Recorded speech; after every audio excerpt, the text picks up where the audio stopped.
1, 2, 1, 2. Yeah, you got me. Make sure you speak. Tim, are you able to mute mic 2?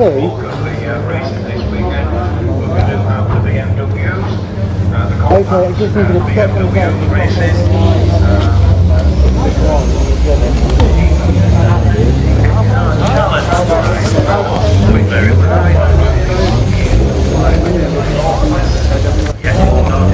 I just perched the. I'll let you know what's going on.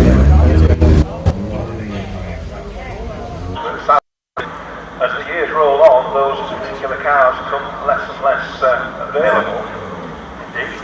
And so we are now seeing joining the MX-5 ST Challenge by the yes. Well, good afternoon everybody, welcome to the Croft circuit for this two-day BRSCC live-streamed event.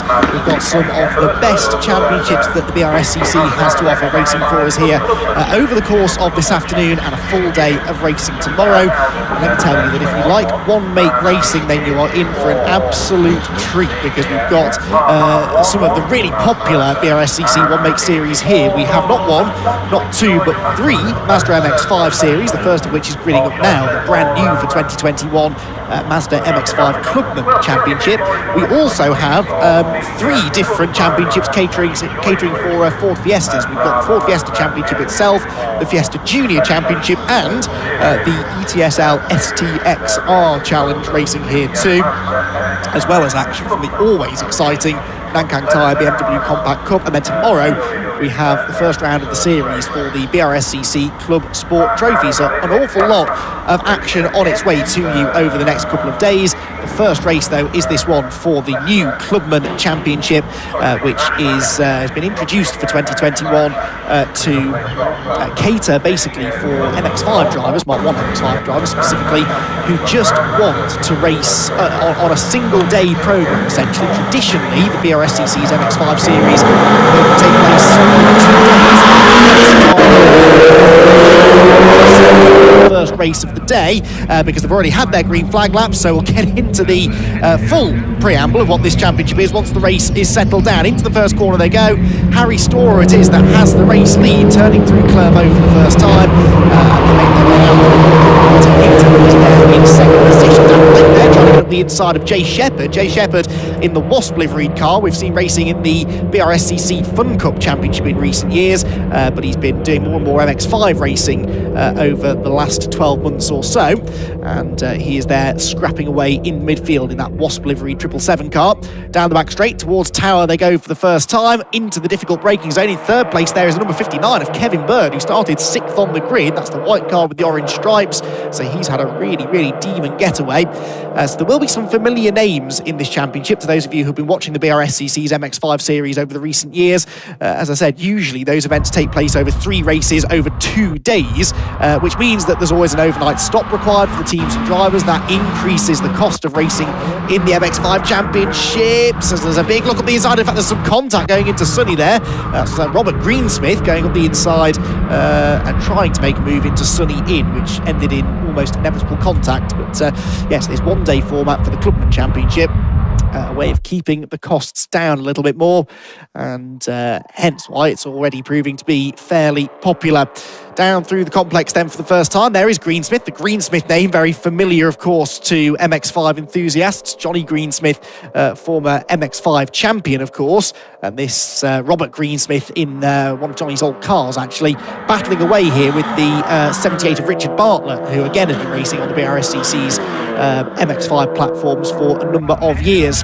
So 1 lap then in the books, first lap completed here at Croft, and the field makes its way up through the first corner already. A bit of a gap being built up here by Harry Storer, who qualified on pole by just under 0.4 of a second earlier on this morning, and he's starting to make his break here in the very early stages of the race. The real battle is the one for second place. Peter Higton in second and Kevin Bird in third, and Bird pulls out of the slipstream as they go down the back straight towards Tower. This is one of the best overtaking opportunities, if not the best overtaking opportunity on the track, but Bird is being forced to go the long way round. He's done it. Look, he's into second place is Kevin Bird, who evidently did not show his best pace in qualifying earlier on today, because he was a second and a half away from the pole position time and about 1.2 seconds slower than the man that he's just overtaken, Peter Higton. So for Kevin Bird, this is looking like being a really strong race, not necessarily backing up the pace that we saw in qualifying. Let's see whether he can break away now and do anything about Harry Storer out in front. Round Sonny in, Sonny out, back up towards the near end of the circuit to the pit lane at the end of the lap, the final sector through this difficult complex of corners. Very difficult braking point there into the left-hander. You can see Kevin Bird there just running a little bit wide through the left, puts him slightly offline for the right, but manages to get through the corner well enough. Anyway, Greensmith with a look, and an even bigger look, in fact, is made by Richard Bartlett now to send one up the inside, and there's a big hip and shoulder, 2 cars on the grass. Richard Bartlett there leaning on Peter Higton, and that was only ever going to end one way. They locked together, they both ended up on the grass, and they've both lost an awful lot of positions. Bartlett will come across the line in 5th and Higton 6th, but remember they were fighting for 3rd when they went into the corner. That didn't really work out well for either of them. It has worked out well, though, for Robert Greensmith there. The blue car moves into 3rd, and Jay Shepherd is back into 4th position now, which is where he started. We had 11 starters, we've still got 11 cars running. Dan Blake there doing well in the blue and black car. Dan making his debut in this series, obviously, as they all are. It's the first round of this championship, but Dan has raced that MX-5 elsewhere quite a lot. Had a big shunt at Castle Combe a week ago, and the car has had to be completely rebuilt basically from the front end. He showed me some pictures yesterday of what a mess it was after that accident, and good to see him out there and getting stuck in. He's chasing down Peter Higton now. He's probably a little bit fired up after that contact at the hairpin. Right, Jay Shepherd now on the tail of Robert Greensmith. He's got a good run out of the Jim Clark S's through the right-hand kink at Barcroft, and then onto the brakes into Sonny in. Slides the car, and it's all about momentum in these relatively low-powered Mark 1 Mazda MX-5s. Out of Sonny, out again, back down the straight towards the complex. Want to really carry that speed through the turns and keep the momentum up, and that means you've got to be comfortable driving a car that's a little bit sideways, although not that sideways. That was a big moment there for Greensmith. Got a bit of a twitch through the middle part of that left-hander, and that almost opened the door for Jay Shepherd to get up the inside. Back to the final hairpin then, onto the pit straight once more, and actually Shepherd just dropping back a bit there from Greensmith and being caught now by Richard Bartlett. The last thing anyone wants to see in this race is Richard Bartlett behind them going into the hairpin, because he's not afraid to go for the late lunge, as we saw earlier on, and as Peter Higton learned, much to his dismay, when the two of them ended up out on the grass. So the race leader then is Harry Storer, 2.8 seconds nearly ahead of second place man Kevin Bird, and Bird on the previous lap was about 6/10 slower than Storer, so Storer does appear to have the pace to manage this one now. There he is, looking the number 17 car. Second place for Bird, Greensmith 3rd with still this pressure from Jay Shepherd, and there Richard Bartlett again taking a very tight line into Tower. The red number 78 car is really harrying the car ahead of Jay Shepherd, but he was too far back there surely to really think about making the move. That was a little bit odd. So as you can see there, he's lost a lot of time on the exit as a result of that. So aggressive and spectacular driving here for Richard Bartlett, but maybe not the quickest way around the circuit.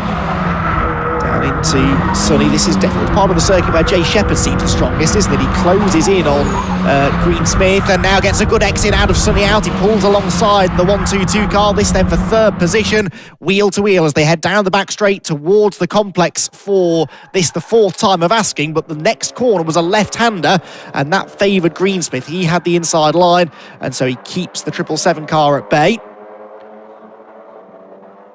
Through into the hairpin they go again, and onto the pit straight.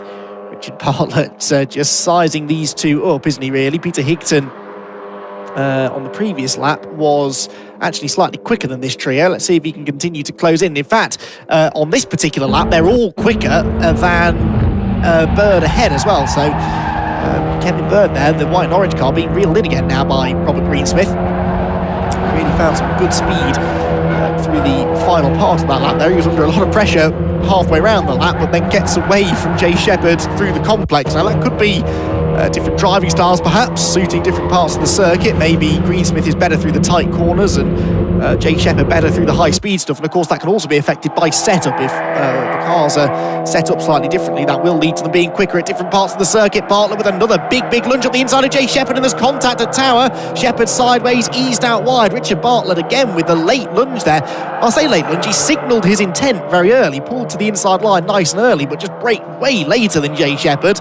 And there was just a bit of paint traded between the two of them. Got just under 7 minutes to go then in this 15-minute race. And starting to intensify here. Peter Higton's catching back up. Now, he will not probably treat Richard Bartlett too kindly here when he catches this 78 car after their tangle at the end of the second lap of the race, it was, wasn't it? So I think if Higton can get back on terms with Bartlett, that could be a tasty battle to keep an eye on. But look at the way Greensmith is catching Bird as well. So second place is about to be the fight, and if they start holding each other up, then Shepherd, Bartlett and Higton could all close in as well. Dan Blake's got his hands full a little bit of Tim Storer behind as well for 7th position. With Storer in 8th. 9th place still for Andrew Dean. 10th is Dale Whiteman, and Owen Woodwards is rounding out the 11-car field. There is the Blake and Storer battle. Just got a glimpse of that as it was about to flash across the start-finish line. Oh, mistake there for Bird. That was a little late on the brakes through Clairvaux. That just compromised his mid-corner speed. He's running a bit wide there as well through Hawthorne, so he's starting to feel the pressure here, I think, isn't he, from Robert Greensmith. Greensmith's had a good exit from the chicane. He'll now tuck into that slipstream and try to carry that extra speed down to Tower Corner. Now, if Kevin Bird is sensible, he'll defend to the inside line, but I think Robert Greensmith's seen a gap on the inside. He's going for it for second place, but Bird is later on the brakes and actually hangs on to the position. Greensmith has to slot back in behind him, and now that aborted overtake has lost him time and allowed Jay Shepherd and Richard Bartlett to get back onto his tail. Typical MX-5 racing this, and it's going to continue all day long with both the Mark 1 Championship itself and the MX-5 Super Cup in attendance here at Croft. Oh, Jay Shepherd with a look, and now Greensmith has a peek to the inside. You can overtake into Sonny, but you really rely on the car that you're overtaking seeing you coming. If they don't and they turn in, then you're going to make pretty significant contact and end up particularly out in the boonies. Jay Shepherd then now turns from attack to defence as he tries to keep Bartlett behind him, and yep, Higton's there with them now as well. So a 5-car scrap for second as they make their way around the complex once again. Going to have about 4.5 minutes left on the clock at the end of this lap. So, oh, and there's a mistake from Bird. That's done it this time, surely. Greensmith gets alongside him across the start-finish line. But actually, I think Greensmith had to check up there as well, because Bird had a big slide on throttle coming out of the hairpin. That delayed his speed off the turn, and Greensmith almost ran into him. But Greensmith is going to go around the outside, and I think Bird almost let him go there. There was no point going side by side through Clairvaux. You can really see the way it funnels down there through that first sequence of corners. You do not want to be running wheel to wheel through there. And so Bird decided, I think, to let Greensmith go through. And into second place, but now they're all coming back at him again. Look, Bird's looking up the inside line. You've got the late braking Richard Bartlett going up the inside as well. They almost meet in the middle. Bartlett is ahead of Shepherd though, so he's gained one position, runs a bit wide on the exit of Tower. This is getting lively. I think Peter Higton's got the right idea. Look, he's backed off by a car length or so. Doesn't really want to get too involved in this. It is Greensmith in second. It's Bird in third. Shepherd's back into fourth with a brave move around the outside of Richard Bartlett going into the Jim Clark S's. And look at the speed that Wasp car has carried out of the quick corners. He almost has a go at getting up the inside of Bird into Sonny in. Doesn't quite make it stick, actually outbrakes himself slightly and just drifts a bit wide of the apex. But it's got a bit of camber in the road there through both of those Sonny corners, both Sonny in and Sonny out, so you can carry good speed in and allow the banking to catch you. Bird's got it all wrong again though, and this time surely Shepherd's going to go ahead. Yep, closes the door as they turn through the penultimate corner and head towards the hairpin. So into third place now goes Jay Shepherd. Bird tries to fight back again. This is a bit unfortunate really for Kevin Bird, because he had that demon start, had really good pace in the early laps, but he's now starting to slip backwards. A couple of mistakes creeping in, maybe running out of rear grip as well. This track is quite hard on tyres. It's was resurfaced a couple of years ago, but it's still quite abrasive. and seemed to wear out the tyres just a little bit. So maybe he's overcooked the rear tyres on these rear-wheel drive Mazda MX-5s, of course, and that might just be hurting his pace now. So new order then is Harry Storer still leading. That hasn't changed. He's 10 seconds up the road. From now, Robert Greensmith in second, third place Jay Shepherd, fourth place Kevin Bird, fifth position is Richard Bartlett with Peter Higton in sixth position, and Tim Storer, I can see, has got himself ahead of Dan Blake as well now. More jockeying for position into Tower Corner, and there's a late lunge up the inside from Bird as he just thought about, he thought maybe that Jay Shepherd had left him a bit of space at the apex, but Jay then instantly turned into the corner. You ideally want to take quite a late apex at Tower to carry the speed up this slight incline then towards and through the Jim Clark S's. So that wide entry does sort of leave you vulnerable to attack from the car behind, if the car behind is feeling particularly racy. Which I think it's fair to say Kevin Bird is, because he feels that he is quicker here than Jay Shepherd. He was ahead of him earlier on. Jay Shepherd did out-qualify Kevin by about 0.6 of a second, as we've already sort of seen in this race. Qualifying pace isn't necessarily the full story. Hi, Paul. Through the complex we go, and again, look at the way that Kevin Bird's car is getting sideways, sliding around under throttle, and now we've got this resumption of the Richard Bartlett and oh hello, Bartlett slow off the hairpin there. I was going to say the resumption of the Bartlett and Higton squabble, and they are side by side as they head down towards turn number 1. So Jay Shepherd defending his third position, but behind, look, it's side by side for fifth place, and these are the two that tangled earlier on. And on the inside line, it is going to be Higton that goes through. We're on to the final lap of the race now. Bit of a shame, really. It was just warming up this race, wasn't it, over the last couple of laps? Top two positions seem fairly settled now, though. I mean, there's never really been much debate about who was going to win the race. Harry Storer just sort of disappeared from the very start, didn't he? And now Robert Greensmith has established himself in second position, but for third place it is anyone's guess. 4 drivers as one heading down towards Tower for the final time. Up the inside looks Peter Higton. He's trying to attack and defend at the same time, trying to attack Kevin Bird and trying to defend from Richard Bartlett. And Bartlett again tries to carry the speed off the corner, but is he able to get alongside Higton into the Jim Clark S's? The answer appears to be no.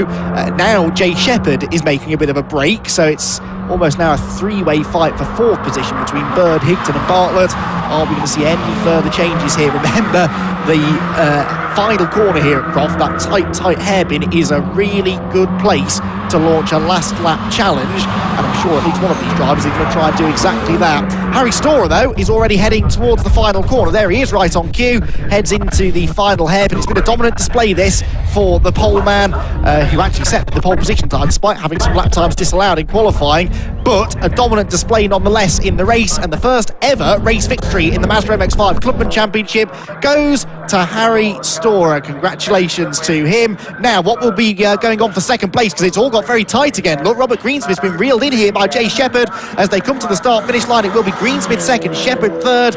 It will then be Kevin Bird in fourth, with Higton fifth and Bartlett sixth. So no further changes there through that final sequence of corners. Then it's Tim Storer in seventh, Dan Blake in eighth position, but glad, I'm sure, just to get a race under his belt so they can check all of the hasty repairs that have been made to that car have been successful. Then it's Andrew Dean in 10th position for Dale Whiteman and 11th position for Owen Woodwards. So entertaining start to the day then here at Croft, and as I said, the good news if you like Mazda MX-5s is there's plenty more of that to go, because today alone we have another race for the Clubmans later on this afternoon, plus a race apiece for the MX-5 Championship and the MX-5 Super Cup, which has another big grid for 2021. Next up though, we've got action from the Nankang Tyre BMW Compact Cup, so again another big grid of cars, a really competitive qualifying session earlier on, setting us up nicely I think for a pair of races for the One Make BMW Championship over the course of the next few hours.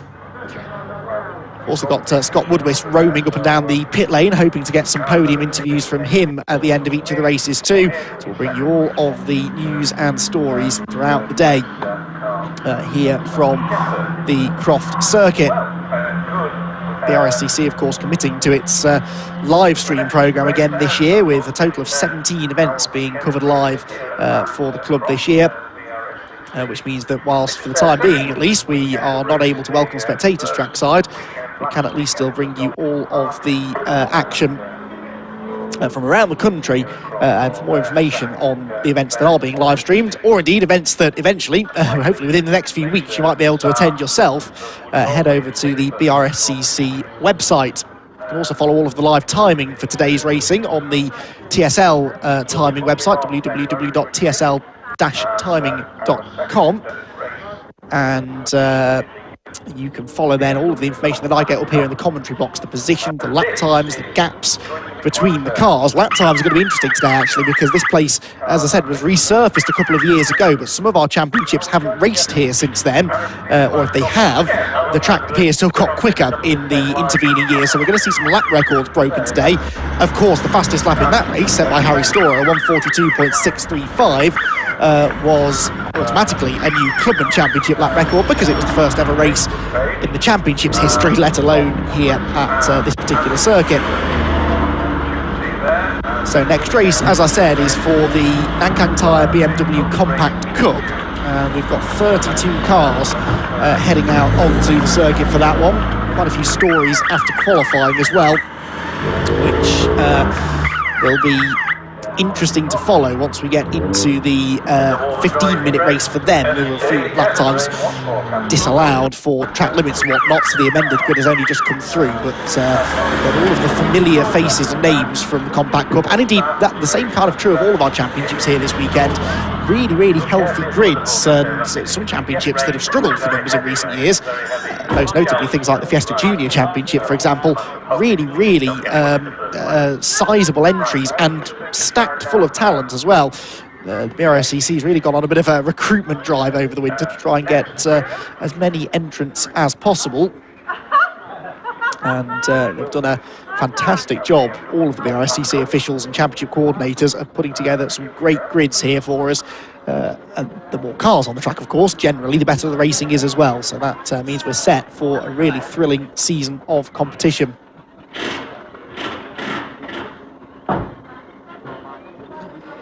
So we are waiting for the next cars to come out on track, and that will be happening fairly shortly, I think. And remember, the outlap from the paddock here is the doubles up as the green flag lap as well, so there you can see the cars lined up in the assembly area. The Compact Cup drivers will head out on the circuit. They get one lap to get themselves ready for the race, get their tyres up to temperature, and then they will go racing for 15 minutes.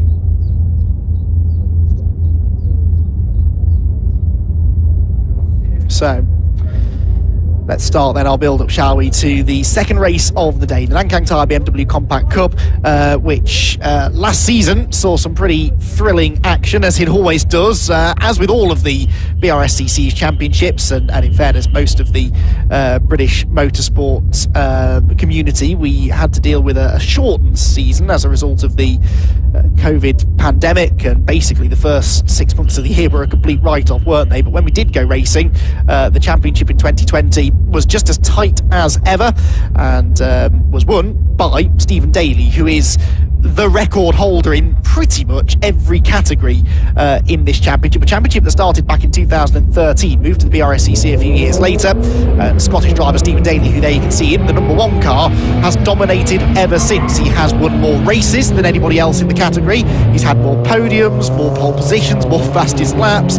Every category you can think of, he is. They've dubbed him the Colin Turkington of the Compact Cup, and that's because he wins everything. He's basically the quickest driver out there, and just always seems to have this knack for finding himself in the right place at the right time, and able to always score good points. And he scored more points than anybody else last year to win the championship, and he is one of the most successful drivers now, not just in terms of race wins, but also championship victories as well.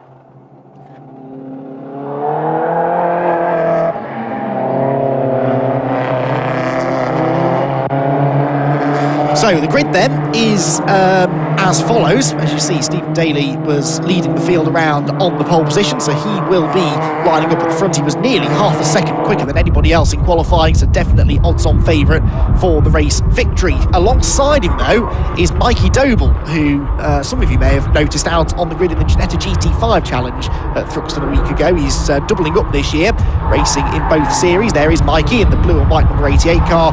He got his first ever front row qualifying position in this championship in the session earlier on today. Ollie Fowler and Wayne Flint make up row number 2, with Ian Howes and Ray McDowell, two of, I think, probably their two best qualifying efforts in their Compact Cup careers as well. Ben Huntley, on the other hand, a little out of position. He was doing a rain dance when I spoke to him earlier on, because he always goes well in the wet, but the rain hasn't arrived in time for him, so he starts right in the middle of the top 10 in 7th, with Lee Dendy Sadler, former Fiesta front-runner and champion, alongside him. Ian Jones, 9th on the grid, another to watch for. He should move forward, multiple race winner in the past, and he's got Matt Flowers for company on row 5. Paul Maguire, who we just saw there with Reese Claydon, is on the 6th row ahead of Mike Doble, father of front row sitter Mikey. And Gareth Claydon is alongside us. Mike Doble very much in a Claydon sandwich there. Simon Welton and Russell Cager on the 8th row together. Jim Barrett and Richard Sutherland on row 9, whilst Guy Davis and Cliff Harper round out the top 20.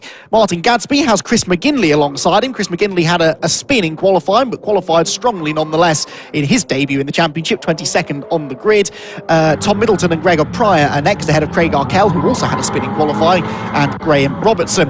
Ian Shepherd, Peter Parsons, Tom Evans and Philip Webster are next, ahead of Andrew Partridge. And then at the back of the grid, with a 10-second delay to his race, is Matthew Adcock, who makes his debut in the championship. Only passed his ARDS test a few weeks ago. His father, Phil, much-loved figure of the paddock, has raced that car for the last number of years, and Matt now making his Compact Cup debut, and he was looking really strong. He actually qualified 21st in qualifying, but the car was found to be slightly below the minimum ride height, so they were unfortunately disqualified from qualifying, excluded from qualifying I should say, and have to start at the back. But actually that might not be a bad thing. Matt's mother Jane is watching from home. I believe she's quite happy that he's not starting right in the middle of the pack, where it can all kick off quite frequently into the first corner here at Croft. And I think Phil, whose car it is probably quite grateful that he's not going to have anyone around him going into that first corner. Quite a few drivers making their racing debuts, or indeed their Compact Cup debuts at least this weekend. So it'll be interesting to see how they get on, as well as some of the established front runners in the championship. Stephen Daly, most notable of those, sits currently on 27 Compact Cup race victories to Stephen Daly. He's been on the podium 56 times, which is remarkable. Can he add to that tally in this race? Well, you wouldn't bet against him. Mikey Doble was quicker than him for much of the qualifying session. It was in the last 5 minutes, really, that Stephen Daly found a bit of clear track, which wasn't easy to do with 32 cars on the track, and finally managed to put in some quick lap times. His lap time, by the way, was a 1:40.740, a new qualifying lap record for Stephen Daly. The race lap record, set by Ian Jones in 2019, is a 1:40.97. So if Stephen Daly can run his qualifying pace in the race, he should take a new Compact Cup lap record here at Croft. So back row of the grid is in place. The green flag waves. We're about to go racing then in round number 1 of the 2021 Nankang Tyre BMW Compact Cup. Stephen Daly and Mikey Doble on the front row of the grid. Who gets off the line quickest? Ollie Fowler creeping a bit there in 3rd. They're away and racing though. Wayne Flint tried to shoot the middle, but Mikey Doble saw that one coming, and Mikey might have his nose ahead of Stephen Daly here into turn number 1, but it is a right-hander, so surely Stephen Daly is going to hold the advantage on the inside line. Wayne Flint locks up and gets into Stephen Daly, and both of them go off. Both of the front row men are off at the first corner. Stephen Daly through the gravel. Mikey Doble is in the tyres and out of the race, and through it all comes Oliver Fowler to take the race lead. Wayne Flint is second, and Stephen Daly, what did I say about Stephen Daly managing to always be in the right place at the right time? He only lost 2 places from all of that, when a few seconds ago it looked like his race could be over. Oh, you've got to feel for Mikey Doble though. He was completely innocent in all of that. A big dive up the inside there for Ian Howes in the 27, has a big old lockup, almost got into the side of somebody else but managed to avoid contact. What a dramatic, frenetic start to the race it is, and it's Fowler that leads, and Daly is already back into second. Look ahead of Wayne Flint. So Stephen Daly into P2. Ollie Fowler ahead of him then. Now Ollie Fowler, I think I'm right in saying, is still looking for his first victory, but went really well here at Croft a couple of years ago when the championship last visited the Northeast, and he's not going to want to give this lead away to Stephen Daly at all. So expect a battle royale now between these two. Daly was 6.5 tenths quicker than Fowler in qualifying, but Fowler has the track position, and on a narrow circuit like this, that can count for an awful lot. Cold Nankang tyres, though, mean that they don't have a lot of grip here in the early stages. Another lock up there from Wayne Flint in third, and side-by-side battle there. Lead Andy Sadler going around the outside of car number 5, which is Paul Maguire. Maguire started this race down in 11th. He's not 11th anymore. The safety car, though, is being scrambled. Not a huge surprise, that, with Mikey Doble's car presumably still stuck in the Clairvaux gravel trap. And, well, I almost feel that I owe Mikey an apology, because I did say to him this morning after qualifying, when he was celebrating his first ever front row qualifying position in the championship, I said to him, oh, well, at least you should be fairly safe there, because all of the trouble happens behind the first few rows. And then there he was, challenging for the lead into turn 1. Stephen Daly got a headbutt from Wayne Flint, and unfortunately, now that's not Mikey Doble, actually, so there's another car in the gravel, and Mikey has actually got going. So who is that? That is Russell Cager, I think, that hasn't finished the first lap. He and Mikey Doble, neither of them have completed lap 1 yet, but it looks as though Mikey has got going. Let's see if he eventually comes across the line. If he does, then we could be in for a real show here as he tries to charge his way back through the field. But that is Russell Cager, I'm pretty sure, who must have been involved in a secondary incident going into turn number 1.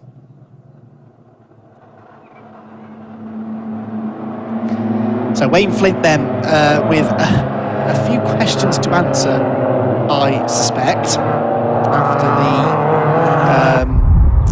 the shenanigans that unfolded through turn 1. Flint just appeared on cold brakes to snatch the brakes, and wasn't necessarily carrying too much speed into the first corner, but just couldn't scrub the speed off quickly enough. As soon as you lock up, you lose all braking power from the axle that's locked, and so he just sort of careered into the back of Stephen Daly. Daly did well to save it, but I think he had some help from Mikey Doble, who he sort of leant on. They both went through the gravel, but Mikey obviously was further delayed. Now I can see that Mikey has finished the first lap, so I don't know if we can see the car at the back of the cube. Mikey Doble, well, he's actually he's about a minute behind the pack, but he'll be closing in. There's his father, Mike, going through the white blue car. But Mikey, his son, will be one to watch here, I think, when we go racing again. They're going to have limited time, of course. It's only a 15-minute race. All of this safety car time is eating into the race time. There is Matt Adcock, by the way, who, I was talking to him before the race, which is probably something I should stop doing because I keep cursing drivers when I do that. But I said to Matt that he'd catch the back of the pack pretty quickly, and he has. And the safety car stays out just long enough for him to do that, and then comes back in again, because we only needed the 1 lap to get Russell Cage's car out of the way. Hopefully Mikey Doble's caught the back of the pack as well, and we should have about 10 minutes of racing left to enjoy then in this opening round of the always dramatic Nankang Tyre BMW Compact Cup. Through the hairpin they come. When does Ollie Fowler step on the loud pedal, leaving it as late as possible? Wayne Flint's hit Stephen Daly again, and they haven't even got racing yet. Now Ollie Fowler jumps on the throttle, but it's not a great restart. Daly is right there with him as they charge down to Clairvaux, back under green flag racing conditions, and Stephen Daly is all over the back of the race leader, onto the brakes into the first corner. Let's hope they all get it stopped this time. Looks as though they will. Wayne Flint again carrying a lot of speed through the corner, but avoids locking up this time, and more importantly avoids the back of Stephen Daly's number 1 car through the fiddly little chicane at Clairvaux. Then this never-ending right-hander, Ian Jones there, the black and pink car, number 59, trying to apply a bit of pressure there to Paul Maguire. That's for 7th position, and right behind Ian Jones, that was the number 60 of Simon Welton running wide. Welton started 15th and is inside the top 10 now. Down to Tower. Fowler again hanging on. Wayne Flint does like getting close to the back of Stephen Daly's car, doesn't he? He's looking now to try and get a good exit from Tower and challenge the Scot for 2nd position as they race towards the Jim Clark S's, and then move their way across the top end of the circuit. Speed building. Now that bonnet on Wayne Flint's car looks a bit loose to me, presumably after the contact 2 bits of contact that he's had with Stephen Daly. He'll be hoping the wind doesn't get under that and lift it up into the windscreen, because that will be his race over in a flash. And for now, Wayne Flint is actually looking pretty strong here, isn't he, in 3rd position. Wayne Flint has had podiums, I seem to recall, in the past in this championship. But yes, he has. He's had 5 podiums, never won a race. And he'd very much like to do that today, and appears to have the pace to maybe do so. But down in 3rd place now, behind him, look, side by side, that's Ian Howes at the inside of Ray McDowell. Ray McDowell with damage to the front of his car as well, and Wayne Flint runs wide ahead of him. And that now really does release the top 2. So Fowler leads the way then at the end of lap number 4, with Stephen Daly right behind him. No, I was right the first time. That is lap 3, isn't it? We're on to the 4th lap now.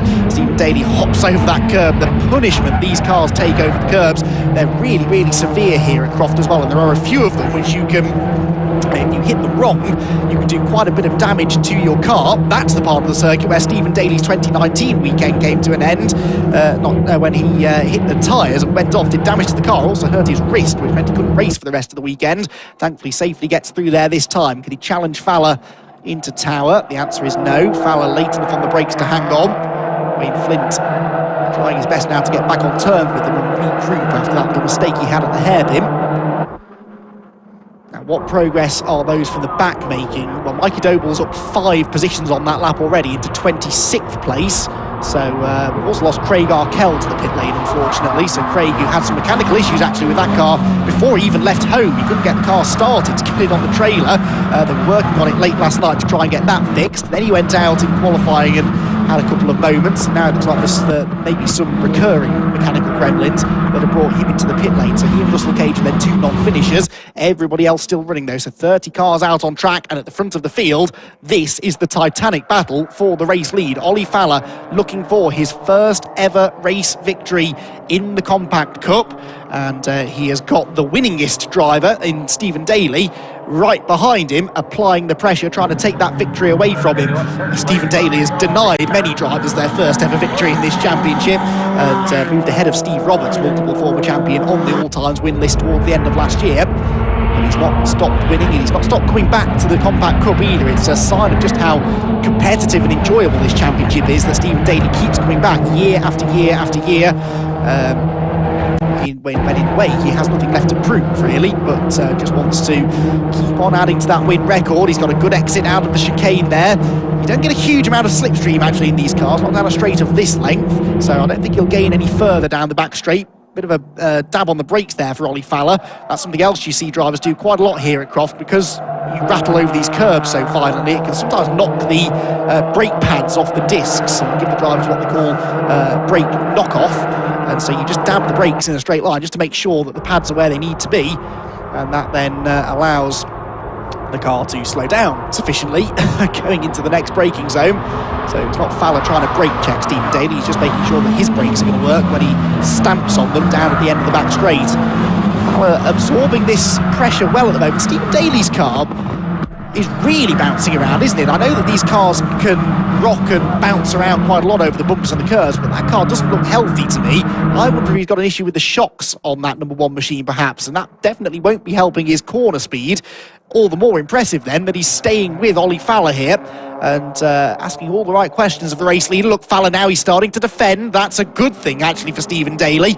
You might think it's a bad thing because it's blocking his way through, but the fact that he's forcing Fowler to drive defensively means that he's in his head now. Fowler is watching his mirrors more than he's watching what's going on out in front of him, and that means mistakes are far more likely. So Stephen Daly, who is the master at this, literally sitting a few inches off the back of the number 18 car, not necessarily trying to pass, he's not sticking his nose out and going for the late lunges, he's just trying to force Fowler into a mistake. That's by far the easiest way to overtake somebody in motor racing, is if you can make them open the door for you and then you just capitalise and go through. It's even closer this time as they go out of the chicane, so surely Fowler's going to have to defend down at Tower this time. In fact, he already is going to the right, so Stephen Daly goes to the left. They could be side by side into the braking zone on this occasion. Stephen Daly challenging for the race lead, goes to the outside line. He knows that's not going to work though, so he settles back in behind and instead tries to carry good speed off the corner, but he can't quite get up the inside. In fact, Daly is the one that runs wide over the grass. He was a bit too eager on the throttle. Would have been a bit unsighted, I suppose. The line he was taking meant that he probably wouldn't have been able to see the edge of the road there. So as they came out of the corner. It was the Scottish driver that ran wide. This is the fight for fourth, and we've had a change. Ian Howes is now ahead of Ray McDowell, who is still on for, I think, his best ever result in the championship. Ian Jones there in sixth, but they're all really stacking up behind this battle now, aren't they? With Maguire, Huntley, Dendy Sadler, Welton, Claydon, Mike Doble, basically the rest of the field, all in one long queue here as they head into the complex once again.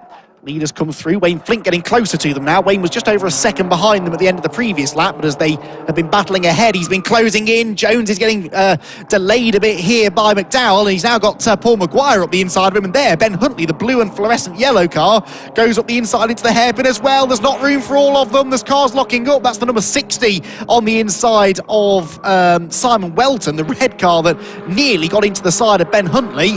And somehow I think they came out of that corner in exactly the same order they went into it. You wouldn't have bet on that, would you, as they went into the braking zone. So 3 minutes left on the clock. It's the only negative I can come up with the Compact Cup is that the races end far too quickly. Mike Doble there is getting himself involved in some action, trying to get past one of the Claydons. That's Reese Claydon, who's now at the inside of Welton, going through Hawthorne, hops over the curb, almost making contact through the chicane. Reese had some sort of a problem in qualifying as well. I saw that he had to limp into the pit lane with some sort of fluid leak. Whether that was, again, a result of bouncing over these curbs a bit too hard, I'm not sure, but that means arguably he was out of position on the grid, Reese Claydon, and is now starting to make his presence felt in the outskirts of the top 10. So, down into the Jim Clark S's again. Ray McDowell, 5th position. Ian Jones right on his tail. Everyone really right on his tail. Dendy Sadler there in 9th place, the grey and blue car, former champion of the BRSCC's Fiesta Championship, which is up a bit later on today. Made the transition to rear-wheel drive a year or so ago now with the Compact Cup. He's been getting quicker and quicker ever since, almost into the back of Huntley and just ahead of Huntley. Paul Maguire there with a lock-up. The cork in the bottle here is very much Ray McDowell, isn't it? Ray McDowell has been dropped now by Ian Howes. Maguire, wow, sideways there through the penultimate corner, completely offline going into the hairpin. And actually came off the corner reasonably well, but they head across the start-finish line again, and you get the sense that anything could still happen in this battle. On to what should be the final lap of the race then, and Ollie Fowler is still hanging on here from Stephen Daly at the front by 0.3 of a second, so you're not missing anything there. 3rd place Wayne Flint, 4th Ian Howes, Ray McDowell here in 5th, but only just, and one false move here from McDowell on this final lap could see him drop not only out of the top 5, but possibly to the back of the top 10, because there's just such a long queue of cars waiting to pounce should he make a mistake. Jones continues to apply the pressure then to McDowell. He's going to have a lunge up the inside into Tower Corner. Yes, he is. Ian Jones goes for it. Oh, and Ray McDowell tries to close the door. They almost touch, but Jones goes through. That was a lovely move by Ian Jones. He attacked late, but it was still a perfectly valid overtake. No contact made, I don't think. Maybe a tiny bit of paint trading, but nothing too severe. And Jones does now work his way into 5th position. So Ian Jones then scoring a few more points.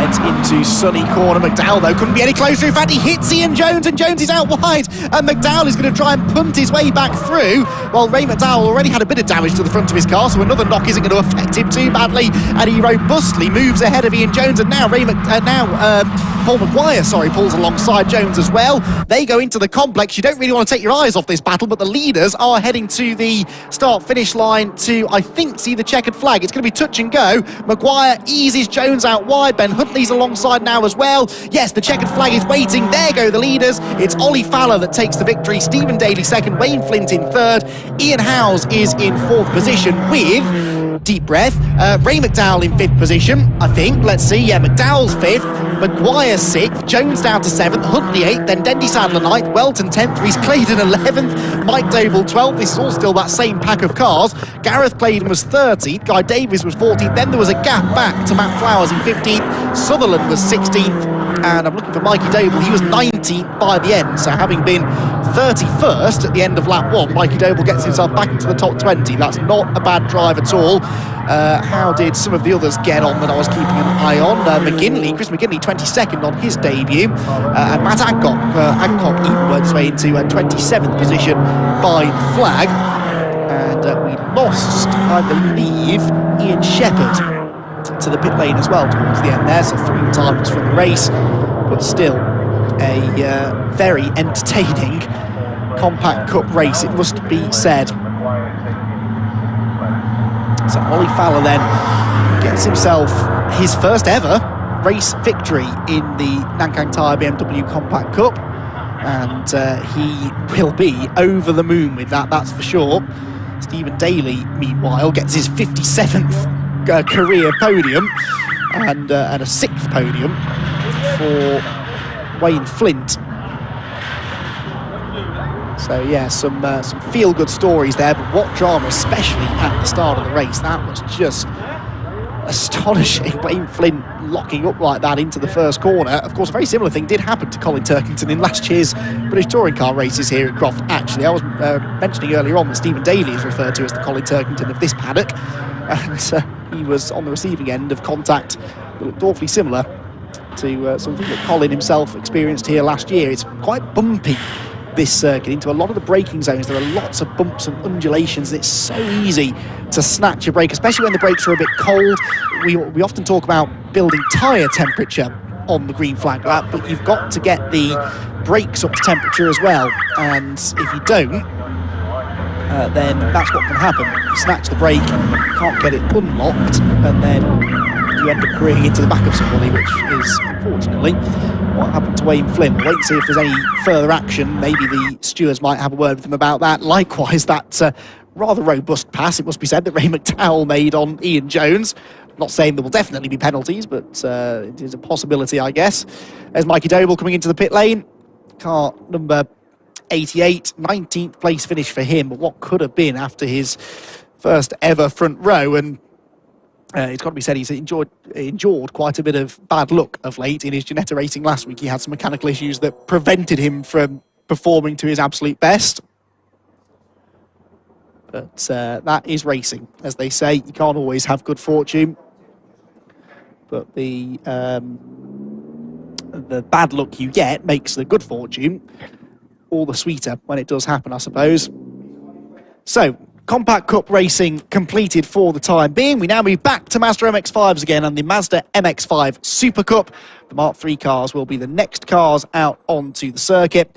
And this, again, should be a really, really competitive race. Another big grid of cars in the MX-5 Super Cup.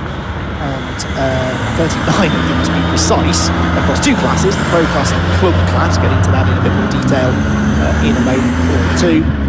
So once the track has been cleared of any debris or errant BMWs, then we will get the MX-5s out onto the circuit.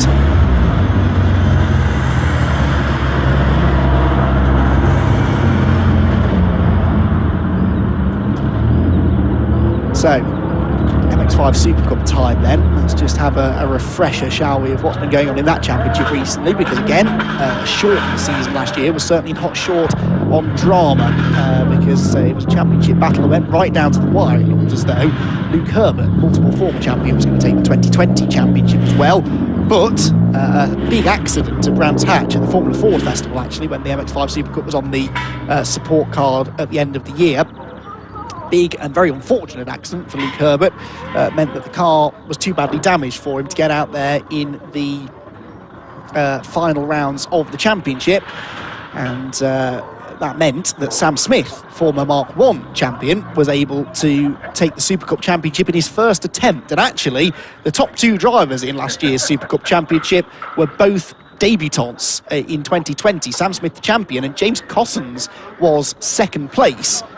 James, another driver who he'd done the odd Super Series race, which was the sort of non-championship Mark III series that the BRSCC put together for a few years, which has kind of been replaced by the club class now within the Super Cup Championship. But James Cussons did a few races in that, immediately realised that he was going to be quick enough to compete towards the pointy end of the Super Cup Championship. But I don't think anyone really expected him to have that sort of pace, and a car being run by multiple race winner in this category, Aidan Hills, who for this year has stepped out of the car and has taken over the role of team manager. Well, we'll wait and see how his cars get on. James Costner hasn't qualified especially well for this race, but it's also close that there's every chance we could see him move forward in the running order. We have, as I said, the Pro and the Club class. We also have a Masters Championship as well, so 3 championships in one. Last year's Club class champion was Xavier Brook, with Liz Walton second and Seamus Heaney third. I'm just looking to see if Xavier Brook is here. Yes, Xavier Brook is racing again this year, but he's now been moved up into the Pro class, so he qualified 26th overall, 22nd within his class. And then in the Masters category, which is for drivers over the age of 50, Simon Fleet was the champion by just 15 points last year over Nick Rutter in second position. And again, looking forward to seeing those two both back out on the track again today. Simon and Nick pretty inseparable last year, and they are going to be close together again here for this season. Pole position for this race, though, was taken by Patrick Fletcher. Patrick Fletcher with a 1 minute 36.297, which was just outside the existing qualifying lap record, which was set in 2019. The track was resurfaced ahead of the 2019 season, and as a result became several seconds quicker. Jack Harding set the qualifying record that year, with Luke Herbert setting the race record of a 36.0, so we're flirting with that pace this weekend. But of course, one of the big bits of news over the winter is that Luke Herbert, not only did he miss out on the championship last year, but he has done exactly what Aidan Hills has done and decided to take a sabbatical from actually driving the cars, and is instead now taking over team management duties. And Luke Herbert running a number of cars out there in the championship, perhaps most notably his rival over several seasons in this championship, Jack Harding, who is back after taking a year out himself last year. Jack Harding is back in the championship, and he's being run by the driver that was his nemesis in the Super Cup for many years. There were a good 3 or 4 seasons where they were competing head-to-head for championships. On a few occasions, it has to be said, the relationship between the two of them got a bit prickly, but here they are. It's funny how the motorsport world works sometimes, isn't it? That two drivers who have had such an intense relationship in the past now find themselves working together in the 2021 campaign. Jack, though, has been saying that he's a little bit down on power this weekend. He's nearly a second off the pace that he thinks he can run, and you'd have to agree with that, because Jack's qualifying time was a 37.2 and his lap record was a 36.2, so almost exactly 1 second off that qualifying pace from 2 years ago. It still puts him inside the top 10 on the grid, though. There you can see that grid just waiting in the assembly area.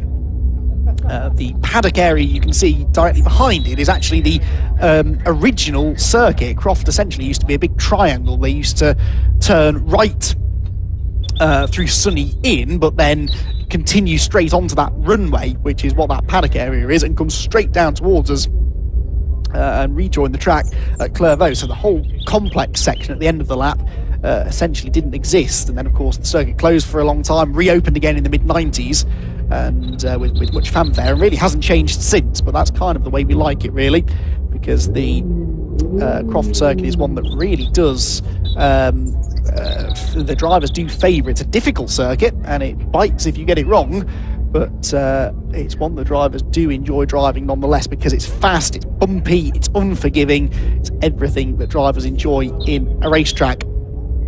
The grid then for this one sees an interesting name at the top of the pile. There were only 46 1,000ths of a second between the top two in qualifying.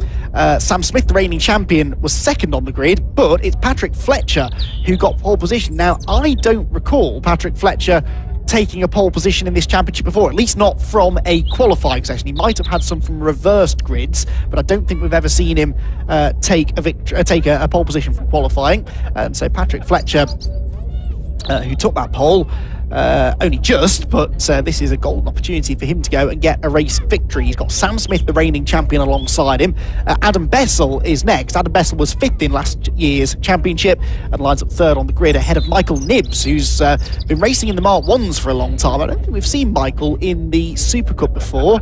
No, he wasn't racing last year, certainly. So Michael Nibbs making a very successful transition from Mark 1 to Mark 3 racing. John Langridge, another former champion, in fact, in the Mark 1s. He was the 2019 champion in the Mark 1 Championship and made his debut in Super Cup last year. Took him a while to get up to speed, but he's getting there now, and 5th place on the grid is testament to that.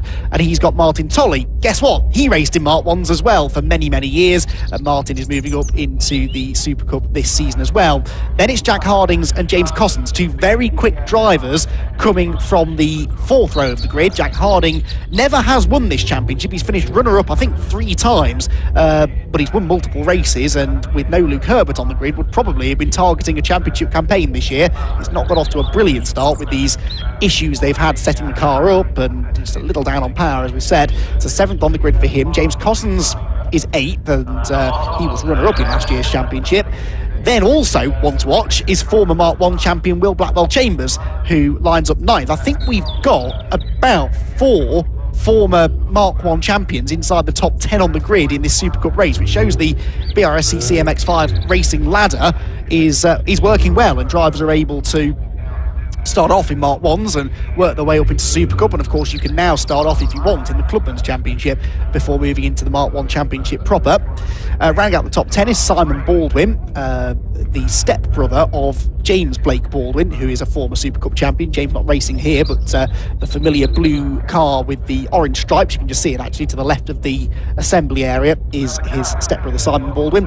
Declan Lee is 11th then, with Braden Fletcher 12th. Now Braden Fletcher had issues in qualifying. Don't know what they were, but midway through the qualifying session, before he'd really set a fully representative lap time, the car slowed. It actually stopped going into the Jim Clark S's. He then limped back around to the pit lane, but never returned to the track. So Braden Fletcher, whose brother Kelvin, of course, is racing in British GT this year, but Braden himself a very, very successful driver in front-wheel drive machinery generally, through minis and such like.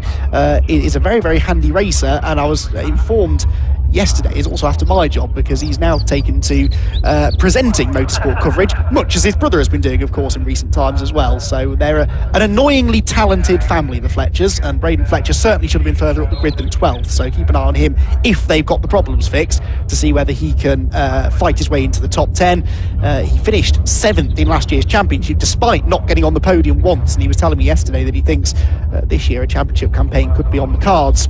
Behind him, Richard Amos. Now he is the highest placed club driver, and he was only 38 1,000ths per second quicker than the second highest placed club driver, Luke Whitworth. So they share the 7th row of the grid. The club class is kind of what the Super Series used to be. The Super Series was a separate entity to the Super Cup, but it basically ran the same car, same regulations, but no points were allocated. They had their own separate races. It was intended for Mark 3 MX-5 racers who wanted to race but didn't necessarily want the stress of a championship campaign and all of the anxiety and extra cost, let's face it, that can come with that sometimes.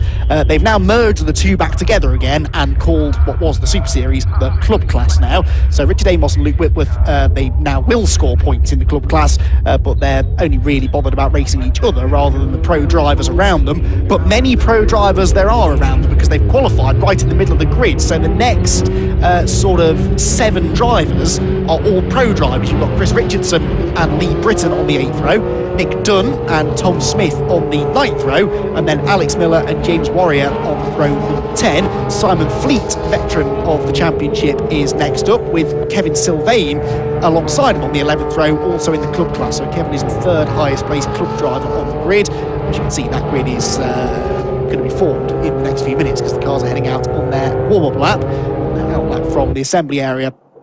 Nick Rutter is next, ahead of Clive Powell's, also moving up from Mark 1s. George Grant, who is a long-time friend of the championship now, runs down in 25th on the grid. He was probably hoping for a bit more than that when I spoke to him yesterday as well, so expect him to move forwards. Javier Brook is next. Javier, of course, the reigning club class champion, moving up into the pro class for this year. Scott Wright and Tom Selden are next, with Bruce Robinson and Matt Pickford in 30th. Matt also running in the pro class, interestingly.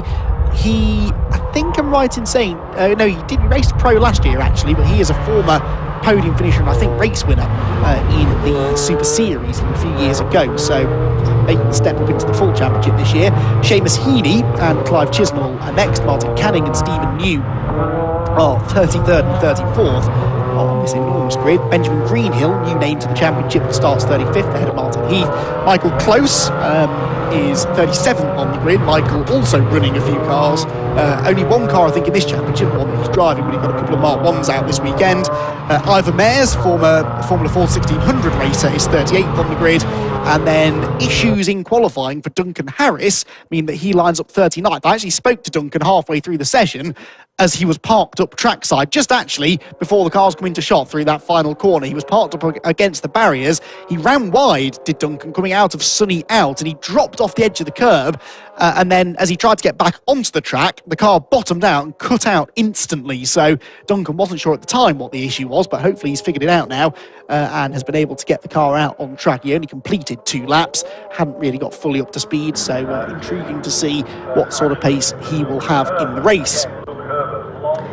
Right, need to lie down after going through all 39 cars on the grid, but that is how the grid will line up. There's Patrick Fletcher, the black and red striped number 29 car, former front runner in Renault Clio racing, actually, in the Clio Club Championship and on the 750 Motor Club package. Made the move over to the BRSCC and its MX-5 Super Cup a couple of years ago now. In fact, probably 3 years ago. I think 2019 was his debut in the championship, if I remember correctly. Either way, he's a few seasons in now to his MX-5 Super Cup career and has got himself that pole position. But Sam Smith alongside him, as evenly matched as those two were in qualifying, you have to expect them to be similarly evenly matched across the race. It will be a longer race, this as well, 20 minutes. So first 2 races of the day for the Clubman's Championship and the Compact Cup, they were 15 minutes. This one, that extra 5 minutes, and that could take its toll on tyres. Like I said earlier on, the drivers have all been complaining that tyre wear is an issue. They run on grooved tyres, but it's a sort of semi-slick really for the Super Cup. So tyre wear is a factor. Tyre overheating is an issue as well, although it's still a little overcast out there. I don't think that rain's made an appearance yet, has it, though? Not some dark clouds overhead, but it's definitely not started raining just yet. Touch wood, hoping I haven't jinxed that, because dry racing around Croft is great, but when it's wet, it becomes devilishly slippery, and it almost becomes a battle of survival, really. So I know many of the drivers will be hoping for dry conditions. Jack Harding might not be, though, if he's experiencing this slight lack in top speed. Wet conditions could be a great leveller for him. You can just see his red and grey fronted number 43 car that lines up 7th on the grid, just to the left of shot. So he lines up behind the green and grey number 5 of John Langridge. So a 39 car grid, hopefully, as long as Duncan Harris has gone out on track, we'll pick that one up once the race gets started, but certainly getting on for 40 cars, an amazing effort by the BRSCC over the winter to get the Super Cup Championship back to its best. It's one of the biggest grids we've ever had, certainly for a number of years, and so many quick drivers. You look down through the top dozen or so, and it is kind of a who's who of MX-5 racing in the United Kingdom, isn't it? They're all really quick. It's going to be a barnstormer of a championship, which gets underway here at Croft then. Round number 1 of the BRSCC Mazda MX-5 Super Cup Championship will be go now. Away we go. Who gets into Clervaux first? Is it going to be Fletcher? Is it going to be Smith? Or will it be someone from the second row of the grid that bursts through to the front? We'll wait and see. Down into turn 1 they go. It is Fletcher then. Smith slots into second place. Then side by side for third. On the inside is Adam Bessel. On the outside is Michael Nibbs. And Michael Nibbs has his nose ahead as they go into Hawthorne. He runs a bit wide though. Cars in the gravel further back. That's to be expected. Lots of locking up. A few wing mirrors getting bashed, but nothing too significant. They're all through cleanly-ish and heading towards the chicane for the first time. So down the back straight they go. Patrick Fletcher with a brilliant start. He was well clear of Sam Smith by the time they reached the first corner. There is Smith, the white number 1 car, reigning champion in second position. Third place is still Adam Bessel. Jack Harding has gained ground. Look, he's ahead of Michael Nibbs now into 4th position. What a getaway from Jack Harding from 7th on the grid. He's fought his way through nicely. Look, he's ahead of John Langridge. He's ahead of Nibbs. He's also got past Martin Tolley somewhere. So Jack Harding is on a mission, and he'll want to tag on to this leading trio if he can and use their slipstream to try and find a bit more pace out there. Side by side through Barcroft on cold tyres. That's dodgy. That's Braden Fletcher up the inside of another one of Sam Smith's cars, but that's the number 6, I think, wasn't it, going through, being driven by Richard Amos. And Richard was the pole sitter in the club class. I couldn't quite spot there whether he kept Luke Whitworth at bay. Ken cars running wide out of Sunny. That's where Duncan Harris hit his dramas in qualifying earlier on. top 5 though as one as they turn through the complex. There's James Cossins, I think, who's got himself into 6th position. So the order at the end of lap 1 is not really going to resemble what it was on the grid a couple of minutes ago. Oh, diving up the inside, that was late, and that was Declan Lee going round. Oh, and speaking of going round, Braden Fletcher's pointing the wrong way coming out of the hairpin, and cars scatter behind him to try and avoid. That was big drama there, as Braden Fletcher must have been tagged into a spin. He is having no luck at all this weekend. The Paddock Motorsport team having a bit of a weekend to forget all round, really, and Braden Fletcher, unfortunately, after a good start, is now going to be right at the back of the field. So it is Patrick Fletcher, no relation, who leads the way. Sam Smith in 2nd, dropping back a bit now into the clutches, rather, of Adam Bessel in 3rd and Jack Harding in 4th. Michael Nibbs is 5th, James Cossins 6th, then it's Langridge, Simon Baldwin, Martin Tolley not with a good start. He started 5th and has dropped down to 9th. He's almost done the reverse, really, of what Jack Harding's done here on the opening lap. And rounding out the top 10 is the number 41, which is Tom Smith from 18th on the grid. I said that the order had shuffled on the first lap. Boy, has it just. Right, Patrick Fletcher trying to break away now, and it's actually Adam Bessel that looked pretty racy here. Adam Bessel, who last year never won a race, but he had a couple of second-place finishes towards the end of the season, really got quick right towards the end of the year. In fact, he took 2 second-place finishes at Brands Hatch, and then another top 5 or 6, I think it was, in the 3rd race as well, in tricky conditions that weekend at the Brands Hatch Formula Ford Festival, as often is the case. Through the complex, though, and Patrick Fletcher suddenly gets reeled in. He had a much bigger gap than that half a lap ago, and now Sam Smith is right with him, and he's brought friends, because Adam Bessel, Jack Harding and Michael Nibbs are there. Double waved yellows at the hairpin. Does that mean that the safety car is being scrambled? There are hands out of the cockpit there, because there are more yellow flags on the straight. Not yet got a notification that the safety car is coming out, but everyone's slowing down, so that must be the case. So Braden Fletcher's car, I think I noticed, was still in an awkward position, and yes, now the safety car is confirmed by the timing screen. So the safety car then scrambled here at Croft for the 2nd time today, unlike many circuits, of course, which would use things like live snatch vehicles to manoeuvre cars out of difficult positions. Croft, we stick with the old school, which I kind of prefer, to be honest, neutralising the whole race and making sure that marshals are able to safely go about their business trackside and get the cars out of harm's way. So who else did we lose? Because I think there was a 2nd car that possibly was stuck at that final corner. No, it is just Braden Fletcher. So Braden Fletcher, the only retirement from the 1st lap, which is a bit of a miracle, really. There's Ivan Mares at the back. Did we get Duncan Harris? That's the other question I was asking myself. And the answer is yes, and he gained a position, well, 2, basically. Got past Braden Fletcher, obviously, although that was easy. Also found his way past Ivan Mares. So Duncan Harris is in the race. We get a chance to take a bit of a breather. There's number 82, Michael Nibbs. Only lost 1 position at the start there, but he kind of went all in, didn't he, through that first sequence of corners, Michael, because he had the run on Adam Bessel for 3rd. And had the run on Sam Smith, didn't he, for 2nd, and tried to go around the outside through Hawthorne, locked up, got on the dirty side of the road and lost momentum, and so ended up losing out to Jack Harding and Adam Bessel, who he'd actually got a better start than. James Cossins, the blue-orange number 24, with John Langridge behind him, Simon Baldwin, Martin Tolley, names that have been in and around the Mazda MX-5 paddocks for so many years. And there goes number 13, making its way through. Now that, I'm fairly sure, I'm just going to pull up the entry list just to confirm before I say something stupid, but I'm fairly sure that is Luke Herbert's championship winning car from a few years ago. And yes, I think it is, because it is Tom Selden in the Luke Herbert racing car, number 13, the all blue car that I caught a glimpse of there. Car with race and championship winning pedigree. Right then, safety car, as in the Compact Cup race, is only going to be out for a lap. Unlike in the Compact Cup race, though, the race leader goes early this time, so Patrick Fletcher hits the gas going through the penultimate corner. As long as you don't catch the safety car before it's headed into the pit lane, that is perfectly legal, and Fletcher then gets a good restart. He is going to restart the race with an 0.8 of a second margin over Sam Smith in 2nd position, Adam Bessel in 3rd, and they're all pretty well strung out going into Clairvaux once again. Jack Harding there in 4th position, tries to close in under braking and does so. Good restart that for Jack Harding. There's another gap just there behind Whitworth. And that is not a great restart then for Nick Dunn, who is in the Porsche racing car there.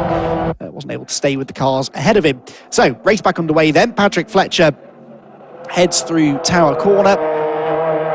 All over the bumps there as they plunge down into that really tricky right-hander. If you get it wrong, you're not just risking hitting a barrier, but ending up out in the farmer's field, which has a big ditch on the edge of it, so you can damage your car pretty badly if you end up going off there, and you can get stuck in the cornfield, which is always a slightly amusing way to retire from a race. Look at the way they drift into view through Barcroft. That's a great shot. John Langridge then in the number 5 car, running 7th at the moment, about 3 seconds off the lead when he restarted the race. James Cossins is the man just ahead of him. James, again, didn't win a race last year, but he had a second at the finale and was consistently in the top 5. That's why he was able to finish second in the championship. He was also a bit fortunate, I guess, with Luke Herbert's late issues, meaning that he didn't take part in the last 2 races, but still, Cossins was massively impressive last year. And I'm sure Aidan Hills is watching on here, urging him on. There you can see Braden Fletcher's lonely-looking car out in the weeds, been dragged unceremoniously out of the way, but it is well out of the way, so green flags once again back out at the hairpin as they head into Clervaux once more. Right, Jack Harding looking the man most likely here to make a move. He's right on the tail of Adam Bessel, looking to try and get a good exit through Hawthorne, fire the car through the chicane. Look, he's taking a wider line through to try and carry a bit more momentum through the right and then the left at the chicane, and tries to get in that slipstream down the back straight. He couldn't be much closer to Adam Bessel here, so for 3rd place there could be a move on here as they head towards Tower Corner. There's Fletcher the leader, there's Smith in 2nd, Jack Harding forcing Bessel to drive defensively for 3rd, and then lunges up the inside. A really late move by Jack Harding, and he's gonna go through. Spot on, Jack Harding, another place gained. That was textbook. He lulled Adam Bessel into a false sense of security there, made him think that he wasn't going to go up the inside, and when Bessel had committed to not taking a defensive line, Harding just had a surprise attack and went through into 3rd place. So Jack Harding onto the podium now. This is a bit more like it. 7th place for many drivers wouldn't be a disappointing qualifying effort but for Jack Harding, he was definitely expecting a little bit more. He's got the fastest lap as well, 1:36.394, about 4/10 off the lap record pace, but of course he's been stuck in traffic. But look at the way that he's already bridged that gap between 3rd place and 2nd place. He's right on the tail of Sam Smith now. I tell you what, Jack Harding for the race win isn't out of the question here. He's absolutely flying, and this is going to be another really good lap, I think, even with that overtake. Across the line they go. He's got a nice slipstream from Smith across the line. And Jack Harding, yes, a 36.2 this time, so another 10th faster. But he's about 4/10 faster than the race leader Patrick Fletcher. So Jack Harding is by far the fastest man on the track, and he's now on the tail of the reigning champion Sam Smith in 2nd position. Again, takes this wide line through Hawthorne. Now, will he try and do the same thing to Sam Smith, or is Sam Smith going to have learned? Maybe he saw what happened in his mirrors there and knows to cover the inside, because Jack Harding clearly is very committed on the brakes. Fletcher leads then, Smith 2nd, Harding 3rd. Is he close enough this time? No, he's not, so stays in 3rd, but you can see how he braked significantly later there and carried a bit more speed into the turn. It's a touch wide though over the curb on the exit of the corner, just bounces a bit as he drops off the edge of the curb. All of the curbs here have this sort of a 6-inch or so drop on the other side. It's to deter them from exceeding track limits. It doesn't really work because they all keep doing it, but if you do it and you catch the curb wrong, especially as you try and get back on the road, that's what can do the damage. This curb here is another example of that, and Jack Harding almost got into the back of Sam Smith as they went through Sunny that time, and they worked their way back towards the complex once more. Epic racing here though from the top 3 in the MX-5 Super Cup. Through the penultimate corner, Jack Harding, where does he make his move? When does he make his move? He's clearly quicker than the cars ahead, but we are running out of time now into the second half of the race. 9.25 minutes to go. Smith a bit sideways off the final hairpin there. But that didn't appear to hurt his traction too much off the turn, did it? So still Patrick Fletcher leading. Sam Smith 2nd, Harding 3rd. No changes in the order amongst the top 10 or so that time. In the classes, by the way, the top 10 cars are all Pro Class cars. In 11th place is Luke Whitworth. Luke Whitworth is 11th and leading the club class. And his nearest rival is actually Clyde Powell's in 16th place. So what happened to Richard Amos? because Amos was second on the grid in the club class, and Richard Amos is all the way down in 25th, so I don't know what happened to Richard. He must have been off somewhere. Jack Harding really forcing Sam Smith to drive very defensively. That was quite a late defensive move by Smith, but he got there in time, covered the inside, and as he now starts to defend, see the way that it slows them both down. It allows Patrick Fletcher to breathe a little bit and get away. He's just concentrating on hitting his marks, running his own line, running his own race. Harding's close here. He could have another go into Sunny.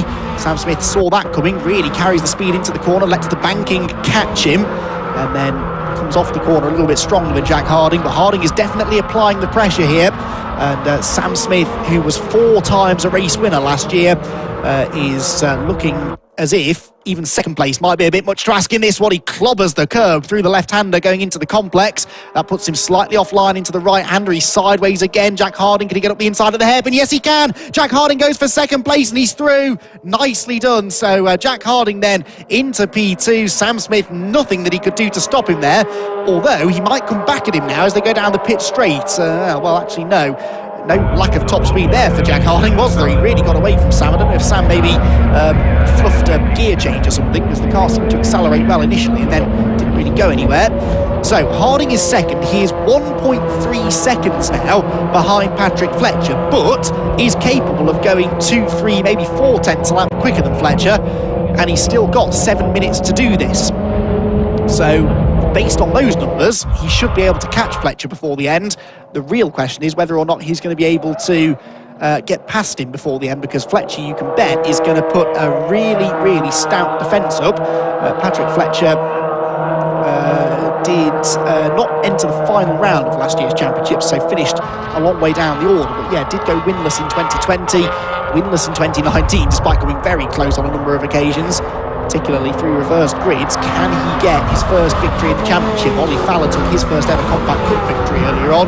Will we get the same thing here in the MX-5 Super Cup? Adam Bessel, meanwhile, has Michael Nibbs for company. I cannot say enough about Michael Nibbs in this race. This has been a phenomenal performance from him. I never like to sound surprised when I see drivers doing well, but Michael making this transition into the Mark III car pretty seamlessly, having always been there or thereabouts in the Mark 1s, but maybe this Mark III car is suiting his driving style a bit better. It does handle differently than the Mark 1.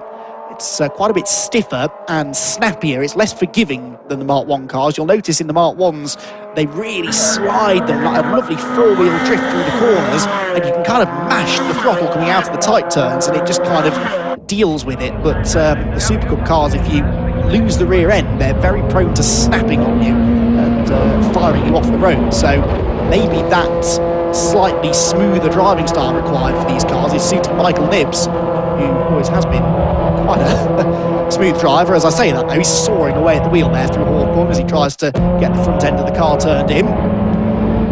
Having said, by the way, having confidently predicted that Jack Harding was going to be able to catch Patrick Fletcher, he then went about half a tenth slower than the leader last time, so Jack Harding isn't actually gaining on race leader Patrick Fletcher. In the background, look, John Langridge there was going up the inside of James Cousins. That is for 6th position. Let's see if he made it stick. Who comes into shot first?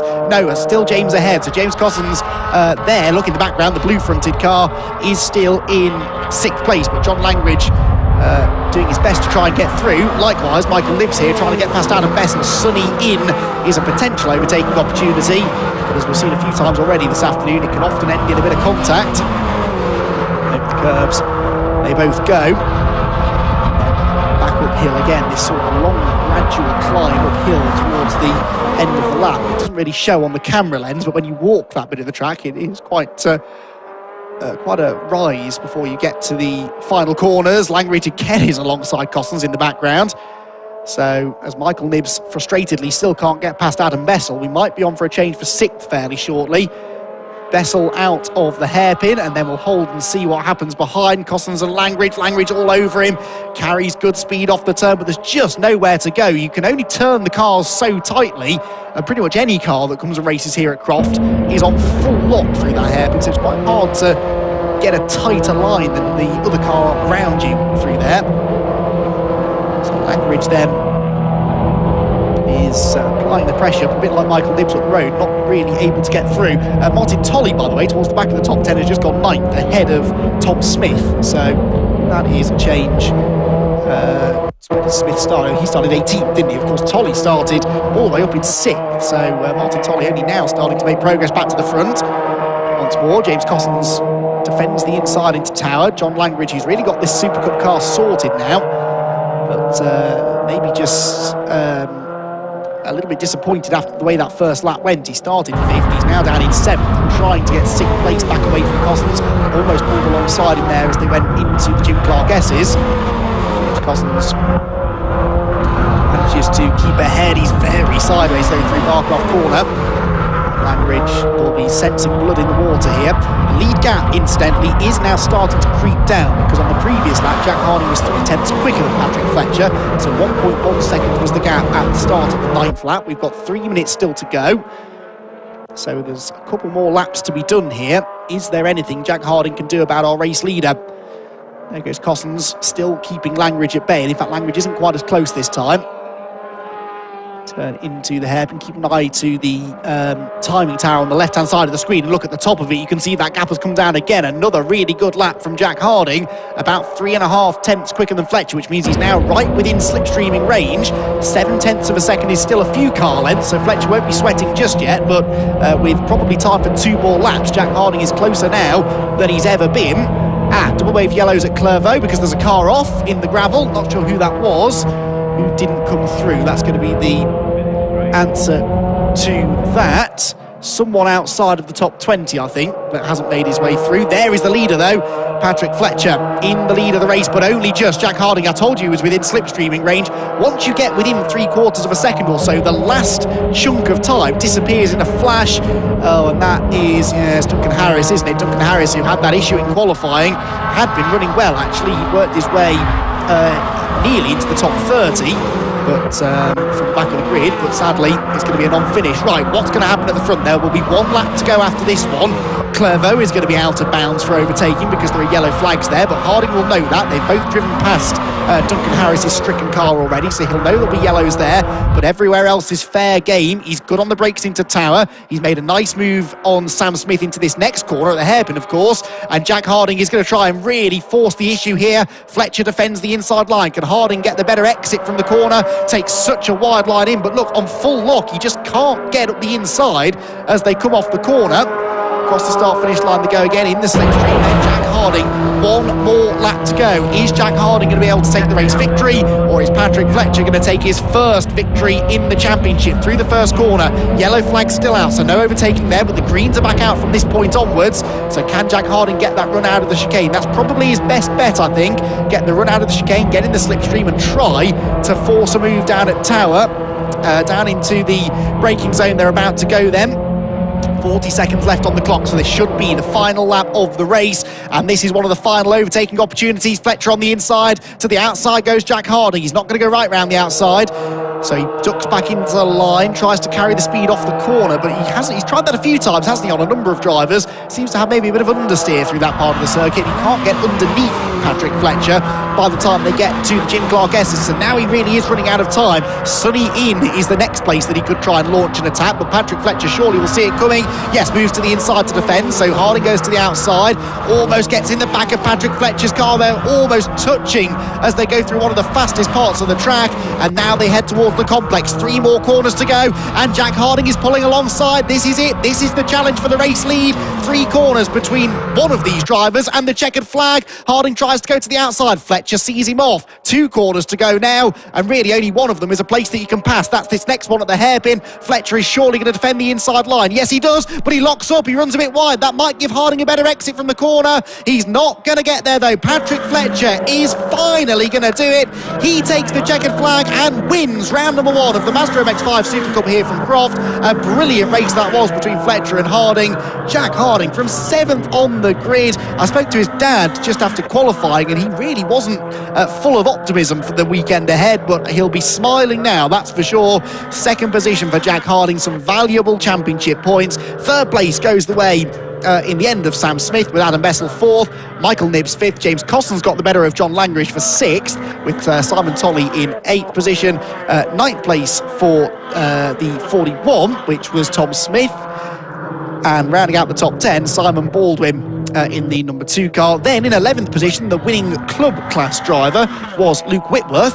good effort from him in what I think is his first appearance in the championship. Then you've got Nick Dunn in 12th, 13th position for Alex Miller, 14th Declan Lee, 15th position was Chris Richardson, which is where he started, actually, one of the few drivers to finish where he started.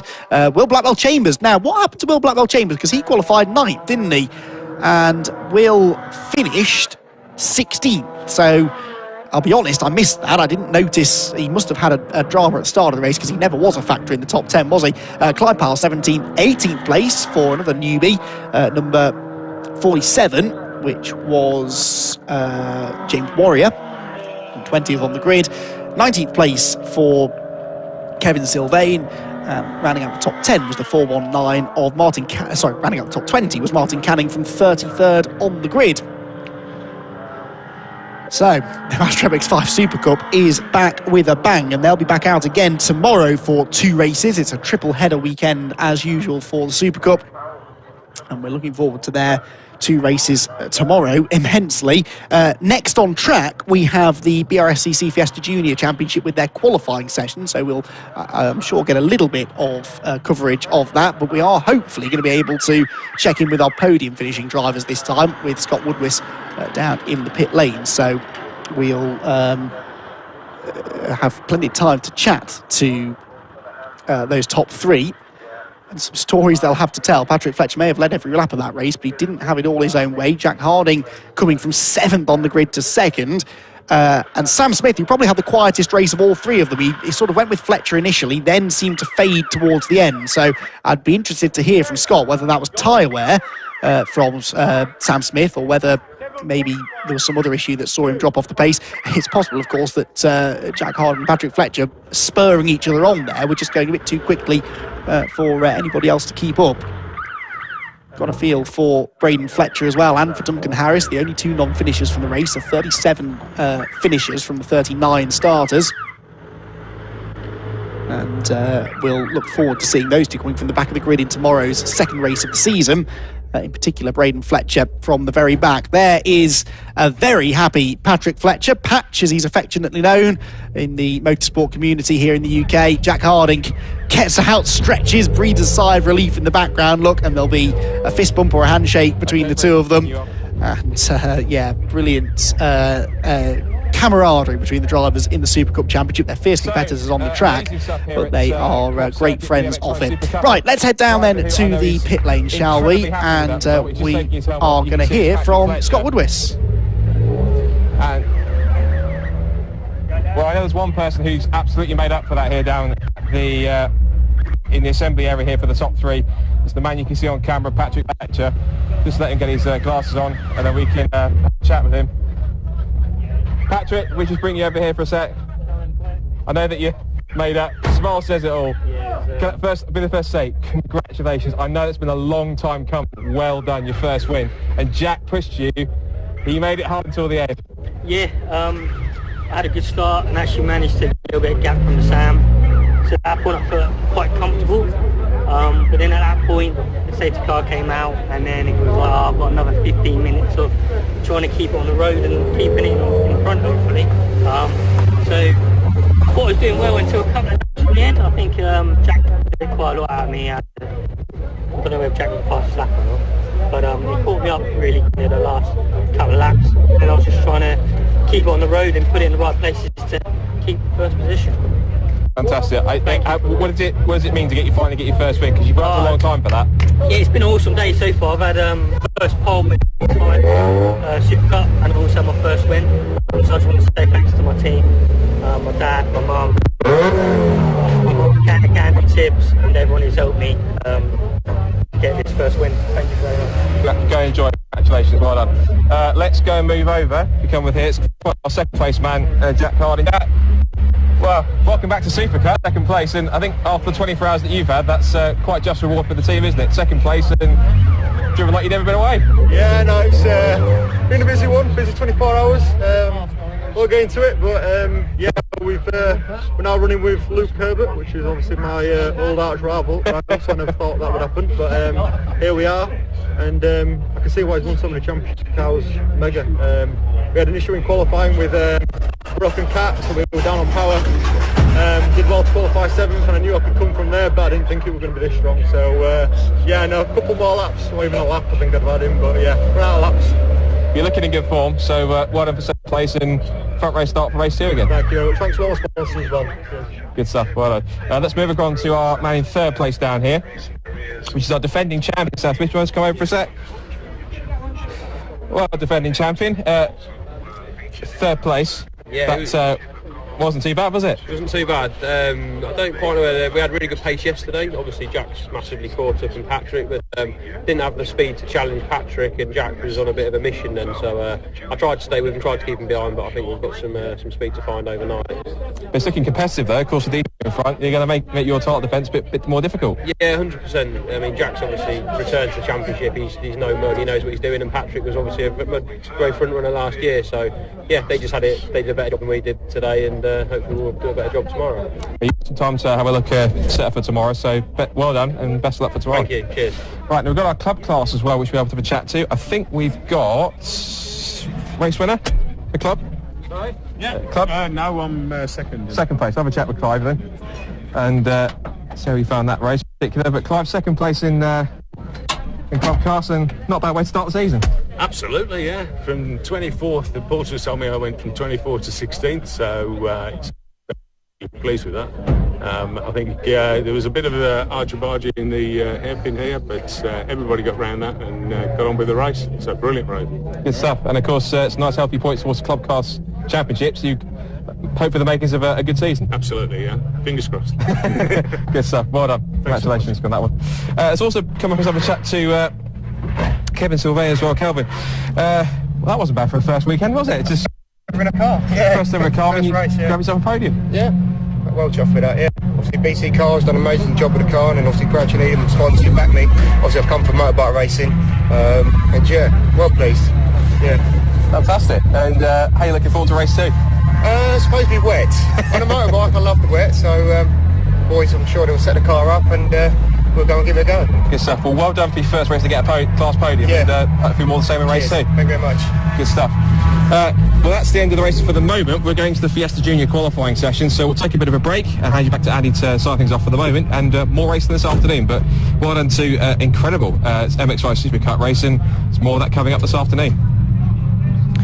Yeah, thank you, Scott. Well, more MX-5 racing, certainly. The Super Cup will be back out again tomorrow morning, but we will have the MX-5 Championship out. That's actually the next race of the day, as well as the second and final race of the weekend for the MX-5 Clubman Championship as well. As Scott said, though, and as I touched on earlier on, this is a qualifying session next up. It's the only qualifying session this afternoon. All of the other qualifying sessions took place this morning, but the Fiesta Junior Championship, as has always been the way, get an extra session. They get a practice session in the morning and then a qualifying session in the afternoon, just to give these young drivers a bit of an extra chance to get out there and get up to speed. 15 to 17-year-olds in this championship. Junior racing is always exciting, but what we haven't always been able to see, as the 99 car of Sid Smith runs a little bit wide there through Hawthorne, what we haven't always been able to see in this championship is massive grids. And I mean, at one point a couple of years ago, we were down to 4 or 5 cars on the grid. It's been an astonishing recovery by the championship, and the BRSCC organisers and officials have done an incredible job to get the grid up now to the point that it's at. We've got 14 here this weekend and more on the way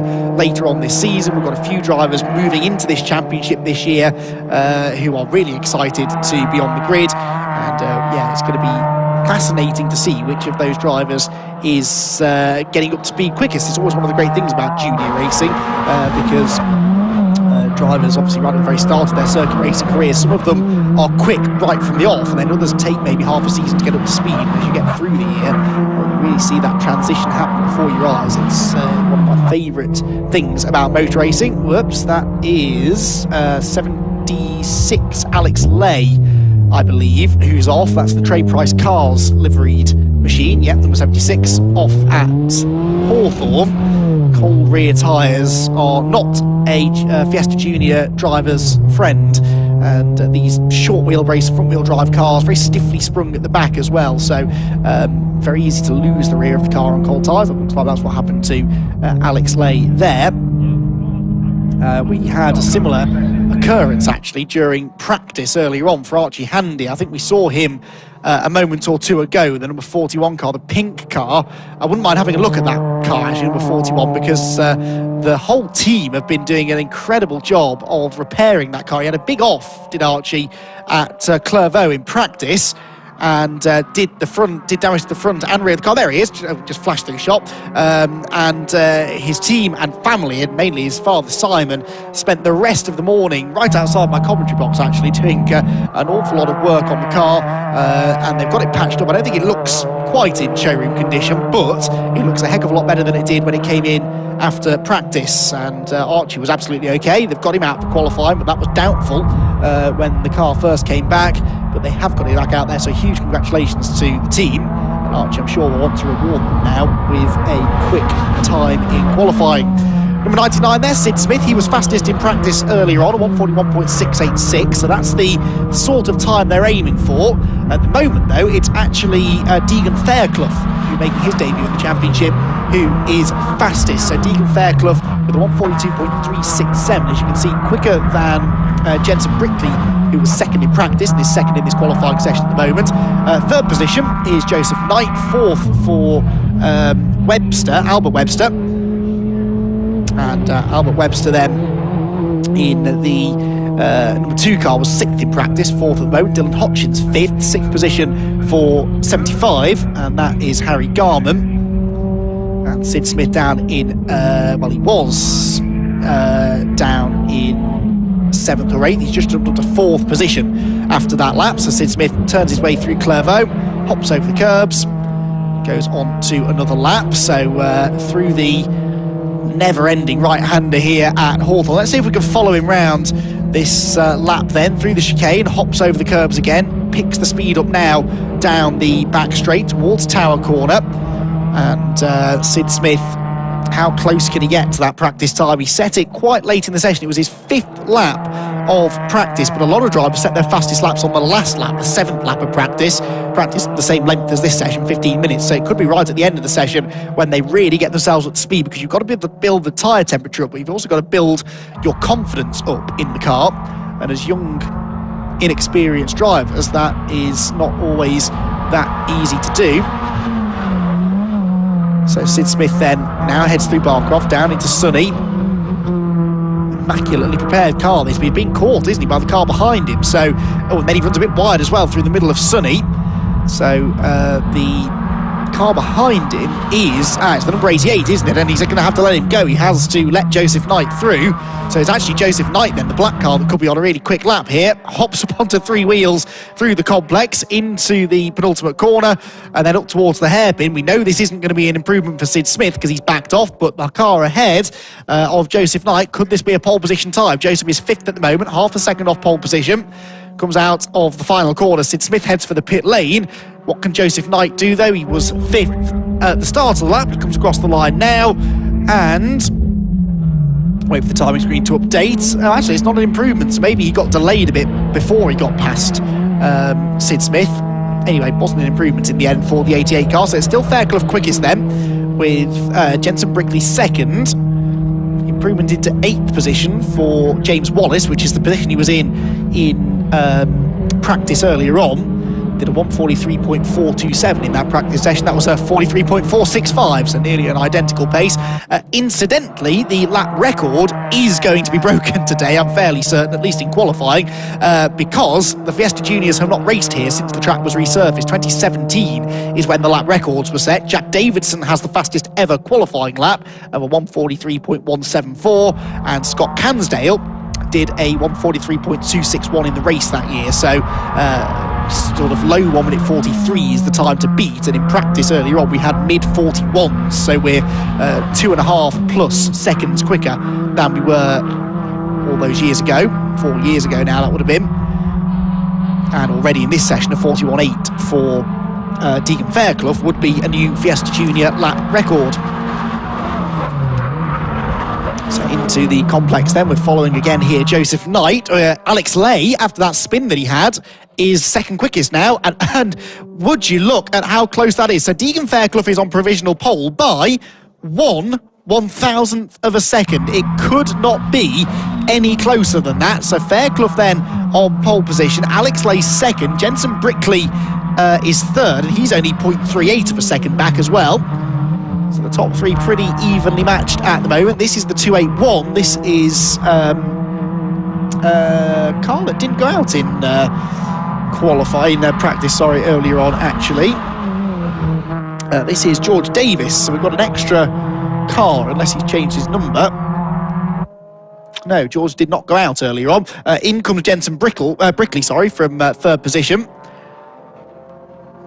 So we had 14 out in practice, 15 have gone out in qualifying now. It does sort of make sense now. There's the number 50, that's Dylan Hotchin, and he's got himself, he's gone for a different strategy here, hasn't he? A lot of drivers are trying to get themselves clean air. He is trying to get some slipstreaming help here from some of the cars around him. You can see that Dylan does not have a novice cross on the back of his car, the yellow square with the black cross. That's because he raced in the championship last year.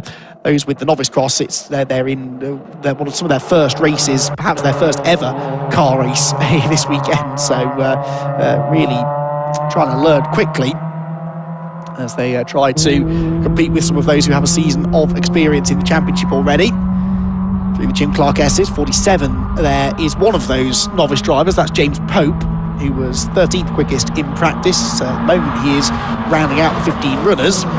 Into 5th position, by the way, a driver that I haven't mentioned yet, number 18, and that's another number that did not appear in practice earlier on, but that does look like it's been a number change for Jake Maynard. Because, I'm just going blind. Jake Maynard was 7th fastest in practice, so Jake improving on that a bit now to 5th position. In the pit lane is Alex Lay, so having set that time good enough for second, Alex Lay is pitted, so that's not his session done. There's still just under 5 minutes to go, but he's going to be hard pushed to get many more laps in, even if he left the pit lane now. By the time he's done an out lap and got some heat back into the tyres, he's only giving himself a couple of minutes then to improve. Any improvements in this bunch as they come across the line? The answer is no. We have had an improved time, though, from Albert Webster, who moved ahead of Jensen Brickley a moment or two ago. Not in this group, he's gone through about 30 seconds or so ago, but Webster up into third on the grid now.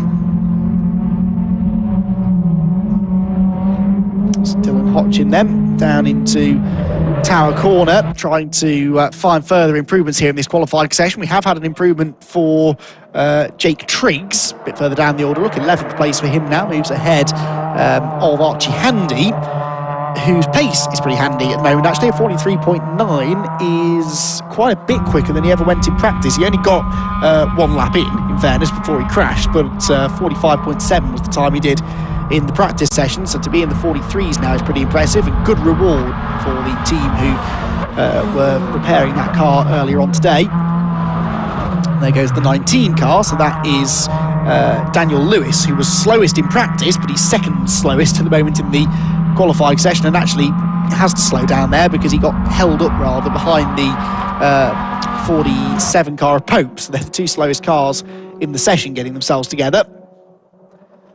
Cars sliding around through this final complex of corners then. Still Deegan Fairclough then in his debut on the championship. I was speaking to his parents yesterday actually, and briefly this morning, and they were amazed just how much he was enjoying himself out there. Massive smile on his face, and super excited to be in the championship. That was not a great exit from the final corner there for James Pope, but yeah, Deegan Fairclough massively enjoying himself, says the car is an awful lot of fun to drive. He's getting a lot of track time through testing, and obviously on the race weekend as well with this practice session on the Saturday morning.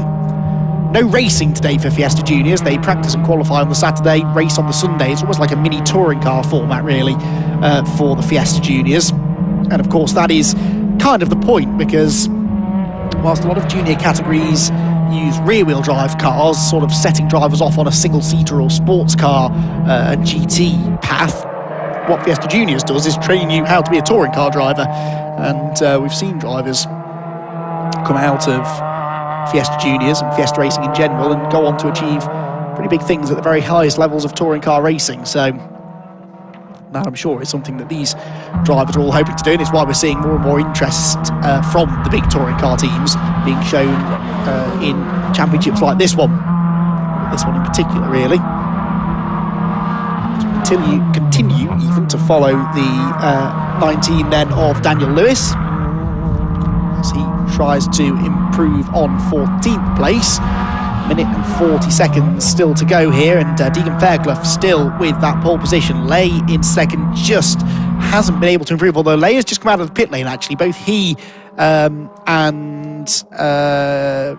Albert Webster still in the pits actually. So yeah, Lay then, Alex Lay could be the one to watch then. The white number 76 car, wherever he is on the lap, he's going to have time for 2 flying laps then in this session to maybe try and find that 1,000th of a second that he needs to move back into pole position. What's the line? Goes Lewis, sorry. And that was, in the end, not an improvement. There goes Brickley in 4th position. Now, Brickley is only 87 thousandths of a second behind Albert Webster. So Webster is feeling the heat a bit now for 3rd place, and Webster's still in the pit, so Albert is not going to get back out there on track again. Whether that's a choice or whether he's maybe had a slight issue, I'm not sure. I would imagine it might be the latter. I can't imagine the choice would have been made to not go out there and qualify.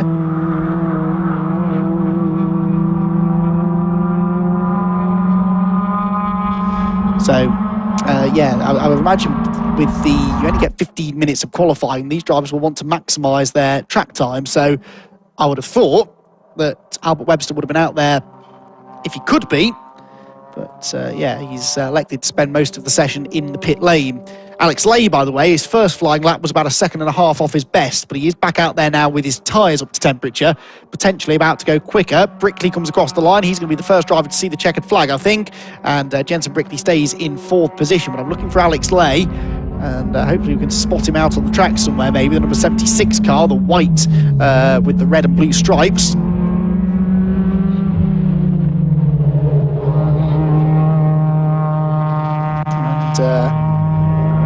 He is the one that could potentially improve here towards the end of the session. We've got Jake Triggs making an improvement, and also actually Dylan Hotchin, that was there, moving up into 7th place. He's just found some good time at the end of the session. So checkered flag out then, waiting for the final few times to be logged. And are we going to see any changes here? Can Alex Lay find that little bit of time that he needs to take the pole position away from Deegan Fairclough?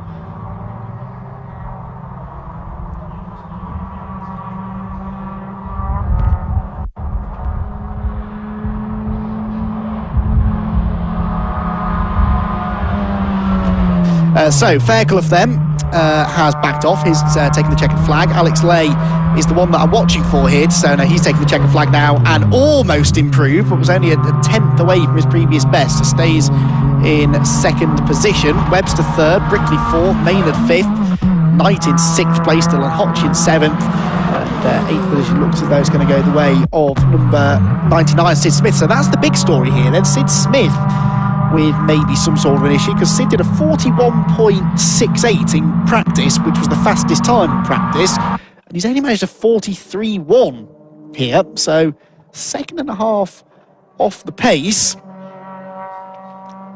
Brickley then comes into the pit lane, as will everyone else now, of course, because the session is over. But yeah, that's interesting. Sid Smith then just not finding the pace that's required, really. So again, there might well have been some sort of a problem for Sid Smith in that practice session. So, qualifying over for the BRSCC Fiesta Junior Championship. We've got plenty more racing coming your way, though, and we've got 5 more races, in fact. We've got the Mazda MX-5 Championship up next, the Fiesta Championship, the Fiesta Senior Championship, that is, who had their qualifying session earlier on today. They're due out at about 4 o'clock. The ETSL STXR Challenge is at 4:30. The Mazda MX-5 Clubman Championship have their second race of the day at about 5:05. And the Nangang Tire BMW Compact Cup at 5:35. So they are the 5 races today, and then tomorrow we start racing at a similar time, actually, 12:35, for a full programme of 9 races, culminating in the 45-minute BRSCC Club Sport Trophy, which is always a great spectacle to round out these live stream events. As we wait for the last few drivers to head into the pit lane, there you can see Archie Handy's pink car coming through. Where did Archie end up? 12th place, not bad effort there for Archie, in a car that I'm sure still had a few things that weren't quite right with it. And Alex Lay there, the next car behind him as well, will be happy with the front row, but wondering where the extra thousandth of a second could have been found that he needed to take that pole position away from Deegan Fairclough, who will be ecstatic. I'm sure if he was enjoying himself already, Deegan, he'll definitely be enjoying himself after that qualifying session. He will be on pole then for the Fiesta Juniors tomorrow. Plenty more racing coming your way, though, today. For now, though, I think we can head down to have another chat with Scott Woodwiss, who's roaming around the pit lane and the paddock. I say that, I'm probably going to like to have a crack at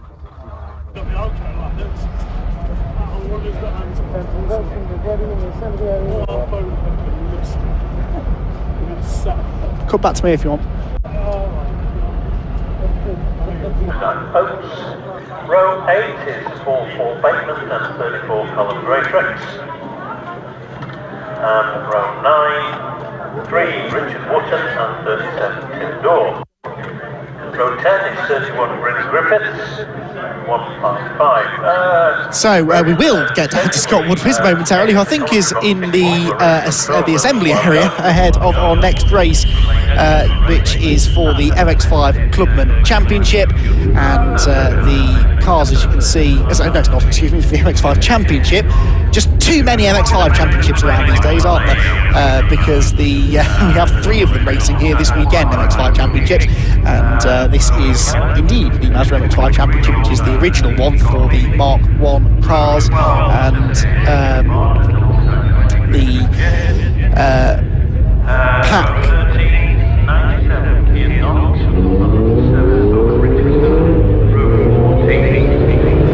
So, yes, the Mazda MX-5 Championship then makes its way out onto the circuit. Let's just run through the grid, shall we? I think that's going to be a little bit easier. So, the MX-5 Championship then, another big grid of cars here. We've got some 40 of them. I think this is the biggest grid here, and I think we can head actually down to Scott now. Junior Championship. That was qualified for the Fiesta Junior Championship. As you can see behind me right now, going out on track are the contenders for the Mazda MX-5 Championship for the first race of the season. And Jack Brewer's on pole position. Alongside him is Steve Foden, and then we have Michael Dibbs, and last year's front-running contender Oliver Allwood, who came so close to the title, but just missed out to last year's champion Wigan. It's always a full grid of 40 cars. They're all heading out for the first race. It's going to be quite an exciting race, being one of the most popular and most best supported championships on the BRSCC roster. So, over to Andy McKeown, who'll be able to take you to the grid for this first race.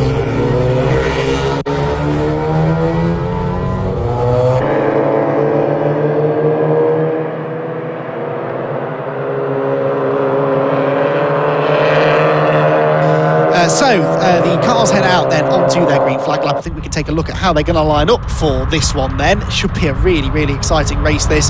So many quick drivers racing with us this season. It's Jack Brewer, though, who's quickest of anybody, qualifying by just over a tenth and a half from Steve Foden second. Michael Nibbs and Ollie Allwood make up row 2 ahead of Brian Trott and Jason Greytrex. Adam Craig and Oliver Graham make the fourth row. Fraser Fennick and Stuart Simmons are next ahead of Owen Mills and Matt Pollard. Luke Pullen and Zach Oates are on the 7th row. Paul Bateman and Cameron Greytrex making up row number 8. Richard Wotton, Tim Dorr, Bryn Griffiths and George King round out the top 20 ahead of Michael Green and Scott Leach. Richard Martin to begin next in line. Row 13 of this mammoth grid is shared by Cian Donaldson and Oak Richardson, with Tom Mallett and Aston Wigley next up. Matthew Allen and Kevin Dengate are rounding out the top 30, and there are still 10 more to go. Ollie Walden and Graham Rumsey on the 16th row. Row 17, Michael Pearce and Jordan Pimley. Alan Hawkins and Nick Ledoyen are next ahead of Jonathan Fieldsend, Bo Parry, Brad Jones and Anthony Pettigrew at the back of the grid. So at the head of the field, Jack Brewer on pole from Steve Foden, likely to have a bit of a changing of the guard this year in the Mark 1 Championship, because so many of our frontrunners over the last few years have moved over into the Super Cup field. People like John Langridge, Will Blackwell-Chambers, Sam Smith, Adam Bessel, they've all moved over into the Super Cup. We've got a few of the former and recent race winners in Mark 1s that have stuck around. For example, Ollie Allwood, 4th on the grid, Brian Trott, 5th on the grid. I spoke to Brian yesterday, actually, and he said, although he doesn't usually do full seasons, he is hoping to stick around for a full campaign in 2021. Here's the white car with sort of orange and purple stripes down the middle of it in the green highlights that lines up on the inside of row number 3. A couple of years ago was actually leading the championship in the early stages before having to miss a few rounds mid-season. So Brian Trott, very, very quick driver, and will definitely be one of those that we're expecting to see up near the front. And you might remember Michael Nibbs was out on track not that long ago in a very similarly liveried Mark III Super Cup car. Number 82 lines up 3rd on the grid. Did he not start 3rd on the Super Cup grid, or was it 4th? He was 4th on the Super Cup grid and 3rd in the Mark 1 grid. So nothing if not consistent, Michael Nibbs, and the number 82 car looking to try and get on the podium this time in the Mark 1 race. Ollie Allwood, who lines up alongside him, is a former race winner as well, number 63. He was one of many drivers who had lap times disallowed for exceeding track limits in qualifying. He also had a spin in qualifying for the 69 of Brad Jones, which was essentially the only issue, really, in the Mark 1 session. Pretty good going, given the fact there are 40 of them out on track. And this is on top of the Clubman Championship as well, which is a whole separate thing. So running to the same regulations, basically, but just over a one-day format. So the introduction of that Clubman Championship hasn't really affected the grid sizes too much for the Mark 1 Championship itself. Lap record wise, by the way, again, they haven't raced here for a number of years, the Mark 1, so we should see a new lap record, a 1:42.0 set by Alan Henderson back in 2014 is the time they're aiming to beat, but they were 2 or 3 seconds underneath that in qualifying. The race, though, is underway. We are racing for the first time in 2021 for the MX-5 Championship, and that rush towards Clervaux begins. It's an absolute swarm of them heading down towards the first corner. Adam Craig there, the number 29 car, who's a lot further up the order this year than he has been in the past, goes up the inside and then gets very sideways, gathers it together. More of them doing the same in the midfield. There's a bit of argy-bargy. Do they all survive? The tyres go flying. That was Richard Wootton that hit them in the black and yellow number 3. But somehow they're all still there. A few of them a bit bruised and battered, maybe. Now 4 wide through the chicane is not going to work. Someone has to bail out of that, and no one did. Oh yes, someone does go across the tarmac runoff area on the left-hand side. Right, at the front of the field, it's Jack Brewer that still leads the way, but it's Michael Nibbs second, and that looked like Brian Trott third. Steve Foden there, the black and gold car, has dropped down to at least 4th. That might even be 5th position as they go towards the Jim Clark S's. So the order appears to be Brewer from Nibbs from Allwood, the top 3, and no, Brian Trott is 3rd, Allwood 4th, so Foden must be 5th. Yes, he is, as they head towards the top of the circuit. And it's Adam Craig who's got himself ahead of the red and white number 33 there, Jason Greytrex, and he rather has his hands full because Stuart Simmons there in the white and purple AB Motorsport car is right behind him, and Simmons started 10th, so he has gained ground. Looks like Oliver Graham there, the number 24, has pretty much held position. The first lap of racing, though, in the books, and it is Jack Brewer that comes through the penultimate corner. There is that Ollie Graham, Stuart Simmons fight. Someone's going to dive up the inside into the hairpin, surely. Yep, there it goes. 263 is Fraser Fennick up the inside of Adam Craig. So one of the places Adam gained at turn 1 gets lost at the end of the lap. Jack Brewer then leads the opening lap here at Croft. Second place, Michael Nibbs. Third place for Brian Trott. So Brian Trott does gain 2 places from where he started. And this, though, is that fight for third. Ollie Allwood wants that third place back, if at all possible. They clobber the curbs. Got still Steve Foden going with them. Oops, the cones go flying. Through the gravel goes one car there. Cones getting scattered around the track. They've survived all day, actually, those cones up at Clervaux, but 40 Mazda MX-5s ploughing through there at once was a bit too much to ask, wasn't it? Oh, in fact, one of them's got stuck under the car, look, so I'm not sure who that is. That might be, is that the number 22 of Owen Mills, possibly, that's run over the curbs? Change for third, Ollie Allwood up the inside of Brian Trott, so that's down at Tower Corner. A normal service regime then for Allwood. He's back ahead of Brian. Those two qualified 4th and 5th, but they both gained a place at the expense of the slightly sluggish start for Steve Foden. Top 2, though, breaking away. Jack Brewer in the lead. Second place for Michael Nibbs. further back. Let's see if we can pick out that car that's picked up the cone. I am fairly sure of the 22 of Owen Mills, because he's just behind Stuart Simmons, so yeah, that would be right. So it's Mills then who's carrying a bit of circuit furniture around with him. Ollie Graham here almost latching on fully to the back of Adam Craig's car. Craig defends the inside going into the complex, and I think should hang on to what is 7th place. But it's now a leading quintet, really, isn't it? Here, 5 cars together, and Fraser Fenwick is going after them as well. So this is developing into a typical MX-5 race here, isn't it? Where no one can really get away from each other. It's nose to tail throughout the field. And they race across the start-finish line then, with the fastest lap being traded there between the top 3. Brewer had it, then Nibbs had it, then Ollie Allwood had it with a 1 minute 40.377, and that is then a new lap record here at Croft for the Mazda MX-5 Mark 1 Championship, who, just to reiterate, have not yet raced on this new-ish surface at Croft. It's a couple of years old now, but the Mark 1 Championship doesn't always come and race at Croft. When it does, it's always a popular addition to the calendar. They just haven't had the chance to try out this new surface yet, so we were always expecting that lap record to fall, and it could, and arguably should, fall even further before the end of the race. Bit of separation now in this lead pack, isn't there? There was a mistake, I think, for Brian Trott. Yeah, he's fallen behind Steve Foden now, so Foden into 4th place, and behind, Ollie Graham was having a big look at the inside of Adam Craig. How did that one work out? They're both still there, yes they are, and they're actually still in the same order, with Craig in 8th and Graham in 9th place. But yeah, that little battle between Foden and Trott, with Foden moving ahead of Brian, has allowed these top 3 to get away. And actually, Allwood isn't exactly on the tail of the top 2. So Michael Nibbs and Jack Brewer making a bit of a break here. Brewer the leader, Michael Nibbs right behind him. Gets really sideways through Sunny in and Sunny out.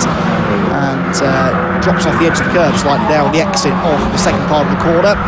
Just loses him a few car lengths to the leader. And yes, look, allows Allwood to get back onto his tail.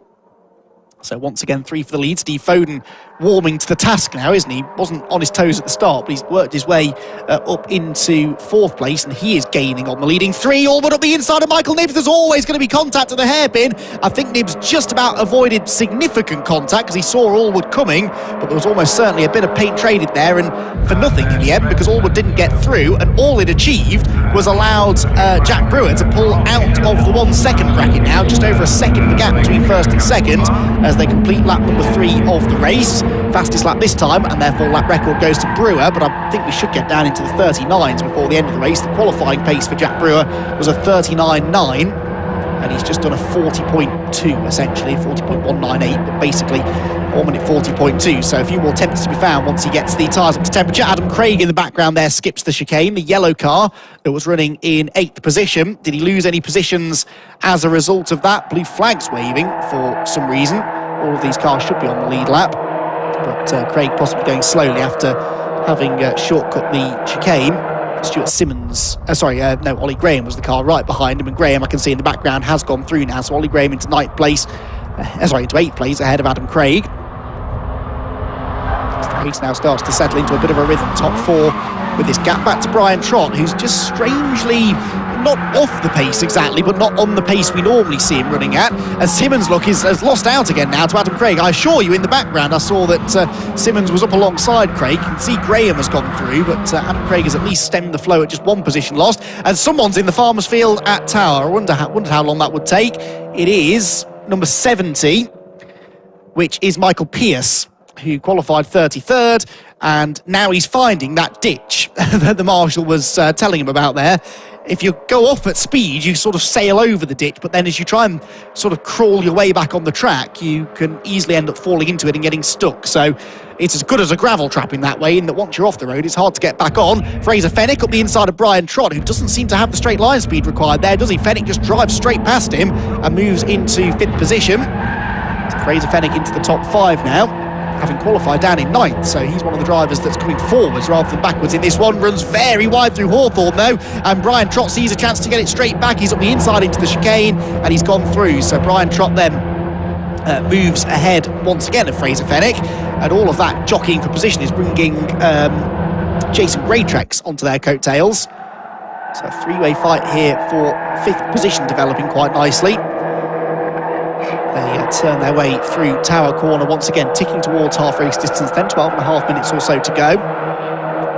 And Michael Nibbs only matching Jack Brewer at the head of the field, so the gap is just over that 1 second still. In fact, Brewer was fractionally quicker. even though it was a personal best for Michael Nibbs. So Fraser Fenwick is thinking now, I've found a way past Brian Trott once, what do I have to do to make it stick? Well, not running wide at Hawthorn is probably a good place to start. He made the move down the pit straight, but then that little mistake was all the invitation that Brian Trott needed to move back into that 5th spot.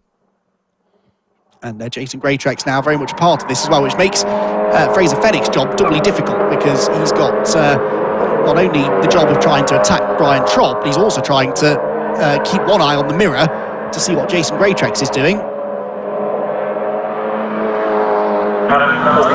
There go the leading force. You can see the gaps. It was 1 second. It's come down this time, so that was a bit better. 2/10 faster there for Michael Nibbs. He's getting back into proper slipstream range. Again, look though, Brian Trott is down on straight line speed. Jack Brewer pulls right onto his tail, but wasn't fully alongside that time, so he didn't commit to a move at Clervaux. You don't really outbrake people into Clervaux, but if you're already alongside, you can sort of force the issue at the apex, but you're not going to lunge up the inside of them from a long way back like you can at places like Tower or Sunny or the Hairpin. That's more of a corner you don't really want to go side by side through. You don't do a lot of braking. You carry more speed through that first corner than you'd think. Michael Nibbs carrying some speed now though, because he's closing in, and Fraser Fenwick was up the inside of Brian Trott for 5th position. Let's see, did he get it? Did he get it? No, still Brian Trott ahead, so we can focus on the leaders then as they go through the Jim Clark S's. Pairing off now, aren't they? 2 for the lead, 2 for 3rd, and then, well, 3 for 5th position. But Fraser Fenwick has once been ahead of Brian Trott. He almost got him again then at Tower, but a bit of frustration starting to set in, I think, now for Fraser, who thought about going up the inside at Sunny. Brian Trott saw that one coming, carries good speed through the turn, keeps that immaculate livery 263 car behind. I think that is a new livery on Fraser's car for this year. He looks very, very good indeed. Leaders come through. Look how close Michael Nibbs is now to Jack Brewer. So we saw this in the Super Cup race, didn't we, earlier on, where Jack Harding, once he got within a second of the race leader, Patrick Fletcher, was able to take that next second out of him very quickly because of the slipstream. And I think the same is true here of Michael Nibbs catching Jack Brewer. So game on for the race lead now. We move into the second half of the race, just under 10 minutes to go. And Jack Brewer now has a little bit of work to do again. He's broken free of Michael Nibbs once, but this time Nibbs isn't under any pressure from Ollie Allwood behind, so it's going to be harder to shake him off now. There you can see Allwood in the background starting to think about what Steve Foden's doing behind him.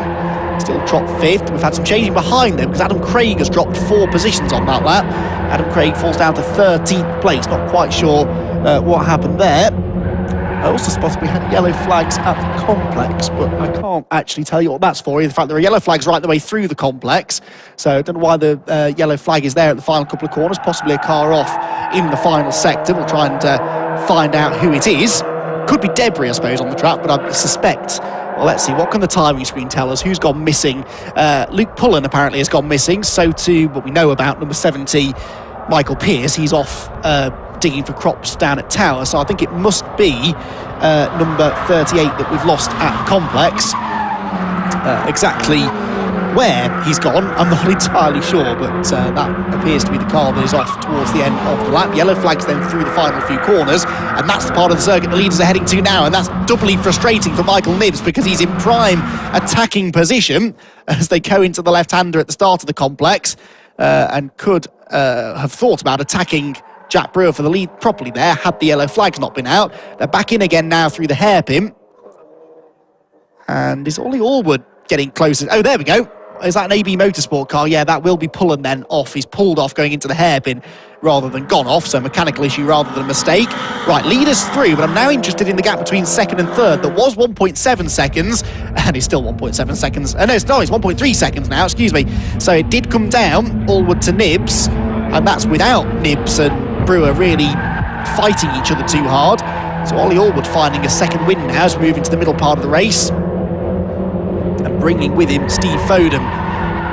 Fraser Fenwick, by the way, has now got the better of Brian Trott for the second time, but he was half a second ahead of Brian at the start of the lap, so I think he's probably done enough now to make fifth place his own, but he's not going to be able to catch the leaders because they're five or even 6 seconds nearly ahead of them now.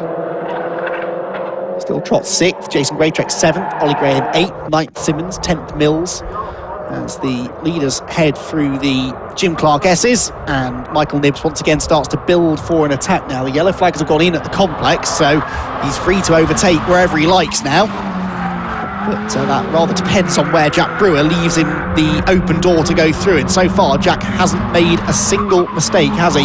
Jack Brewer driving extremely well in this one, defending under intense pressure from Michael Nibbs behind him, who of course already has a race under his belt, doesn't he, this well, today, because he was out in that Super Cup race earlier on.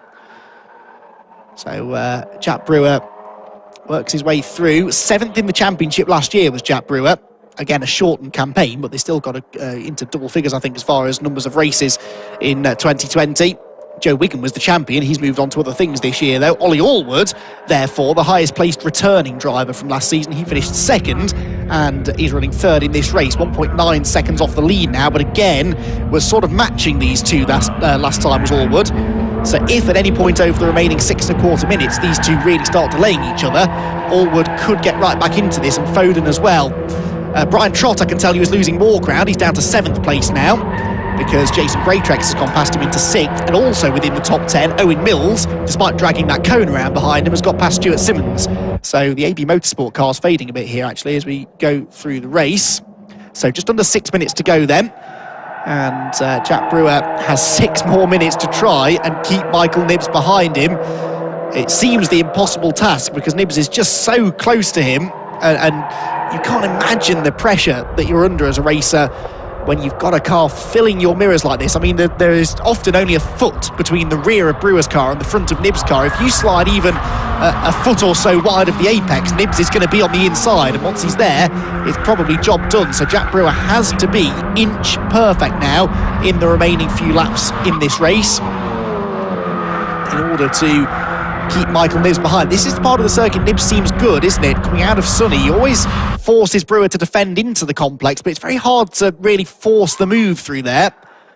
3rd place is still Allwood, Steve Foden 4th, and they're now dropping back again. So that little mid-race challenge from Allwood seems to have faded slightly. He's relying now on the leaders really setting to it and going side by side. If they start doing that, then he might get back into it. But for now, 3rd place as good as it's likely to get. Across the line they go again then. 9 laps in the books, 4 3/4 minutes to go, and it is Jack Brewer trying to hang on to the race victory. Nibbs 2nd, Allwood 3rd, Foden 4th. Have we had changing behind? Yeah, another place lost for Brian Trott. So what's wrong here with Brian Trott? Qualified 5th, was in the hunt early on, and now he's dropped down into 8th position. And Stuart Simmons has gone back past Owen Mills. So lots of to and fro battling through the field, where one driver gains a position and then instantly seems to give it back. That's not been the case at the front though. Brewer's led from the start in this one, never by a huge margin. He had about a 1.1 second gap in the middle part of the race, but now, well, ever since about halfway through, it's been no more than a couple of car lengths. Both Ollie Allwood and Steve Foden there drop a wheel over the edge of that curb through Tower. First half of the lap for Brewer looks good, doesn't it? It's through this section that Michael Nibbs gains, partly through the slipstream, maybe on the high-speed section, but I think he's doing most of it through the corners, through Sunny and into the complex. Steve Foden here facing a very similar challenge. He's got a face full of Ollie Allwood and just can't get through. These cars, of course, all identical in performance. In theory, it's a very tightly regulated championship, and so it is all down to the drivers being able to find an advantage over their opposition, and that's clearly not easy to do when they're all operating on such an even level, which is exactly what we wanted to see, because with so many of our quick drivers moving on to Super Cup now, there was a slight concern maybe that there would maybe be 1 or 2 left that were really quick and then everyone else left scrabbling to keep up. But we've got some good competition here throughout the field, with Brewer and Nibbs particularly evenly matched. Nibbs now dropping back again though. It's nearly a second advantage with probably 2 laps to go. So Nibbs has got to now do the hard job of catching Brewer and then the even harder job of getting past him again, and I'm just not sure he's got anything left in the tank. Allwood and Foden's going to run to the flag though, I think. So are the battles behind. Ollie Graham is now ahead of Jason Greatrex, 6th position for him. Wouldn't mind seeing that battle for 5th actually, because every time they come across the line they're in a slightly different order. So the leaders come down into Tower then, no change for the lead, a possible change for 3rd, although Steve Foden with a bit of a lock-up there. That was an opportunistic look at the inside, or an optimistic look I should say, at the inside. rather than a genuine overtaking challenge, I think. But could be incoming. Leaders go through, an ever-increasing margin between them. I think Michael Nibbs might have settled for second place here. Head through Barcroft and Sunny again, and Steve Foden almost at the inside of Ollie Allwood, who's almost on the grass as they go into Sunny, and he's gone wide, and this could be the opportunity Steve Foden's been looking for. He's got the nose on the inside, but that camber through the middle part of Sunny in just saved Ollie Allwood there. He carried way too much speed into the corner because he was preoccupied with the challenge Foden had just made through Barcroft, and if it hadn't been for the camber in the road, he'd have probably been off the road, but as it was, he not only stayed on the black stuff, but carried good speed through the corner and was able to keep the 77 car behind. But Foden is all over him, goes to the outside into the hairpin, tries to cut back to that late apex, but as we've seen in all of the races today, it's very hard to do that because you're on full lock through the corner. You can't physically make the car turn any tighter and carry the speed off the turn. So last lap then begins, 1 minute and 20 seconds left to go, so this will be the final lap of the race. Jack Brewer is now 1.3 seconds to the good. This is the biggest margin he's had all race long. He's set a fastest lap of 1 minute 40.198, which will comfortably be the new lap record by nearly 2 seconds, beating Alan Henderson's 7-year-old record from 2014. Jack Brewer having already broken the qualifying record as well earlier on this morning. Steve Foden and Ollie Allwood there side by side for third. So Allwood was going to the inside to cover from Foden, as both Brewer and Nibbs have a bit of a moment there through Tau. But what's going on for third place? It is Allwood still in front. So Ollie Allwood then staying in P3. But by the skin of his teeth, you've got to say, if he hangs on to that to the flag, that is a mighty impressive defensive job. Jack Brewer then in the lead of the race, and this has been not a dominant performance, much more dominant victory than it has been actually, I think, because he's likely to win this race by over a second, but as we've seen, it's never been more than half a second between them really until these last couple of laps. They both go around the outside of one of the back markers there. That I think was the 85 car, wasn't it? That was doing its best to get out of the way of Pettigrew, Anthony Pettigrew, making his debut in the championship. But across the start-finish line comes the race leader and now race winner in round number 1 of the BRSCC Mazda MX-5 Championship for 2021. It's Jack Brewer victorious, Michael Nibbs in second position, and Ollie Allwood just about hangs on to third place. Now, this is the real battle. 5th position, Fraser Fenwick is going to hang on, I think, yes, from Ollie Graham in 6th. So he's got ahead of Jason Greytrex on the last lap. I told you they keep changing positions. Greytrex 7th, Brian Trott is 8th, Simmons in 9th. Just from Matt Pollard in 10th position. Yes, then Owen Mills, Adam Craig, Paul Bateman behind, the rest of them all coming through. Good race there for the MX-5 Championship then, and great battles all the way through the field. But at the head of the field, it was all about Jack Brewer and Michael Nibbs, and it's Brewer that comes out victorious by 1.8 seconds. Like I say, that's really do the race justice. Michael Nibbs really pushing him hard there, and Nibbs will be happy with his day's work, I think, won't he? Second place in that race, and Michael Nibbs finished the Super Cup race earlier on in 5th place, having run inside the top 3 or 4 in the early stages. So let's remind ourselves in a moment or two of some of the highlights of that race. It was a fantastic opening round of the Mazda MX-5 Championship, and it went a little bit like this. Well, at the start of the race, it was wheel-to-wheel throughout the field, really, and a very chaotic opening corner. Adam Craig there, the yellow number 29 car, had a big lock-up through the first turn. Fraser Fenwick was right behind him, and he somehow manages to gain a whole heap of places through all of this. A number of cars get sideways, a number of cars go through the gravel. Owen Mills manages to run through the cones a lap later through this first sequence of corners, whilst Richard Wotton headbutted the tyres on the apex of the corner. Thankfully, though, they all survived the opening few turns, and the battles could then continue on into the race, with Jack Brewer staying ahead of Michael Nibbs, who had got himself ahead of the 77 of Steve Foden at the start. This was Owen Mills going round the outside of Stuart Simmons and running straight through the cones through the middle part of Clairvaux. And although he took some of the circuit furniture with him, it didn't seem to slow him down. Owen Mills eventually coming home in 11th, but ran inside the top 10 for much of the race. Steve Foden's recovery drive took him to 4th, and he had a grandstand view of this battle between Michael Nibbs and Ollie Allwood. Allwood went up the inside through the hairpin. They almost made contact, but Ollie Allwood in the end settled back behind, and that really was the last we saw of him. From that point onwards, Michael Nibbs was able to pull clear. Adam Craig, Stuart Simmons, Owen Mills all had a brilliant battle going on at the far end of the circuit, whilst unfortunately off into the Farmers Field down at Tower Corner, we lost the number 70 car of Pierce, and he was not able to get back into the race. Brian Trott had to fend off Fraser Fenwick for much of the race, but in the second half of the race, Brian Trott did seem to lose a bit of pace, fell down the order, eventually finishing the opening race in 8th position, whilst at the head of the field, Michael Nibbs was really putting the race leader, Jack Brewer, under pressure. Ollie Allwood and Steve Foden fought for 3rd place. It was Allwood, though, that came home on the podium, with Michael Nibbs 2nd and Jack Brewer the race winner. And I believe we can now hear from those 3 drivers with Scott Woodwis.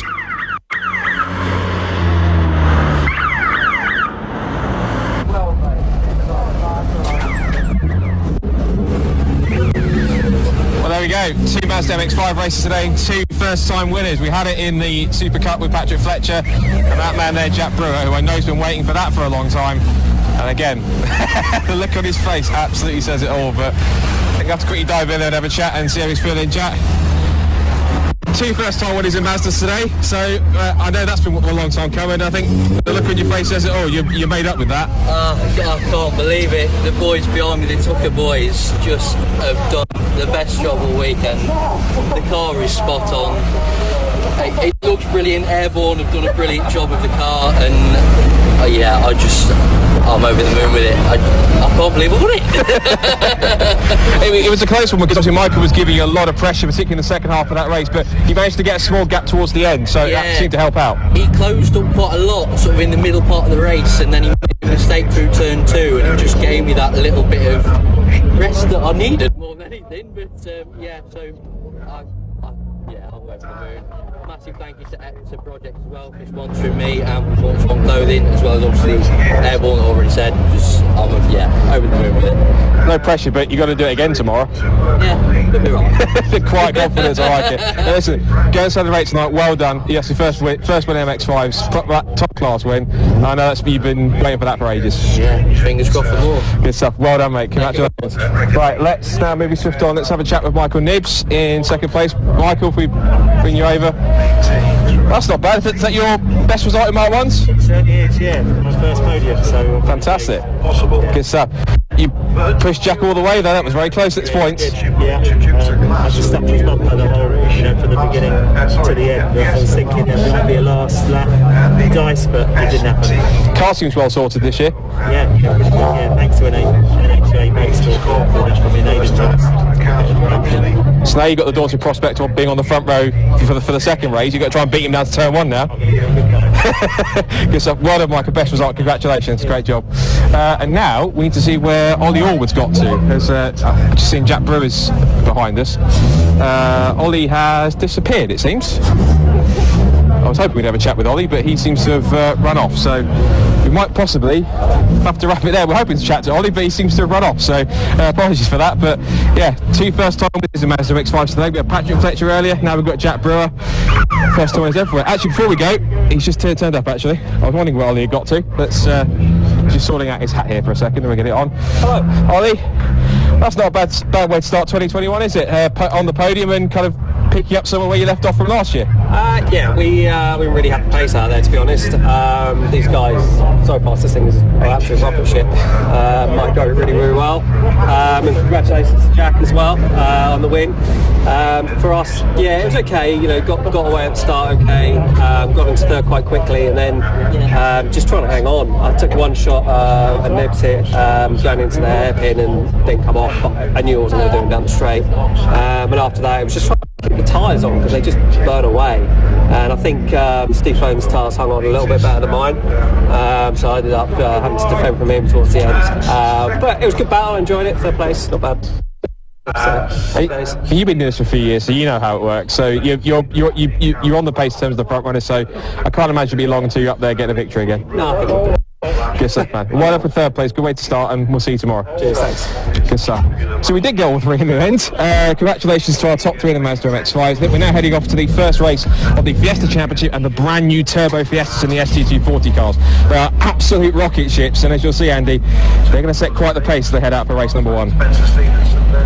Yes, thank you very much, Scott. So the cars are about to head out onto the circuit, as you said, for the BRSCC Fiesta Championship. If you like Fords, and Ford Fiestas in particular, this is a good event to be watching because we've got 3 different Ford Fiesta Championships, all catering for slightly different cars or drivers. This is what's referred to within the BRSCC as the Fiesta Senior Championship.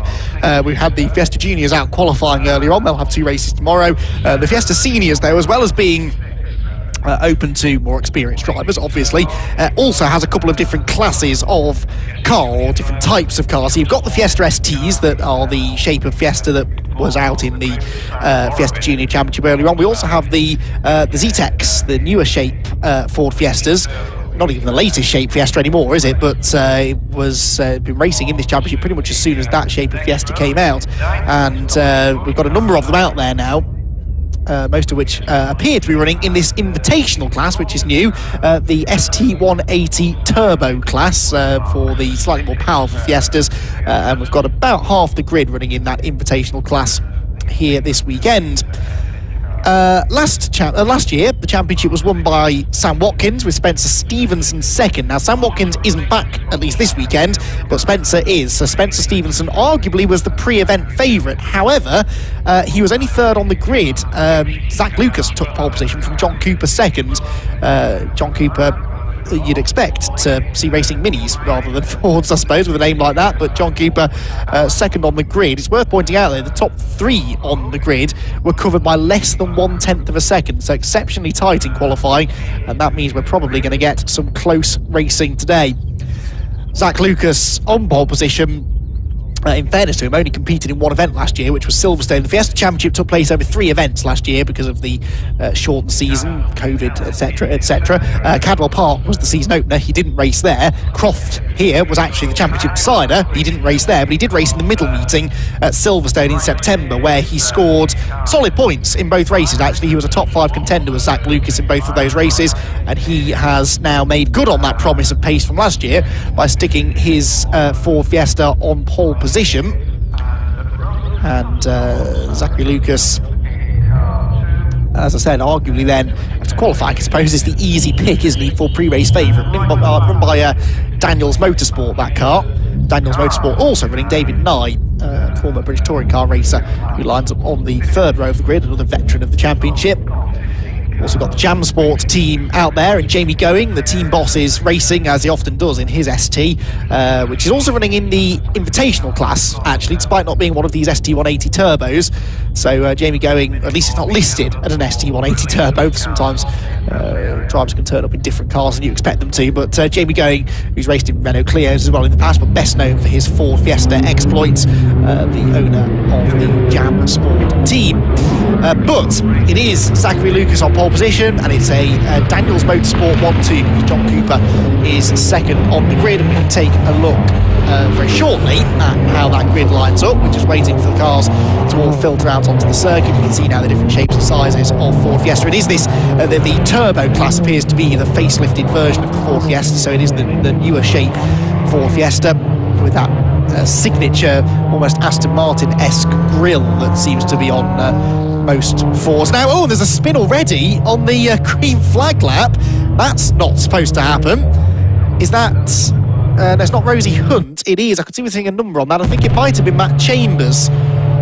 Possibly. I'd like to see maybe who that purple car was at the back of the grid then, who had that spin. But because they've fallen right to the back of the grid now, they are not going to be able to take their original position. Right, let's run through the grid then, although it might slightly change now.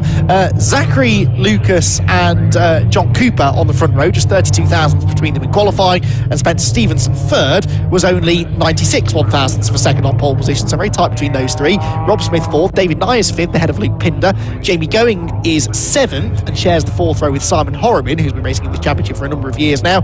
Dominic Bush and Ethan Rogers next, then Jack Yohill and Marco Ritchie, and then it was one of these drivers at the back that just just had the spin, either Briony Davis, Rosie Hunt or Matt Chambers, but I believe we're going to have another chance to have a look at that in a moment or two anyway and see precisely what happened. But that is as graphic an example as ever you'll see of cold tyres. Oh, and it is Matt Chambers from the back of the grid who's just had a big spin, and round he went. So it wasn't Bryony Davis or Rosie Hunt, but Matt Chambers who had the big lose, and that is rather embarrassing, but everyone's done it at some point in their racing career. Even the greats have gone off on green flag laps and such like, so we can forgive Matt that on cold tyres. Now you can see him at the back of the field, running a little bit more sensibly now, a bit more cautiously in that number 69 car. So this is another race in which we're likely to see some lap records for, because the lap records at the moment in the Fiesta Championship stand from 2017. David Nye set both the qualifying and race lap records, and his qualifying lap record has already been absolutely smashed. Not just beaten, but obliterated, because it was the lap record in qualifying was a 1:38.2. Zach Lucas did a 1:33.6 in qualifying, so we're talking nearly 5 seconds quicker. The race lap record is very similar as well. It's actually slightly slower, 38.5, so expect to see that go in this race. But who will win the race? Well, that is a much harder question to answer, with Zach Lucas, John Cooper and Spencer Stevenson so evenly matched in qualifying. There are the Daniels Motorsport teammates on the front row, Lucas and Cooper. And at some point during the race, we'll try and figure out how to tell the two apart, because they look very similar from the initial viewing. Then it's Spencer Stevenson, the red car on the third place on the grid. Rod Smith is the black, green and red car to the right of shot. And then the white 121 is David Nye, the lap record holder. But of course, that would have been in the older shape ST. And I don't think we've raced at Croft since we've had these newer shape Fiestas racing in the series. So yeah, these cars are in theory quicker, a little bit more powerful, a bit heavier, but more powerful, good grip, and they're well sorted now. It took some of the teams a few years to get these cars to the pace they're running now, but as you can see, the front of the field completely locked out now by the newer shape Fiesta STs. So 15 minutes then is the duration for round one of the BRSCC Fiesta Championship. Pole position for Zach Lucas, that's the right-hand side of the road. On the left is John Cooper. The red lights will go on very shortly, and then we will be racing. There they go, they're on now, they go out now, away we go. No wheel spin at all there from the front row men. John Cooper is away well from the outside of row one, and he looks like he might have the lead as they head into Clervaux for the first time. It is going to be Cooper that gets ahead of Lucas then. And for third place, well, it is definitely no longer Spencer Stevenson. He's had a difficult start there, so Rob Smith has come through into third position. Oh, it's all getting very tight through the right-hander at Hawthorne. Jamie Going there leaning on someone as they go through, and there's a bit more contact through the chicane, and they both try and go through it side by side. Jamie Going did well not to end up on the grass there coming out of the chicane. Usually when they go into their side by side, the car on the left sort of bails out across the runoff area, but neither driver wanted to back out of that, and they're still battling away as they drop into Tower Corner. They're in third position. Then is Rob Smith, so he has indeed got himself ahead of Spencer Stevenson. In fact, Stevenson's lost a few places on the opening few corners. Look at the way these top four are getting away. That Jamie Going battle, which I think might have been with Luke Pinder, really held them up. Big bounce over the curves for Zach Lucas. Again, if you run wide out of the Jim Clark S's there, you can go on that concrete runoff area, but there's quite a steep drop. It's very bumpy. The cars bounce around a lot, and it's definitely a risky route to take. There, the red car is Spencer Stevenson, so he's now got in between Jamie Going and Simon Horrobin in the blue car. It was Horrobin that was going wheel to wheel with Going then through Hawthorne. Top four though, as one, as they come through the final sector. 4 cars battling for the lead, 5 cars battling for 5th position. This is proper Ford Fiesta racing. It's taken a while for these newer STs to become popular, but now that they are, it's a great little championship again, this one. Across the line they go then, and it is John Cooper in the lead, but Zach Lucas is right back on his tail. Look, as they flash past us and head towards Clervaux for the second time. Just a quarter of a second between the two of them, but these two are teammates, so they'll be wanting to be as careful as they can. And the only way I can tell the difference between these at the moment, by the way, is that John Cooper seems to have a Daniels Motorsport sticker on the grille, whereas Zach Lucas doesn't. Other than that, they are identical, these two cars. Slightly different rear lights I can see, but we don't see the back of the cars very often. So two identically liveried cars and pretty identical on performance, it would seem, at the moment.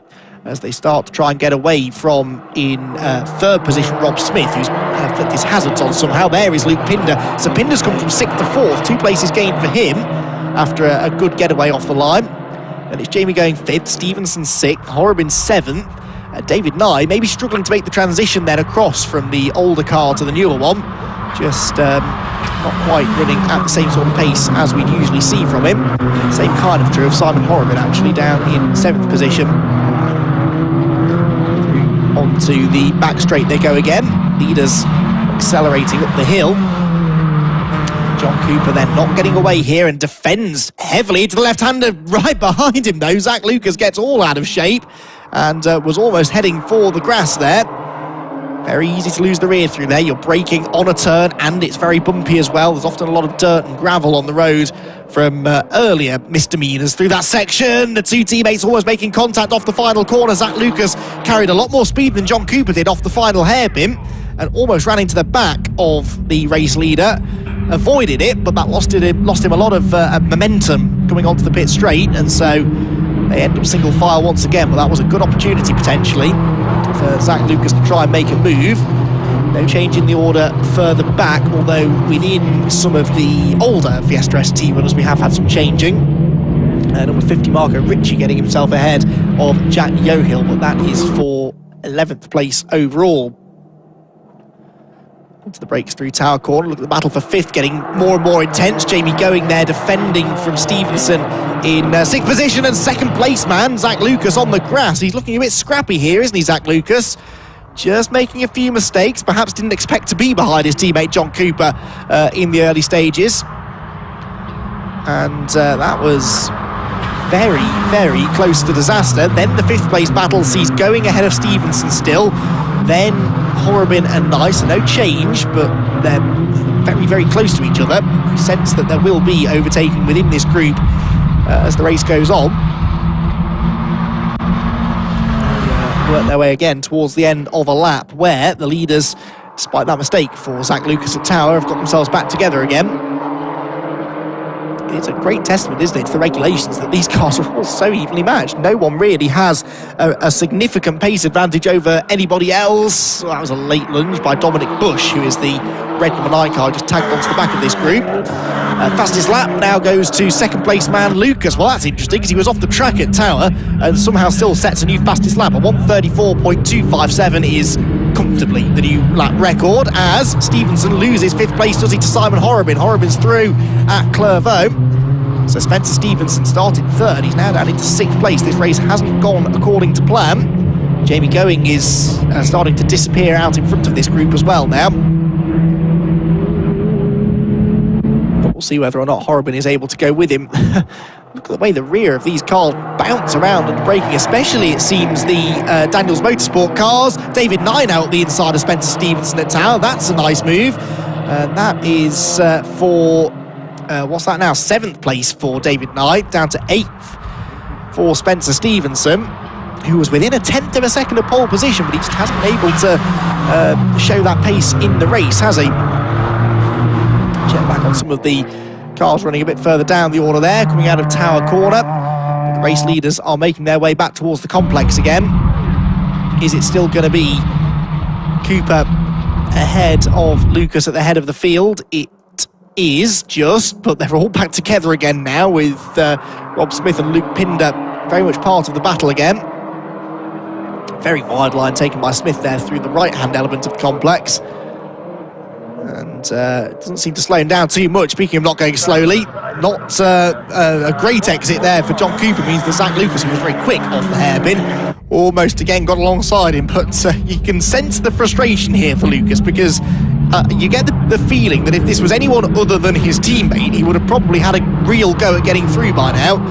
But the last thing you want to do is go for a rash move and put both cars in the gravel and or start making contact between the two of you. And again, it's Zach that runs a bit wide there coming out of the chicane. I do think Zach Lucas at certain parts of the circuit feels that he is a little bit quicker than his teammate ahead. Smith 3rd, Pinder 4th, approaching half race distance down, not for the first time, not even for the first time on this lap. Zach Lucas is wide, but that's the second time he's done it at Tower Corner in this race. Cars seem to ride the curves quite well, actually, despite the fact they hop and bounce around so much. They doesn't actually seem to slow them down much when they start skating wide onto the grass. Look at the way that Simon Horrobin there. Mistake 4. That is Zach Lucas. There's a problem for Lucas, I think. Zach Lucas from second place as they go through Sunny. The car has slowed significantly. Now, what could that be? Is there anything hanging down under the car? I can't see anything. Can't see anything leaking either. Remember I said that Duncan Harris in the MX-5 Super Cup qualifying session earlier on ran over a curb and the car cut out. I wonder if it's something similar there for Zachary Lucas. Whatever it is, it lets John Cooper off the hook rather, doesn't it? Because he's going to have, well, it was a quarter of a second advantage over second place. He's now 1.3 seconds clear of, in second place, Rob Smith, third place, Luke Pinder, Jimmy Going in fourth, Simon Horrobin fifth, Spencer Stevenson sixth, and seventh place should be Dominic Bush, although Dominic Bush dropped back a bit on that lap as well. In fact, Bush hasn't come through. Now he's in the pit lane. Hugo Bush is in the pit lane, and look, there's damage to the back of the race leader's car. I think Zachary Cooper has hit his teammate, and that's what's taken him out of the race, because you can see that bodywork rubbing on the back of John Cooper's car. I reckon that Zach ran into the back of him going into Sunny, and it's broken the right front suspension. I did think at the time that he pulled off, that right front corner didn't look quite right, and you can see that it's damaged both cars. Wasn't it half a lap before that I said the last thing they want to do is run into each other, these two? And then that's exactly what they did. I need to learn to stop saying things like that. John Cooper then now has to hope that that bodywork doesn't get any looser. At the moment it should be okay, but if it gets any looser it will attract the attention of the clerk of the course, and he will be pulled into the pit lane to get it fixed. He also has to hope it's not rubbing too much on the tyre, but that doesn't seem to be such an issue. It rubs a bit when he leans to the right, so through left-handers there you can see it rubs, but thankfully this is a clockwise circuit, so you turn right more than you turn left, so that should be okay with only 5.5 minutes to go. But it's distracted him, hasn't it? Look, because his pace has really dropped now. His fastest lap of the race is a 34.381, and as he comes across the line now to finish lap number 6 of the race with just over 5 minutes to go, he does a 35.8, so he's dropped a second and a half now, either because of damage from the hit, or more likely because he's getting distracted and he makes a mistake again at Clervaux now, and so there is a real chance here for Rob Smith to come through and take the race lead. Right behind him, of course, Luke Pinder in third place also sees this as a chance to try and get through into the lead of the race. They bounce over the curb, through chicane, down the back straight again. Behind them it's still Jamie Going in fourth and Simon Horrobin in fifth, but this race has, I was going to say come alive, it's always been pretty exciting, but the contact between the teammates there has really added a new dynamic to this race. So through Tower, got a back marker up the road as well, which is not going to make their life any easier. I'm not sure who that is. I think it's likely to be the number 69. Is it of Matt Chambers? I think it is a purple car that spun on the green flag lap.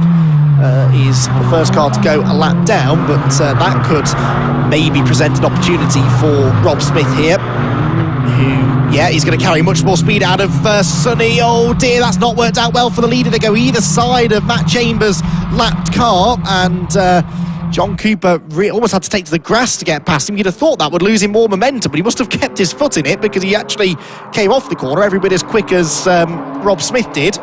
And if anything, it's Luke Pinder in third that was the quickest of the three through that section. So out through the hairpin again. They have 4 minutes to go. So time for 3 more laps, I reckon, then. There go the leaders, and behind, look, the battle is just as intense. Jamie Going in fourth, Simon Horrobin fifth, Spencer Stevenson, the red car, is next in sixth position, then the lapped car of Matt Chambers. But the battle for the lead is the one that's attracting the attention, quite rightly. They're about to put another car a lap down now. This one, Rosie Hunt in the number 2 car, and Rosie's going to be caught at the worst possible moment through the chicane. This is definitely going to delay John Cooper. This is surely going to be a good chance for the lead to change. They all stack up, and it's Luke Pinder that gets the run on the pair of them. Can Luke Pinder go from third to first here? He's certainly alongside Rob Smith for second. Could he challenge for the race lead on the brakes into Tower? He goes to the outside line. Cooper is late on the brakes on the inside, but the outside was never going to work for Pinder, and so unfortunately he stays in third. But that was good opportunistic driving, that from Luke. Being third in the line, he was able to hang back and assess the situation a bit better there. Nothing that Rosie Hunt could have done either. She was just caught at the worst possible moment, and you can't just evaporate into thin air when you're at that mark. You have to go through the corner, and it's very much single file through that chicane. So twice now within a lap, the back markers have almost had played a deciding role in this lead battle, which will have 2 more laps to go at the end of this one. And any one of these 3 could still win it. John Cooper has led all the way from the start, having started on the outside of row 1. He beat his teammate Zachary Lewis into turn 1. They ran nose to tail for a long time, then seemed to make contact through Sonny midway through the race. That's put Zach out of the race, and it's left David Nye with seemingly a bit of damage of his own. Certainly the bodywork is loose, but I wonder if it's not the tracking out or something, because the car doesn't seem to be handling well on corner entry. The way these 3 are battling as well, it's bringing Jamie Going and Simon Horobin back into play as well. They were about a second and a half quicker than the leader that time.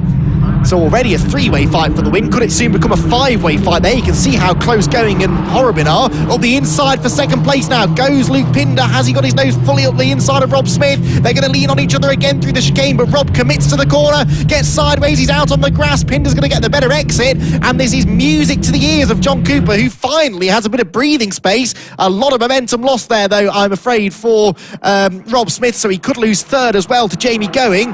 Going goes to the outside, he's going to try and hang it out around the outside in the Jam Sport racing car, doesn't get there, and so Simon Horobin now sees a chance to move ahead as well. This is one of the best Fiesta Championship races I've seen in years. This has been brilliant racing, and it ain't over yet, because Luke Pinder now in second place has a bit of work to do to catch the leader, but you never know, he might well be able to get there.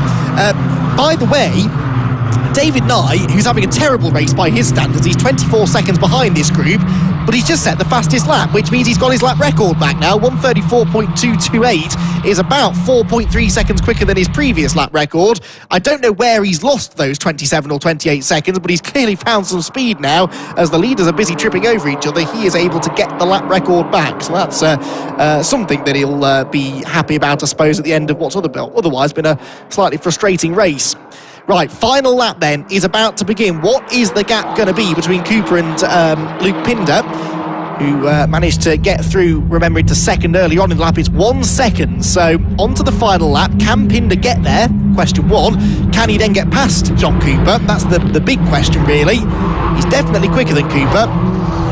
Be that because Cooper's got damage, or maybe he's just been distracted by the various incidents that have befallen him in this race.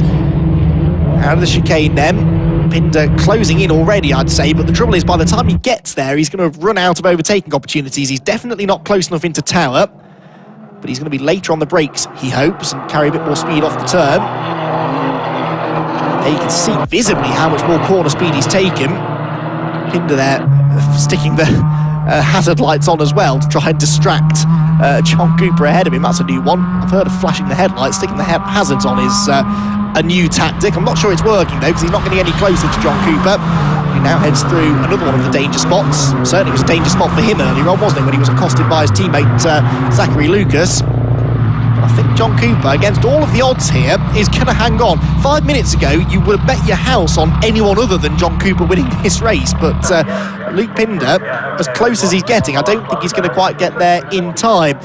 So, waiting for the leaders to come through the final sequence of corners then, which they are doing now, and they will soon head into the hairpin. There we go. John Cooper comes out of the hairpin on 3 wheels, and after what's probably been the most stressful 15 minutes of his life, John Cooper is going to win the opening round of the BRSCC Fiesta Championship by a car length in the end over Luke Pinder in second. Third place goes to Rob Smith, who really faded there on the last lap. Jamie Going was fourth, Spencer Stevenson fifth, ahead of Simon Horobin. That was a change, wasn't it? I think on the last lap, I think Horobin was ahead at the start of the lap. Anyway, Stevenson definitely gets fifth by the flag. Horobin sixth, David Nye seventh. Oh, and loses his lap record to Luke Pinder on the last lap. So Pinder does a 33.3, and that means that he now has the lap record going into tomorrow. So, that was entertaining, wasn't it? The Fiesta Championship is back, ladies and gentlemen. That was a thrilling race. What a truly incredible battle that was between the top 3 drivers, 4 earlier on, when it was Zachary Lucas in the mix as well. But Zach's going to have to come from the back of the grid now in order to compete in tomorrow's racing. The Fiesta Championship has just one more race tomorrow at about 5 to 3, the first race after the tea break that we have at Croft on a Sunday afternoon. You can see those ominous looking black clouds hanging over the hairpin end of the circuit, but actually they've moved. They were over Clairvaux earlier on, but they've sort of moved across the track without actually raining. So and as I say that, I get a report in, presumably from one of our camera ops, that it's raining somewhere. So the rain possibly is just starting to affect things, but I don't think it's that heavy, really. Certainly not at the pit lane area of the circuit where I'm based.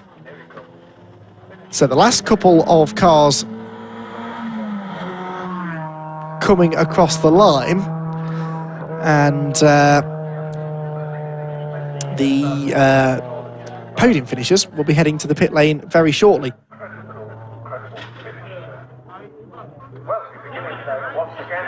So the podium finishers will be heading into the pit lane very shortly, where Scott Woodward is waiting to have a chat with the three of them. And John Cooper, it is, that was the race winner, and he's going to be a very happy. I'm intrigued to know what his side of that story is, though. The battle that he had with his teammate Zachary Lucas. Did they make contact? It looks almost certain that they did, but how exactly it happened, I'm not too sure. Only really Zach and John can tell us. More Fiestas. You're not seeing double.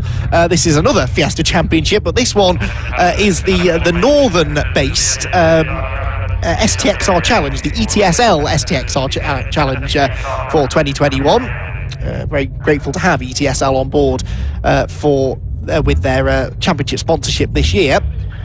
And the STXR Challenge, which for many years never really ventured any further away than Alton Park and Anglesey. That was where all of their races used to take place, but they venture a bit further from home now. They are up here at Croft, they go to Cadwell Park, even going dangerously close to the Midlands by racing at Donington Park, as the drivers have started to ask for some different tracks to appear on the calendar. So they're back at Croft then here this weekend, and they've got a good grid of cars and a lot of changes in amongst the STXR grid in recent years, because it used to just be the XR Challenge. So for 1980s Fiesta XR2s and Escort XR3s, but now the field is mainly made up of these slightly newer shape STs, a lot of which I think have come from the Fiesta Championship itself. So as they prepare for that race, we can head down now, though, to have a word with Scott Woodward, who's got our podium finishers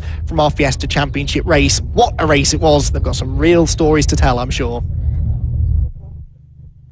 Well, I think the fact he's quite sweating on your helmet probably says everything. But John, amazing drive to win the first proper championship race for the turbos. I know you did a lot of work with them last year. Looked like it felt good to drive, but a lot of pressure behind you. Yeah, well, hard race with that. I think Zach suffered some kind of brake failure, and then had the two cars behind me that were closing in. You could see a little bit smoke from my rear tyre, so just management. Done lot of tyres, did what they're supposed to do, held on till the end. Oh really? Start to finish, a good race. You've driven this car for practically 12 months, so you know exactly what this is like inside out. Just for those watching, how much different and how good are these new Turbo Fiestas? They really are a proper step up in pace, aren't they? Yeah, I mean, performance for the money and the value for money, fantastic. You can't beat it. Yeah. You sort of Clio mini face, but a third of the budget. Yeah, and of course now you've got to start from the front row for the second race tomorrow, so it's going to be tough to keep them all behind. We'll see what we can do tomorrow, and hopefully we'll do as well. Good stuff, excellent. I think you're going to get your winners trophy as well from Laura Payne, who's assisting as well. Congratulations, and we'll let you go and cool off for race number 2 tomorrow. Right, let's see if we can get Luke Pinder in second place, if we can. If we can get Luke Pinder, if we can bring him over. Of course, someone who's familiar to those in Clio Cup. He made a couple of cameo appearances last year. Luke, good to have you back in Fiestas again, and I think it was worth it judging by that race. You were really giving John some pressure by the end. Yeah, it were an interesting race, very exciting. We haven't had much time in the car at all, as I'm sure a lot of people haven't, but yeah, the team did a good job, and we're here, we're on the podium, so much to doing something right. Of course, it's your first proper time at the turbos. How are they? How do they feel? Yeah, very different to the ST150 in all aspects really. The car's a lot softer, but it's much faster in a straight line, so interesting. Yeah, front row for tomorrow, so you guys see if you can try and beat John off the front row now. Yeah, we'll do his best. Good stuff, exit. Well, go and enjoy your second place, and we'll see you tomorrow. Good stuff. And we'll see if we can maybe grab Rob Smith for third place. and Rob's experienced himself. And Rob got himself a trophy. He had to fight off for some good results last year, but straight out of the turbos and a podium. Well done. Yeah, it's really good. It's my first Fiesta trophy. What a race! That was a cracking race. The top three were changing position all the time. Really good racing, really close. And yeah, first time out, got a third. Car's running well. Can't ask for a lot more. Because your first time in the turbos, your first opinions of them? They're fast.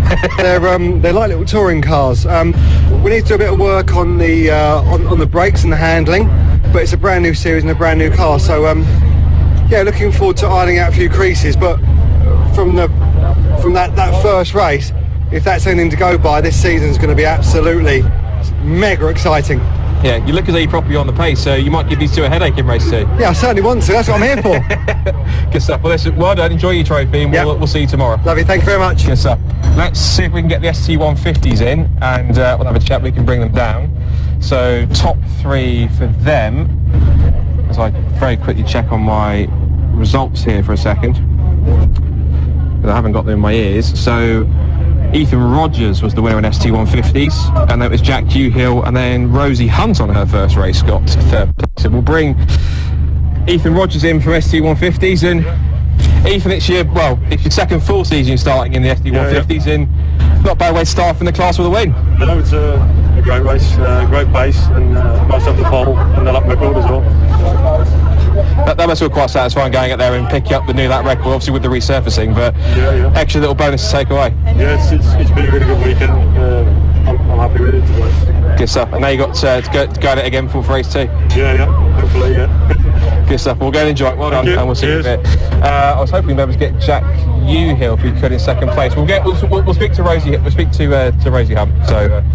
Rosie, well, that's not bad. Your first race of the championship, you got a class podium. Well done. Yeah, no, it was good. Yeah, a bit nerve-wracking, but yeah, it was good. Yeah. So, how was that first race for you overall? Quite scary. Yeah, very scary, but got to the end of it, which is good. Yeah. So, a lot more confidence for tomorrow. Hopefully, yeah, we'll see. But yeah, first one I haven't spun on, so that's good. But yeah. Well, you've got a trophy to show for it, so well done, and see if you can build on it tomorrow. Yeah, congratulations. Thank you very much. And I think that's just about for Fiestas. We'll have a chat with him as well. Reverse first. Oh, reverse first. This is Matt Chambers. That's right, yeah. Matt Chambers. Matt, well, it's your first weekend in Fiesta as well. How did you find that? It was a lot of fun. Yeah, it's a lot of fun now. I've got to remember what to drive like that when I go home. Get back into road driving mode. Yeah, that's normally the biggest problem. Yeah, how's the car feeling out there? It feels lovely. I mean, it handles brilliantly. No good on warm-ups, it turns out, because it spins. But apart from that, it drove perfect. So brilliant stuff. And more progress for tomorrow? Yeah, definitely. Yeah, last day as well. So yeah, it should be some fun tomorrow. See if it comes on. Good stuff. Well, let's see what you can do tomorrow. Well done, and we'll see you out there tomorrow. Thanks a lot. Good stuff. Well, that's one set of Fiestas done, but we've still got more Fiesta racing to come, because if you are a Fiesta racing fan, we've now got the ETSL STXR Challenge, a fabulous grid of 30 cars. They've worked superbly hard to get it as big as it has. So, Andy, this should be a cracking race for their 2021 season opener. They should be heading out on the grid pretty soon, so I'll let you handle the grid, and what should hopefully be a brilliant first race of the year.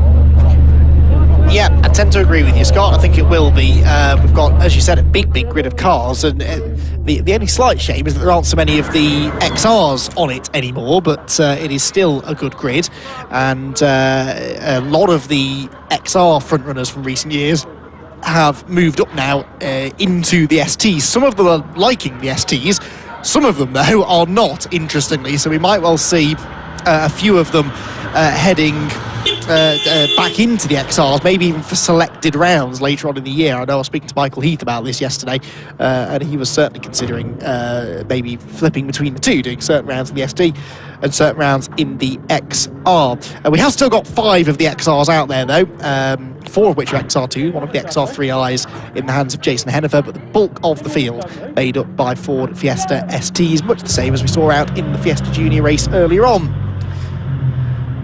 In the qualifying session, the top 5 cars were covered by a second, and it was Sam Beckett that took the pole position, and I believe we can have a look at the grid very shortly and see how the full 30 car lineup rounds out It is Sam Beckett on pole position, then with Chris Jones alongside him, Ralph Fernhoff and Lee Bowron on row number 2, Michael Blackburn and Mark Robinson on the 3rd row, with then the other 2 Bowrons, Ryan Bowron and Lewis Bowron. So they're the 2 sons. Lee is the father. Ryan and Lewis sharing the 4th row. Chris Grimes and Matt Eldridge are next. Eldridge, one of the earlier drivers to move over into the STs, actually.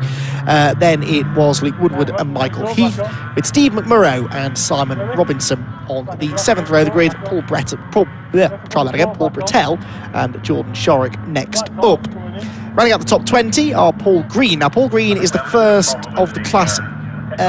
he's the second of the Class A runners. So starting 19th on the grid is Paul Green, with Darren Watson 20th. Then it's Mark Blunt and Mark Golding, Gareth Pilling and Robert Clapton, Tony Mumford and Adam Bissell towards the back, ahead of Ron Lufstad, Daniel Cooper, John Spencer and Alex Causa.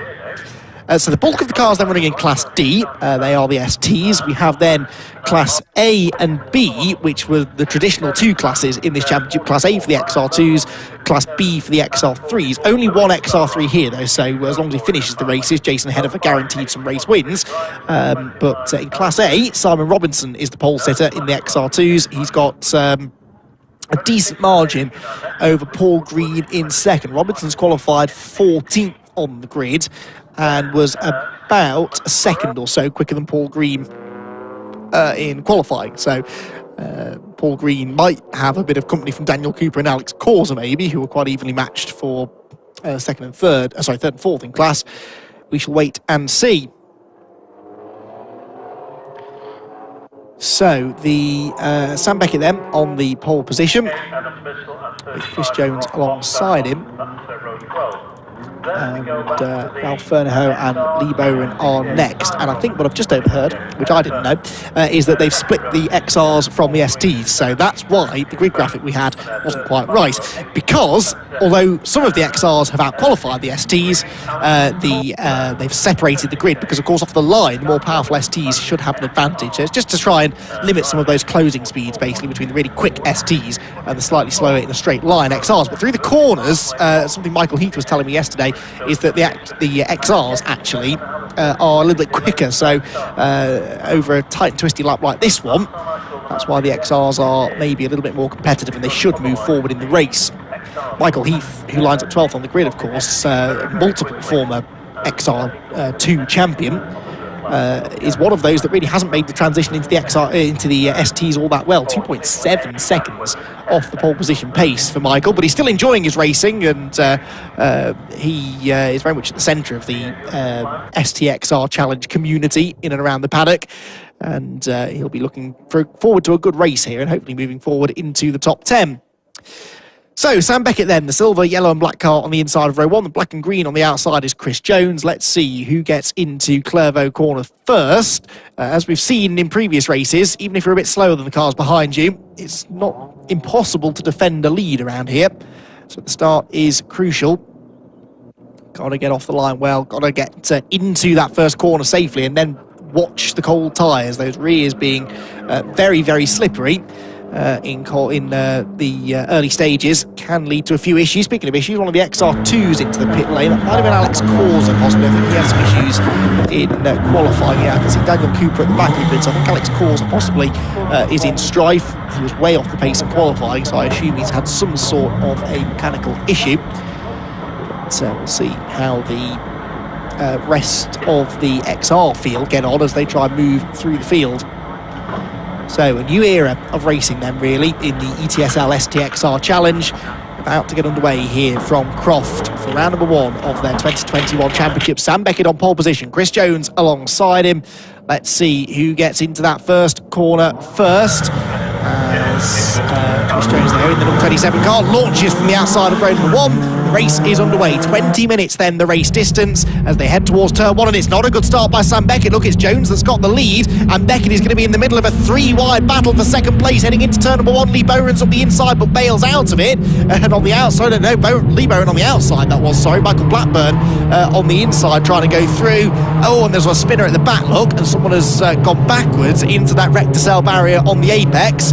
They're rejoining right at the back of the pack, and the number on the windscreen is 43, which means it was 53. That must have been Darren Watson, sorry, who's had the spin at the first corner. Right, leaders down through Tower, and the inside there, a big move being made by Chris Grimes, who started 9th on the grid. He's picked up a place or two in the first half a lap or so. Leading 4, though, starting to make a bit of a break, and after a slightly tardy start, Chris Jones has done well, actually, to hang on to 2nd place. He was under all sorts of pressure from Mark Robinson and Lee Bowen behind, so apologies, the black car I saw challenging for 2nd, but actually Mark Robinson from the 3rd row of the grid.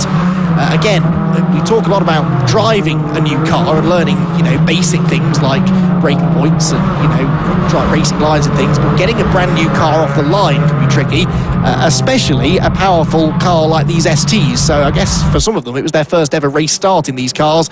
Maybe that explains why we've had so much shuffling, bouncing around goes Chris Grimes, and that place that he's just gained on Michael Blackburn, he gives straight back again, going through the complex, and he might lose another one now as well to Ryan Borum, who works his way through. He's a few places ahead of his brother Lewis now, isn't he? He's going to get another car between them now, because he drives right round the outside of Grimes as they go through the hairpin. Right, leaders come through at the end of lap 1 then. Jones leads the way. Beckett in 2nd place. There's a very smoky car in the background, which should be heading for the pit lane, but isn't, slightly worryingly. Rest of the field come through, though, with Robinson in 3rd. Ralph Fernhoff is in 4th position. Oh, and the back of Chris Grimes' car is not happy at all, is he? He has another big moment through Clairvaux, and now he's under pressure from the number 18, and that is Michael Heath. So Heath has had a demon start, hasn't he? Started 12th. He's picked up 4 places already to be 8th, and now sees a chance to take 7th place, away from Chris Grimes. Michael was telling me yesterday that these cars are a little bit easier to drive than the XRs, and he's not necessarily a fan of that, but he's under pressure actually now, isn't he? Look, from the number 20 car behind him of Matt Eldridge, who again moved over into the STs a bit sooner than some of the other drivers out there on the grid. Lewis Bowen tries to take advantage of that loss of momentum. Side by side for 3rd, that was. I did spot that Lee Bowen and Mark Robinson were battling into Tower Corner, and I think there might have been a change for position there a bit further up the road. We'll try and get to that in a moment, but the rest of the field comes through with Michael Heath and Matthew Eldridge there still scrapping away. Have we had some changes at the front? It should still be Jones leading from Beckett 2nd, but 3rd, 4th and 5th looked as though there might have been some chopping and changing. Well, there go the top 2. Now in 3rd place is still Robinson, but in 4th place actually is still Lee Bowen. So no, they're in exactly the same order then, but they were side by side into Tower. Ralph Fernhoff then in 5th position. Come through the hairpin, you couldn't get much closer there, could you? Oh, and that's Beckett. That's Beckett off the road. Sam Beckett has understeered off the road through the hairpin and thrown away 2nd place. So into 2nd goes Robinson. Lee Bowen goes 3rd, and now Michael Blackburn is trying to battle away there as they go into Clairvaux corner. Ralph Fernhoff, tries to go to the outside. Oh, and into the rector cell barrier goes Sam Beckett, and that has done a lot of damage to the right front corner of that car. And that was, you wouldn't think hitting that rector cell barrier would do that sort of damage, but it's really ripped the bodywork off the right front corner. Not a good couple of corners that for our pole man, who was on pole position by over 3.5 tenths of a second, but again, goes to show that's only part of the story. So it is Chris Jones that leads then now from 2nd place Mark Robinson. They drop down through Tower Corner again. There is what remains of Sam Beckett's car in 4th position. Lee Bowen is the man that's ahead of him in 3rd. Ralph Fernhoff behind him in 4th. Michael Blackburn then drops down into 6th position, with Ryan Bowen 7th, Chris Grimes in 8th, keeping it on the track this time. 9th place for Michael Heath, and 10th for Matt Eldridge even, with some changing further back. In Class A, by the way, for the XRs, it is still the number 68 car then that leads the way, and that was Simon Robinson, and he is up into 23rd place overall, having qualified 14th overall, so there's more overall ground to be made there, although it won't benefit him at all in the points. Through the complex we go once again. This group of cars getting ever closer, being caught now, aren't they, by the next little group, really, which is headed by Ryan Borum, and he's bringing Chris Grimes with him. Chris Grimes was 2nd in last year's championship, some way behind champion Will Heslop, both of whom were running in the STs last year as well. 3 laps completed then. Jones leads the way, but it's behind him where all of the entertainment is, really. Matt Eldridge there pulling out a line to try and make a move down the pit straight. Although Matt Eldridge, yeah, I think his transponder's maybe not working. Oh dear, the Recticell's gone again, and this time that is game over for Sam Beckett. I picked the wrong moment to look at the timing screen then, didn't I? Sam Beckett has really hit the barriers now at turn 1. I'd like to see a replay of that if possible to see exactly what happened. And Sam Beckett has ended his race in spectacular fashion. Did he lose the rear on entry to the corner, I wonder? Oh, it was in the middle of the road already. Why weren't there yellow flags out for that right in the middle of the track through Clairvaux? And there was absolutely nothing that Beckett could do. He was unsighted for the cars in front of him. Well, he will be... Oh, there's a yellow flag there, but I didn't see one on the entry to Clairvaux. That is... well, there you go. Sam Beckett... we'll be asking some questions about that after the race, I would have thought, and that has ruined the front of his car and ruined his race as well. He'd already clipped it. I mean, he clipped it a lap ago, which I suppose is why it's in the middle of the road, but I'm surprised it hadn't been moved before the leaders got there on the next lap. Anyway, drama then aplenty in this opening round of the ETSL STXR Challenge race. Sam Beckett then out of this race, having started on pole, and Chris Jones having his life made a lot easier for him than we probably thought it would be. He had a 1.7 second cushion at the start of this third lap. It's probably even more now, but a fluid on the road there is the through the last corner as well. That'll be from that smoky car I saw earlier on. We've had into the pit lane the number 3 of Mark Blunt, so I think it was Mark that I saw trailing all of that smoke in the earlier stages. 2.1 seconds now is the gap at the front, by the way, but the fastest lap goes to Lee Bowron in third, as round the outside goes another Bowron. Wherever you look, there are Bowrons in this race. It's Michael Blackburn that he's overtaking, and it's Ryan Bowron going through. So Ryan moves into 5th position now, having started 7th, so a couple of places gained for him, but hardly anyone's running in the order they started in now, given just how topsy-turvy the opening half of this race is. Well, not even opening half the race, opening 7 minutes or so of the race have been. 44 there is Lewis Bowron, putting some pressure onto Michael Heath, who made a rare mistake there, going into tower, locked the rear brakes over that very bumpy braking zone, but thankfully managed to keep it on the island, held onto the place as well. Head again now through the Jim Clark S's. As for the XR2 class, by the way, yeah, Robinson now into the top 20, so Simon Robinson getting a bit closer now to where he qualified on outright pace, but remember they split the grids because the XRs in theory aren't as quick as the STs, but a well-driven XR and a well-prepared XR is still a very potent car. There is the number 17 going through, which is Daniel Cooper. He has got the 2nd and 3rd place cars behind him, putting him a lap down. Cooper is running 3rd in the XR2 category, and he does his best to stay out of the way, taking to the grass, in fact, to get out of Mark Robinson and Lee Bowron's way. Lee Bowron continuing to set a strong pace here. He set the fastest lap a lap ago. This time he is probably not going to be quite as quick. Oh, and now they've got some real traffic, look, going through the first couple of corners. Oh dear, that all got a bit messy. That was Alex Causa in the 63, who I saw coming down the pit lane at the start of the race, but he's back out there now, running quickly, and they're going past... was that Simon Robinson? No, it can't have been Simon Robinson. One of the slower cars that was going particularly slowly there as he saw the leaders appearing on his tail. But yeah, that lap wasn't quite as quick for Lee Bowron because of the traffic, but he's still right on the tail of Robinson in 2nd place. John Spencer, that is, who is the only Class C car in the race. Class C for the SI 1800cc Fiestas, which never quite took off really in this championship. Were introduced a number of years ago, but we've never really had any more than 1 or 2 of them on the grid. Race leader then, Chris Jones, heads through Barcroft for the 6th time. 2.3 seconds was his margin over Mark Robinson at the start of the lap. I'd say at this point on the circuit it's come down a bit though. Confirmation at the end of the lap, of course, but maybe by a 10th or so they're just reeling him back in again. Certainly Robinson's gained a car length or so over Lee Bowron in the first part of the lap, although Bowron's coming back at him now. Alex Causa locking up there, going through the complex. Alex, though, is going some way to proving here that if he didn't have the mechanical issues that have plagued him so far this weekend, he would probably be right towards the sharp end of the XR Challenge element of the races. Right, let's see what these lap times are then. 2.3 seconds was the gap between Chris Jones and Mark Robinson, first and second. At the end of lap 6, it is, waiting for the timing screen to update, which it's stubbornly not doing, 1.2 seconds apparently.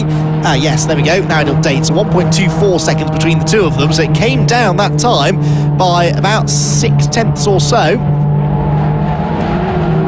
So it does look like Robinson being spurred on maybe by Lee Bowen behind him. He's starting to find some serious pace now. But is he going to have enough time to get there? We've got just under 9 minutes still to go, so yes is probably the answer. But if he does then arrive on the tail of the race leader, you know that Chris Jones is going to make that the widest Fiesta ST in existence. New fastest lap by Ralph Fernhoff now in 4th position, which again will be a lap record because it's the first time the STXR Challenge has visited this circuit since the resurface. And certainly since we've had this many very rapid STs on the grid. Tighter line there, taken by Robinson through the first part of Sunny. Looks at the second apex. Oh no, he doesn't. He makes a mistake. He's run out wide. And Lee Bowen is through. Now that's got to be a problem for Robinson.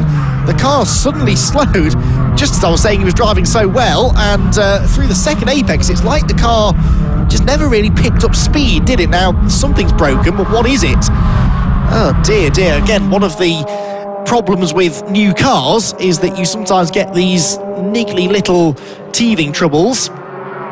That has freed Lee Bowen though now to have a real run at Chris Jones over the final third of the race. Just under 8 minutes to go then, and the gap between the top two, it might have gone out slightly that time because of course we've lost our second place driver. It goes up to 2.5 seconds because Lee Bowen's transponder isn't working properly, which is why it takes a while for him to be reinstated into the running order. There's the fight for third, which is now Ralph Fernhoff versus Ryan Bowen, who started 7th. Fernhoff, of course, started 3rd, dropped down the order, and he's now picked them off as they've fallen by the wayside to get back into a podium place. But are we going to see 2 Bowens on the podium? It's happened before, of course, particularly when 2 or sometimes 3 of them are all racing in the XRs at the same time. Town corner they go. There is Mark Robinson, so he's not even made it back to the pit lane, has he? Oh, he's gone through the back entrance, actually. He's right behind our commentary position. No obvious sign of what it was. The car just seemed to cut out, didn't it? Much the way that a couple of other drivers have reported has happened this weekend. Those curbs have put such forces through the car that it will just dislodge things and break things. And oh dear, mistake made there by Fernhoff. That's going to cost him 3rd place, is it? No, not quite. Ryan Bowen tried to get up the inside, but now Fernhoff's on the grass coming out of Sunny. That was all a bit messy. Where's Bowen gone? Where has Bowen gone? Ryan Bowen really dropped back, didn't he? I suppose he was on a tight line going into the second part of Sunny, and that really killed his momentum off the corner. So that let Ralph off the hook a bit there. Leader's about to come through to complete their 8th lap of the race. 6 1/4 minutes still to go. The lead margin that was 2.5 seconds doesn't visibly at least seem to be coming down. It's 1:42.6 for Chris Jones. The reason it doesn't seem to be coming down is because Chris Jones has just set the fastest lap. So right when he needed to, he has responded to the pressure being applied by Lee Bowen. Oh no, he hasn't. Bowen actually, once his time update, is a bit quicker. So Lee Bowen, making a liar out of me, actually gets the gap down fractionally to 2.3 seconds. He was just under 2 tenths quicker than Chris Jones. Fernhoff still 3rd with Ryan Bowen 4th. Michael Blackburn is in 5th position, which is where he started. Lewis Bowen 6th, Chris Grimes 7th, Michael Heath in 8th position, 9th place Matt Eldridge, and 10th position for the number 26 of Luke Woodward. So, are we going to see any more changes here in the final few minutes? You'd imagine you probably will.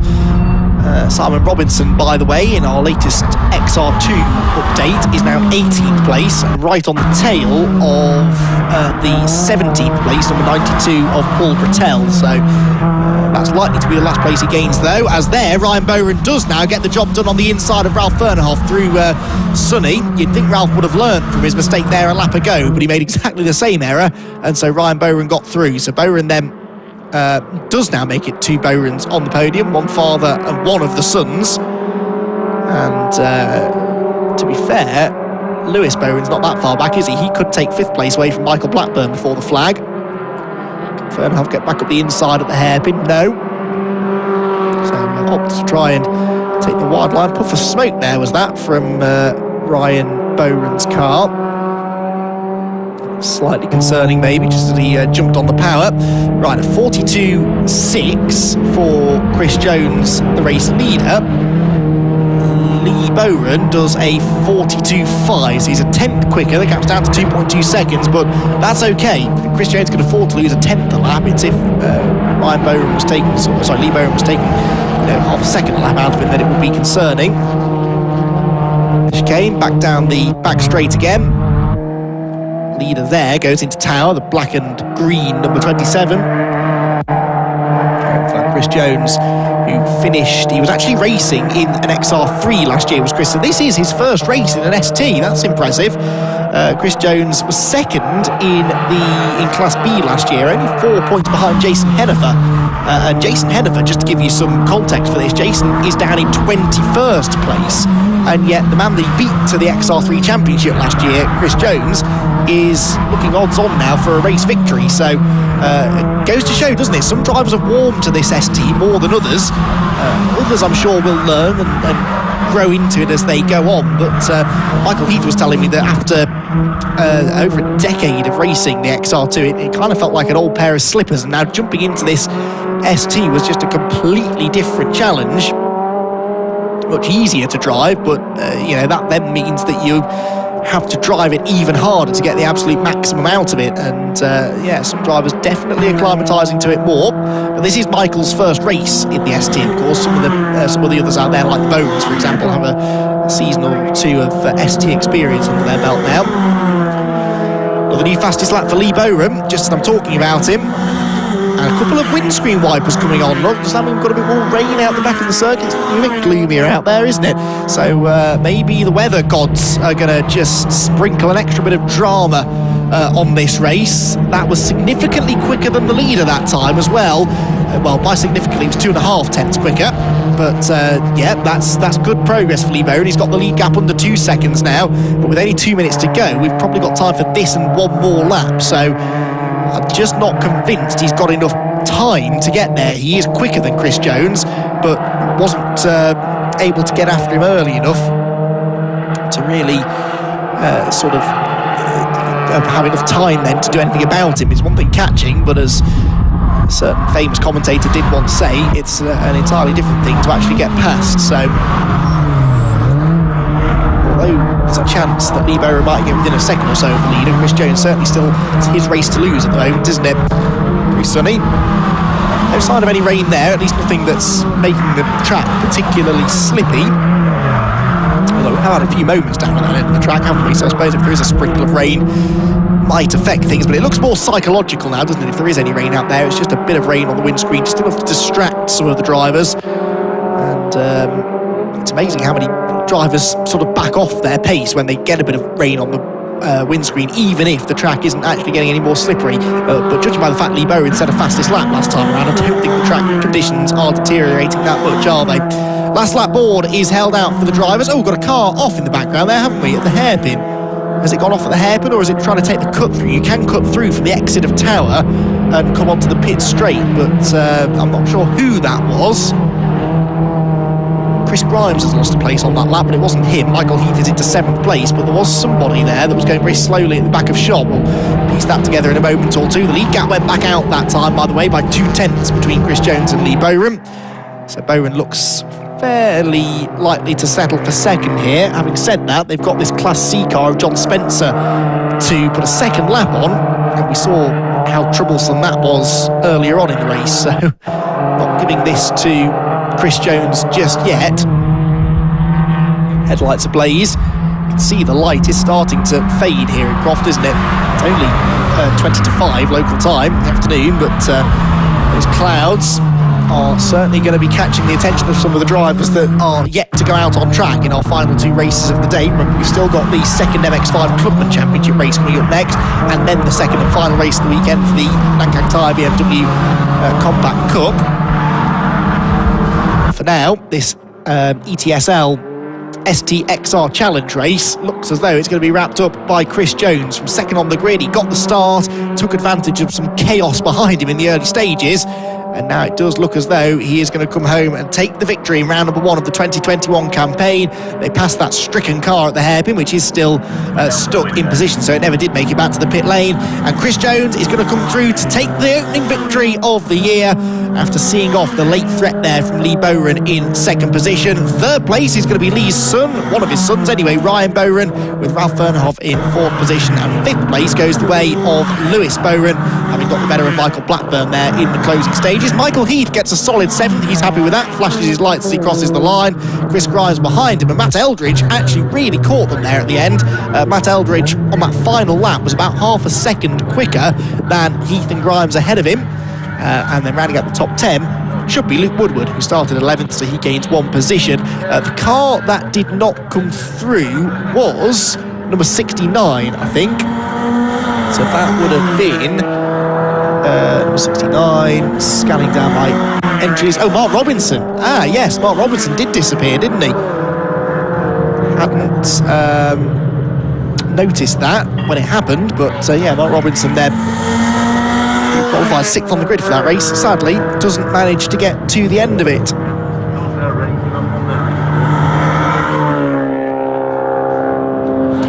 So we will look back on that race with, well, some of us more fondly than others, perhaps. Certainly Sam Beckett won't be particularly pleased. There you can see him stood chatting to the Marshall's trackside. Let's see what happened to him. Well, he was in the centre of a lot of the action, wasn't he, Sam Beckett? He didn't get a good start from pole. Chris Jones got the lead. He then had to try and fend off Mark Robinson, who would also later retire, going into the first corner, and Lee Bowron, who tried the outside line. There was a spinner towards the back of the field, which was the first car to hit that rector-cell barrier at Clervaux, and that rector-cell barrier would come back to haunt Sam Beckett a bit later in the race.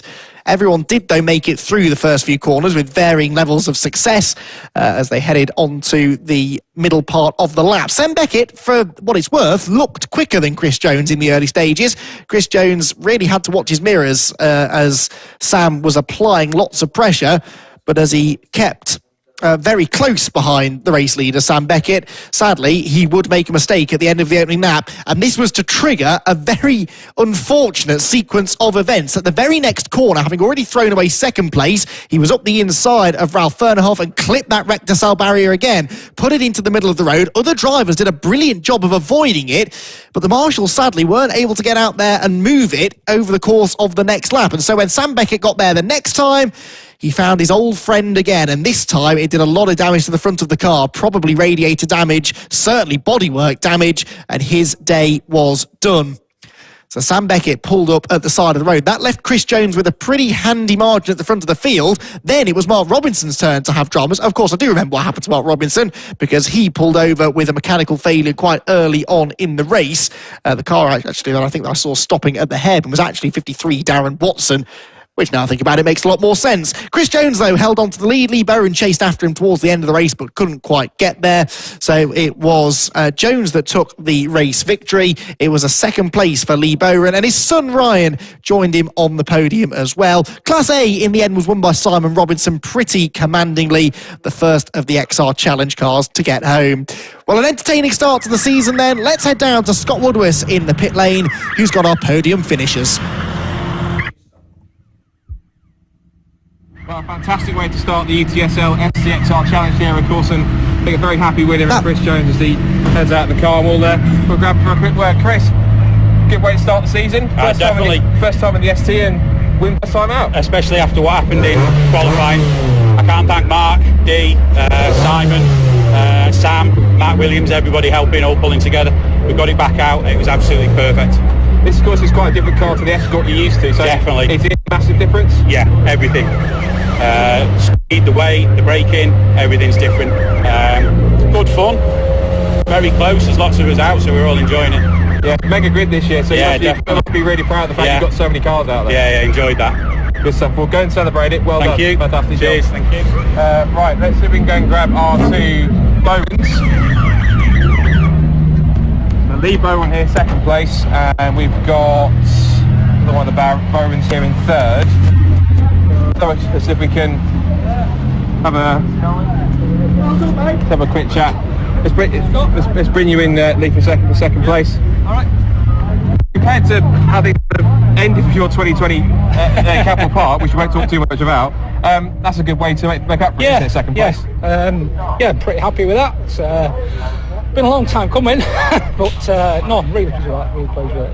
Yeah. I mean, you're talking last year that the STs are a lot of fun. Of course, they're different to the XRs that you were used to, but just how much of a step up is it to go from one of those Fiestas to one of the STs? I keep saying it, but these things are a lot easier to drive. You set up with an XR, it's on a fine line. You really are. So these fast lads that were in the XRs, they'll get to grips with these, such as Mike Heath, and he just needs to get to grips with an ST, and he'll be up there at the front. No doubt about it whatsoever. But them lads, they had it sussed with them XRs, so yeah, it'll take a while, but they'll be there. Of course, we just said to Chris as well, you must be proud of the fact you've got 30 cars out of this year. The grid's grown exponentially. It's a brilliant looking championship this year. Yeah, it's fantastic, isn't it? And I mean, that's down to a lot of hard work by Dave Fairclough and the people that work alongside him, and we all try and help him, as much as we can. But yeah, Dave's put the legwork in, and now we're reaping the rewards, which he deserves to as well. He does, and you all deserve it, because it's been a brilliant looking championship, and you drove that. You deserve that second place with the drive. So yeah, I like to think so. Even better now that one of my sons Ryan's in third place as well. That's spot on. We'll find out what you thought of that, but well done for second place. Congratulations, good stuff. Thanks, let's see what Ryan thought of that. Ryan, if we bring Ryan over to chat, and I'm actually going to chat with Fernahuff there. 2 barrels on the podium, that's going to be mega. Yeah, no, it's I think best result we've ever had, so yeah, I can't complain about that. It's your second season in the STs as well. How are you finding the switch from the Escorts? It's pretty good. I only did one race last year in them, but like I said, the main benefits the reliability of the car. Like to race the XR3s, it break down 50% of the time, so it's great that we can just go out and race. Yeah, so you've got a lot of confidence in the car. You've got second row for tomorrow, so fingers crossed you can get back up there and even pressure your old man a bit. Yeah, I'm hoping for it first if everything goes well. You have to try and beat him first. Yeah, I can dream. So, well, congratulations, well done. Go and enjoy it. Thanks. Good stuff. And that is top 3 for the first race of the ETSL STXR. They'll be back out tomorrow. I should also say happy birthday to Coordinator Dave Fairclough for yesterday. Of course, it was his birthday and the paddock was celebrating, so well done to him, and well done for putting together such a brilliant effort to get the cars together for the 2021 season. 2 more races coming up. The next one is the second race of the day for the Mazda MX-5 Clubman Championship. Let's see if anyone can beat Harry Storer. We'll have to wait and see. Andy, back to you. Yeah, thanks very much, Scott. Very exciting race there for the STXR Challenge, and they'll be back out again tomorrow. Right, from Fords, we've had a bit of Ford overload recently, haven't we? Let's have something a bit more Mazda-y, shall we? The MX-5 Clubman Championship, they've had one race already today, and their second race is now about to get underway. If you weren't with us earlier on this morning, you missed an entertaining little race, actually. It was the first race of the day. Harry Storer was the race winner by a fairly comfortable margin. 13.2 seconds was the winning margin in the end. Over, well, it could have been any one of about 4 or 5 different drivers in the end. It was Robert Greensmith who got the second place. Jay Shepherd was third. Kevin Bird was fourth. Peter Higton was 5th position. Richard Bartlett 6th. Then it was Tim Storer, Dan Blake, Andrew Dean, Dale Whiteman and Owen Woodwards. Then the grid for this second race is based upon that race results. So the drivers that finished at the front have got that advantage again in race number 2. Harry Storer is definitely going to be difficult to beat, I think. So Harry Storer then won the race. He will be on pole position. Robert Greensmith will be alongside, and the real battle in that early race was between Greensmith, Shepherd, Kevin Bird, Peter Higton, Richard Bartlett. There was contact early on actually between Bartlett and Higton at the hairpin, and that kind of carried on then beyond that point, and it all got very, very entertaining between the two of them really. And then Kevin Bird got stuck in. Bird started the first race deep in the field, but came up actually into a podium place in the early stages, faded a bit through the middle part of the race. It was still a very, very good effort from him to get onto the podium. The MX-5 Clubman Championship, then again, if you weren't with us earlier on, I'll explain again what it is, because on the face of it, it looks almost identical to the MX-5 Championship for the Mark 1 cars. And that's because basically it is. The cars are the same. The drivers could, in theory, be the same. But the idea of the Clubman Championship is it's aimed at the Clubman racer who just wants a one-day event. They don't want to have to spend money on overnight stay for them and any team members, family members that want to come and support them. So they get all of their action in one day. A qualifying session in the morning and 2 15-minute races through the day. And then that's it. They can pack up, they can go home, and they can do it all again a few weeks later. So it's not necessarily to say that it's aimed at novice drivers, although there are a lot of novice drivers on the grid, but then you've also got people like Robert Greensmith and Jay Shepherd who are quick drivers. Peter Higton's a quick driver, he's been racing for a while. Dan Blake has been racing for a number of years as well, and they are all able to come and race in this Clubman Championship for maybe a little bit less money than racing in the Mark 1 Championship, which also of course has 3 races over a weekend, so it's an extra race, more tyres, and have action on both the Saturday and the Sunday in the Mark 1 Championship as well. So the drivers in this field are not necessarily slow. Don't be lulled into thinking that they're off the pace, these drivers. Some of them are pretty rapid.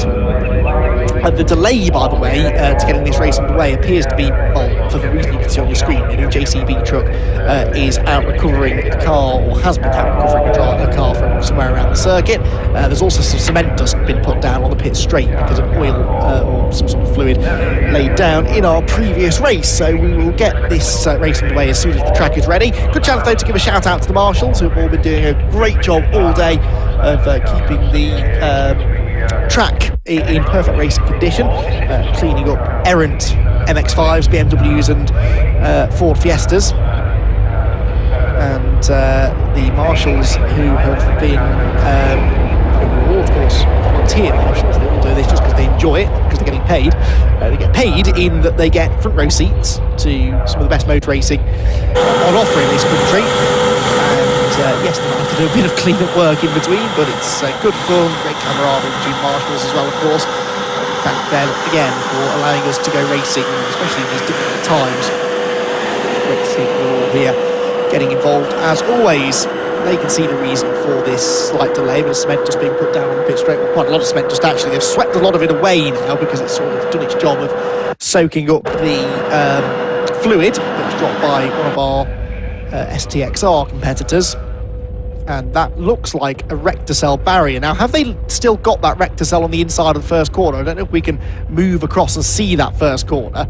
I wonder. Oh, hang on, there's a replacement coming now. Is this a slightly sturdier rector-cell being brought into position? I'm sure the drivers would have rather that this barrier it wasn't being put back, because it caused absolute havoc in our previous race with the STXR challenge. For those just joining to watch this race, one of our leading contenders in that race collected this barrier not once but twice, and the second time it ended their race completely. So let's see where they put this. Are they going to put it on the apex of turn 1? They almost certainly will. Marshall's just there to guide the tractor into position, and yep, much to the dismay of the drivers, it's being taken out there to stop them from cutting the corner. It serves a purpose, because if it wasn't there, the drivers would try and cut this first corner, and that's not really good for anybody. It means that they're cutting the corner and exceeding track limits and possibly gaining an advantage, but also it's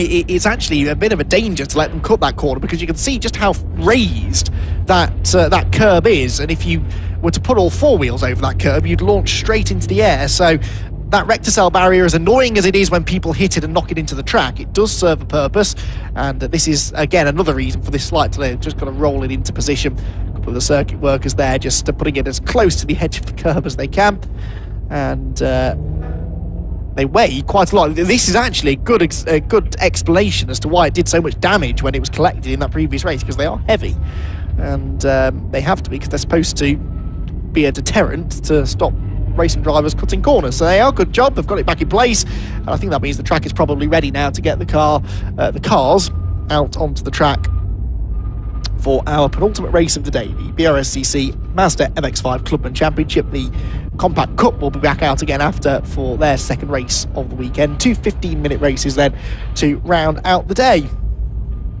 We're even running ahead of time, Whisper it. We're about 10 minutes ahead already, so we had time to wait and make sure the track was back in full working order. All the drivers ready and waiting there in the assembly area to head out onto the circuit.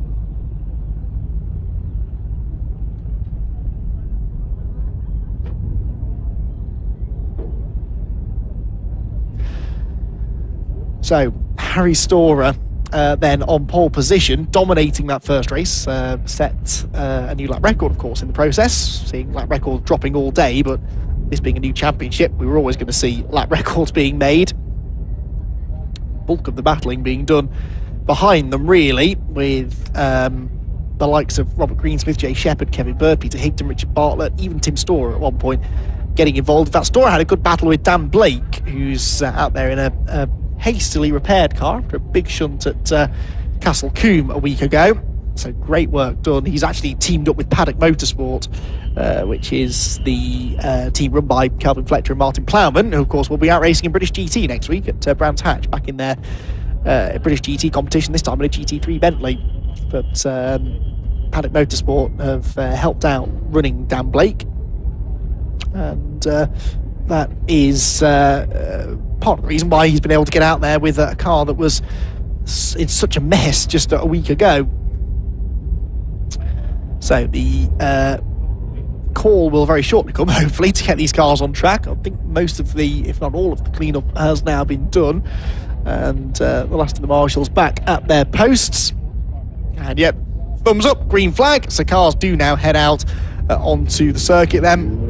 And when they do, we'll be able to have a look through the grid, hopefully, see how they're going to line up. But it is in the order in which they finished the previous race, so no reversed grids or anything here. With Harry Storer on the pole position. All of these identical Mazda Mark 1 MX-5s. Well, Mazda MX-5s is what I was trying to say. And they are all very evenly matched, of course, and because of the way the slipstream plays a part in the racing here, it should be another really, really close race. So let's take a look then, shall we, at how the cars are lining up for our second Mazda MX-5 Clubman Championship race of the day. Harry Storer and Robert Greensmith on row 1, Jay Shepherd and Kevin Bird on the second row, Peter Higton and Richard Bartlett are on row 3, ahead of Tim Storer and Dan Blake on the 4th row. Then it is Andrew Dean and Dale Whiteman with Owen Woodwards at the back of the grid. 11-car grid then for this opening round of the Clubman Championship, which I'm sure is going to grow and grow as the season goes on. BRSCC clearly think there's a market for this Clubman Championship, these one-day race events, and they've sort of played around with a few different formats with their MX-5 championships to try and cater for the more casual racer, with things like the MX-5 Super Series, well, Mark 3 cars. We've got Mark 4 car racing here this weekend, not in a MX-5 race, but in the Club Sport Trophy tomorrow, being with by Chrissy Palmer, and that is a type of car that the BRSCC are hoping to introduce its own one-make championship for as well. So the Mark 4s, which are popular elsewhere around the world, the trouble is the Mark 3 is such a good racing car that no one really wants to upgrade from it, and why should they? Because it and the Mark 1 car produce such close racing. I mean, say no one wants to move on from the Mark 3s. Look at the amount of Mark 1s we've got racing here. I think we've got over 50 Mark 1s in attendance this weekend.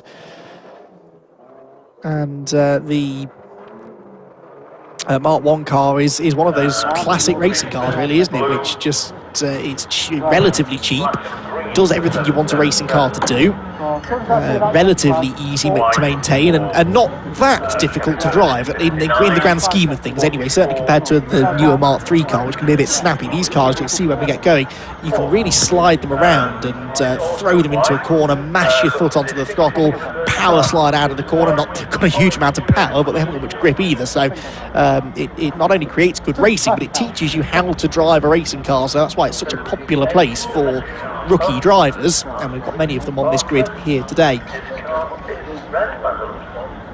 So Harry Storer then just off camera to the left of shot, but Robert Greensmith there is the blue car lining up second on the grid. There you can see him. So it is Storer on the right of the road. On the left, Robert Greensmith. The second round of the 2021 Mazda MX-5 Clubman Championship about to get underway here from Croft. It's going to be another rocket ship start from Storer from the inside of row 1. Pretty even it seems. Dan Blake there cuzzing from the outside to the inside line. But yes, it's actually going to be Greensmith. I think they've got the better start, but he's on the outside line. Can he clear Storer? Yes, he can. So Robert Greensmith has got the lead going into Clairvaux, and he will now try and hang on to it if he can. He's not been as quick as Storer so far this weekend, but track position is worth so much here at Croft that he might just be able to hang on. Storer then in second, Jay Shepherd third, Kevin Bird fourth. That's grid order third and fourth. Fifth place though is Richard Bartlett ahead of Peter Higton, and Dan Blake has got himself ahead of Tim Storer. It looked like Blake had a good start, and that is the case. Now though, the slipstream starts to take effect down that back straight towards Tower Corner, and Robert Greensmith is under pressure already. Harry Storer goes to the inside line. He's trying to fend off Jay Shepherd, and he's trying to attack Greensmith for the lead. He goes through, and Jay Shepherd cheekily follows him by as well into second place. So Jay Shepherd gets himself into P2, and now Greensmith is side by side with Kevin Bird for third place as they go through the Jim Clark S's. So the leader's single file, but for third position, that's where the battle is really, and it's Bird that's gone through. Bird into third position then, ahead of Robert Greensmith, the blue car down to fourth. Well, talk about going from hero to zero. He started second, got the lead into turn one. Off on that lazy, he was down in fourth place. That was not how that was supposed to happen. There is Peter Higton, who's now got Tim Storer behind him. So Storer's back ahead of Dan Blake now, presumably having passed him down the back straight. But there is Blake in the blue and black number 27 car, who we spoke to yesterday in the paddock, and he was very much looking forward to his racing. Didn't do any testing yesterday, though. I think the rest of the grid were out testing yesterday, but Dan Blake wasn't able to, so he was really going into today a little bit blind. Speaking of being blind, you can't see much through that cement dust, can you? And I think that maybe led to a mistake there for Kevin Bird. Ran very wide coming out of the final corner, but Robert Greensmith was sideways because he was on the tighter line, but that meant he was driving on the cement as he tried to get the power down off the corner. And the windscreen wipers now on, not for rain, but for dust that will have been put across the windscreens.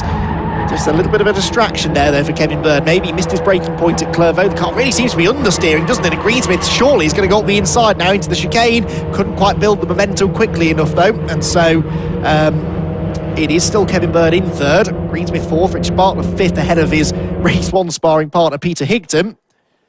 Tell you what, Jay Shepherd isn't letting Harry Storer go here. It's amazing what you can learn by following someone that's been setting the pace all weekend. There goes Bartlett with one of his trademark late moves on the inside at Tower Corner. He's just able to brake so much later than everyone else, it seems, Richard. Got him into a spot of bother, actually, in race one when he made that move on Higton at the hairpin. I don't think Higton saw it coming, and they rubbed and both ended up off the road coming off the corner. But that time, thankfully, he managed to make the pass cleanly, and he's straight away onto the tail of Kevin Bird for third. So Richard Bartlett is not hanging around here, wants to get himself out of this midfield battle as quickly as he can and chase on after the leading two, who themselves are far closer together now than we ever saw in the previous race.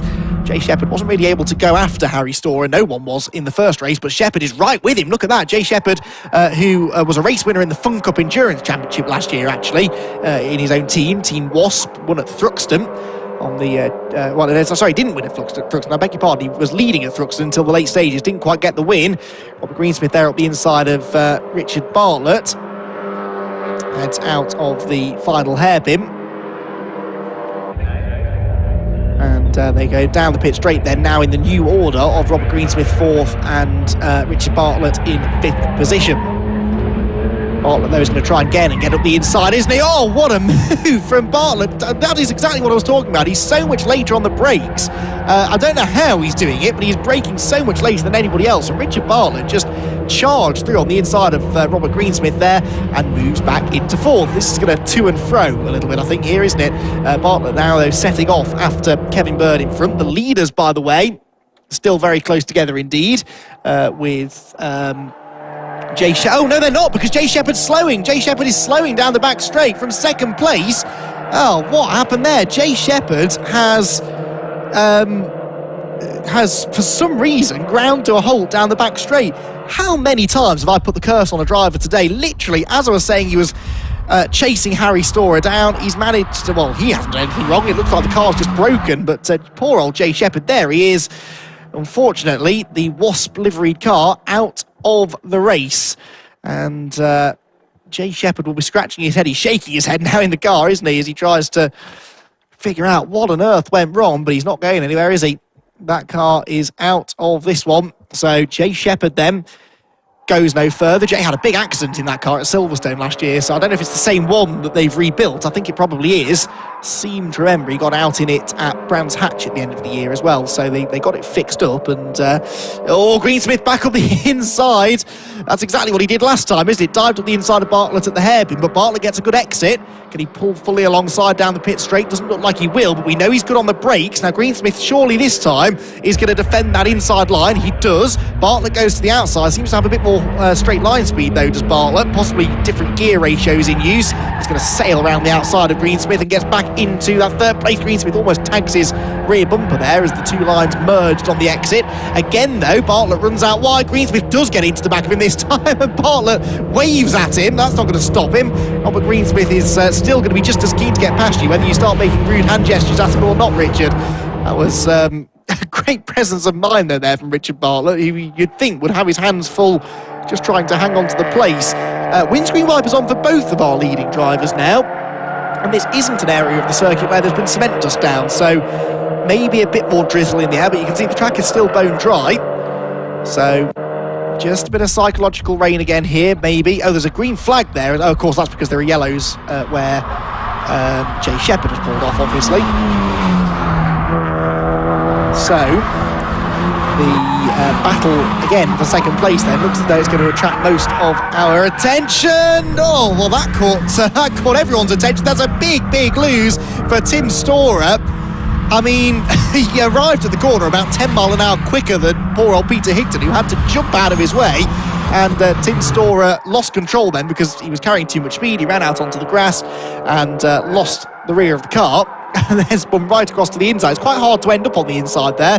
Tim Storer managed it. So Tim Storer then gets his moment in the spotlight, but now unfortunately has spun a long way down the order. We'll see where he's rejoined once they come across the line this time and the timing screen updates itself.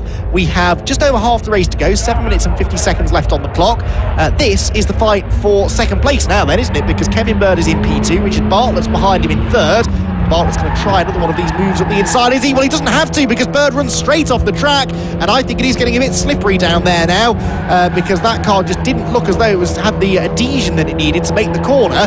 Now, he straight lined through the gravel trap there and held on to second place, but that's always been a bit of a bone of contention here at Croft, isn't it? Because you can go off the track there, run through the gravel, and actually not lose any time. So there is an argument that says that he should give this place up to Richard Bartlett. He might not have much choice, though, because Bartlett's up the inside anyway into Tower Corner, and watch Greensmith, because he's taking this really wide line into the turn. He's going to carry a lot more speed than the other two off the corner, but there's just nowhere to go. Bartlett into second then, down to third for Bird.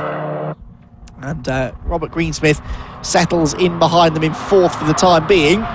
Tell you what, there may only be 11 cars starting this race, only 10 of them still running, but it's still been some of the most entertaining racing of the day. You just can't beat Mazda MX-5 racing, I've always said it. We're seeing it again here in this MX-5 Clubman Championship. Harry Storer has been let off the hook here with Jay Shepherd's issues, but the battle to see who joins him on the podium and in what order is still just as entertaining as it was in the previous race. Richard Bartlett then now gets himself into second position.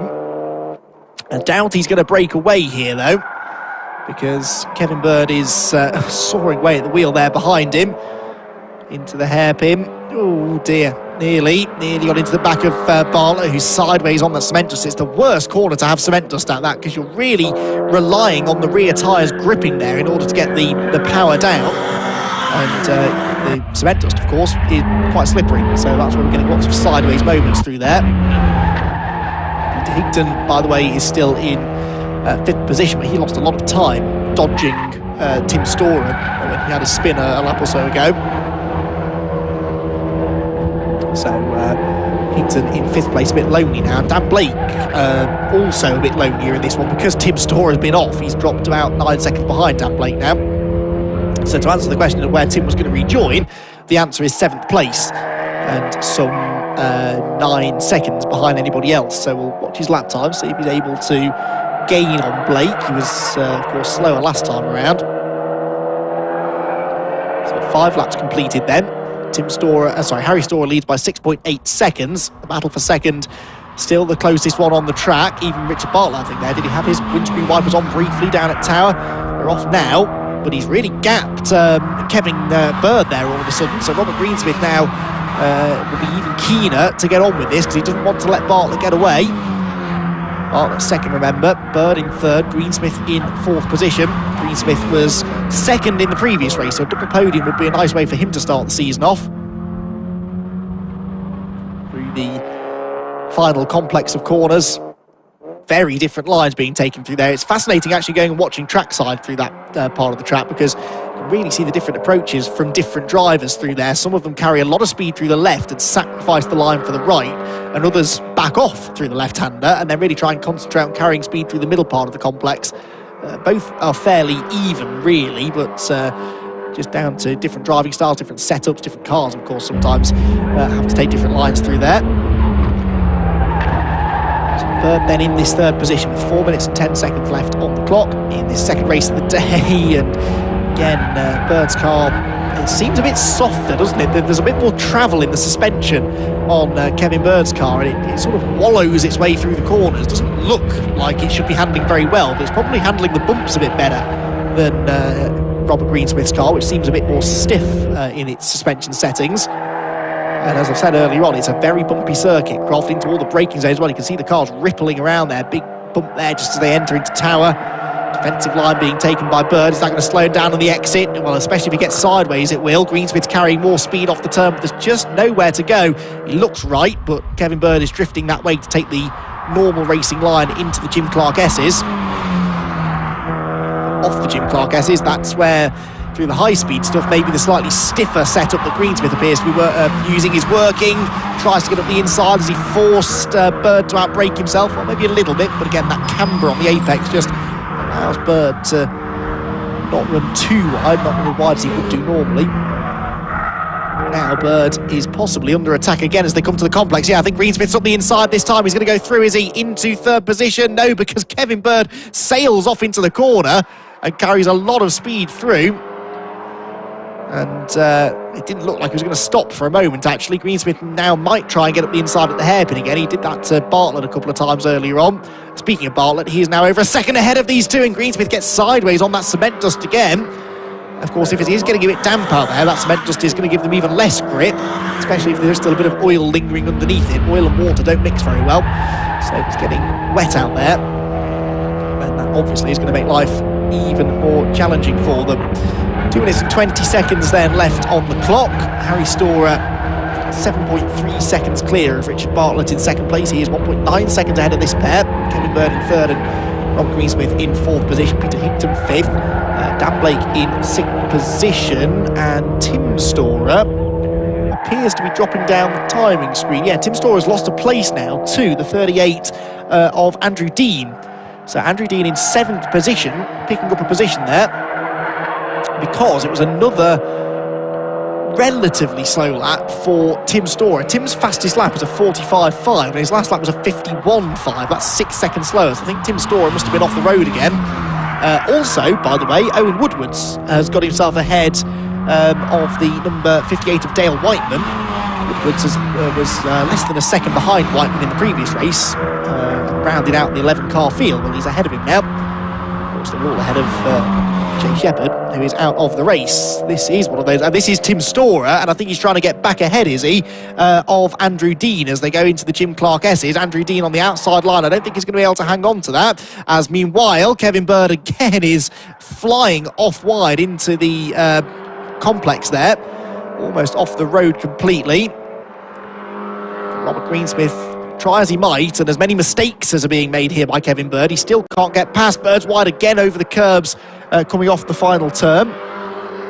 They move towards the completion of this race now. We're on to the final lap. There is Harry Storer, and Harry Storer 8.9 seconds clear now. Won the first race by 13.2 seconds, but of course this race, actually no, I suppose he has led it the whole way, hasn't he? Even though Jay Shepherd was running him close earlier on. Jay is out of the race now, so Richard Bartlett definitely able to stay closer to Storer's pace.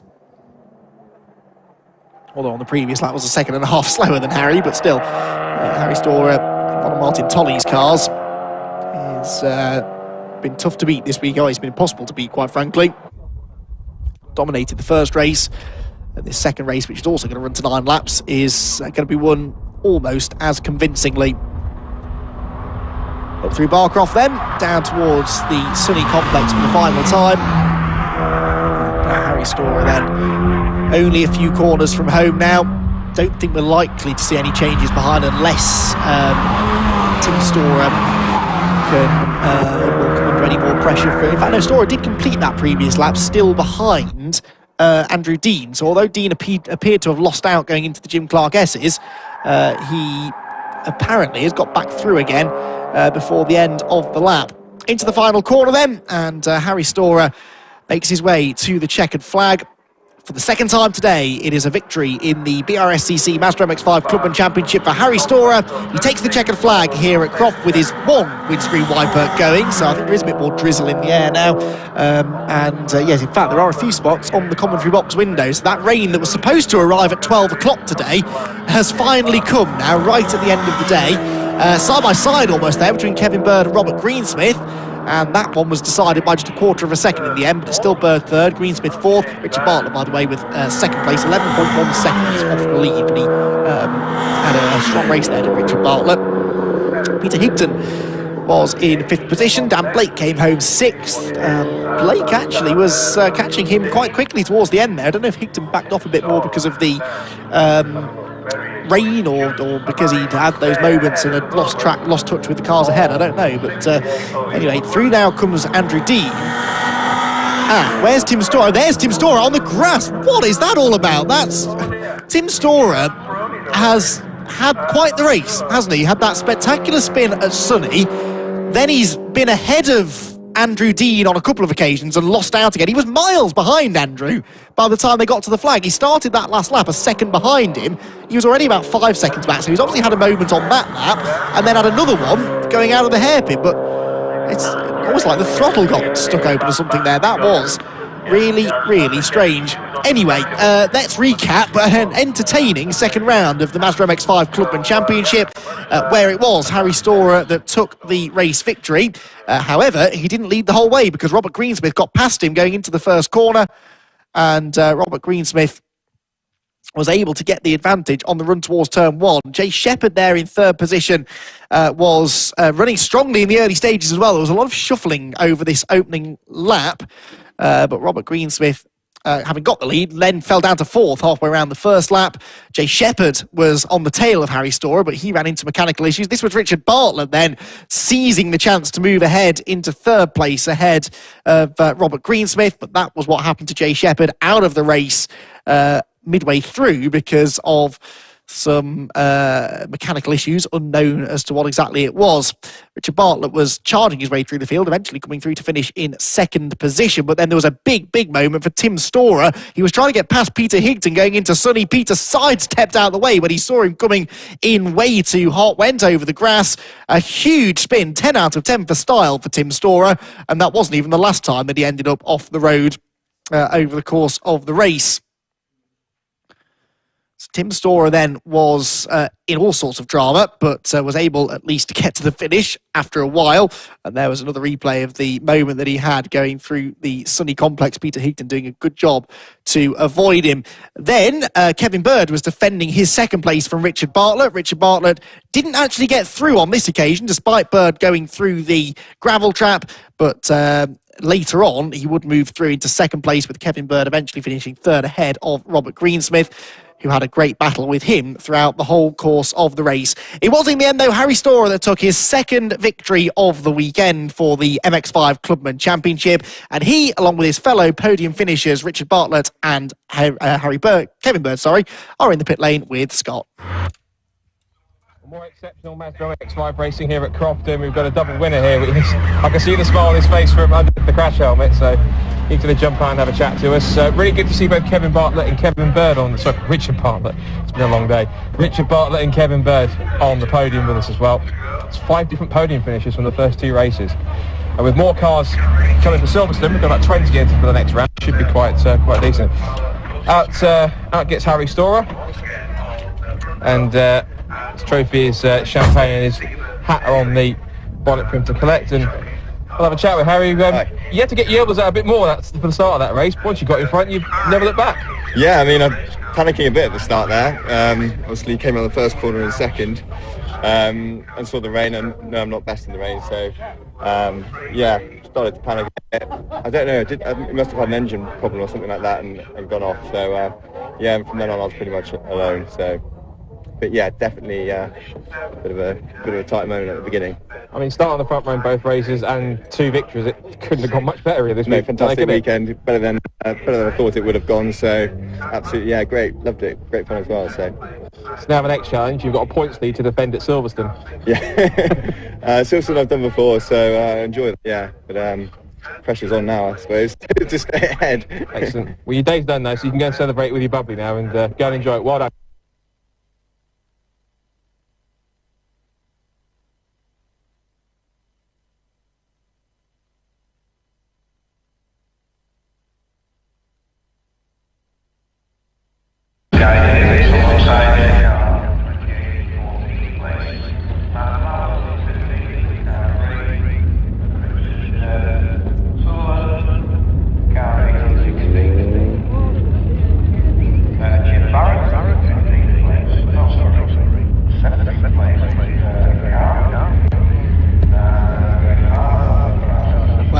The BMW Compact Cup then about to get underway. I've just step outside for a second just to check the weather, and it is starting to drizzle a little bit, but these Nankang tyres are all-weather tyres, so they work whether it's dry or wet, so that shouldn't really affect matters too much.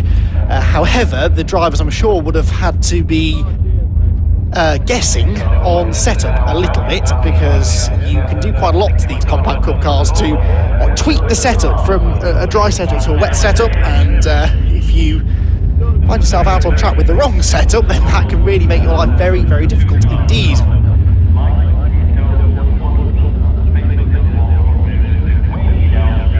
So the race earlier on today, if you missed it, was the usual thrilling affair, with Ollie Fowler taking his first ever victory in the championship, and I was thoroughly enjoying that battle that he had with Stephen Daly, but it is nice to see a new winner in the championship. Ollie Fowler finally got his first victory. Stephen Daly, the winningest driver in Compact Cup history, took second position, and Ian Howes in third position.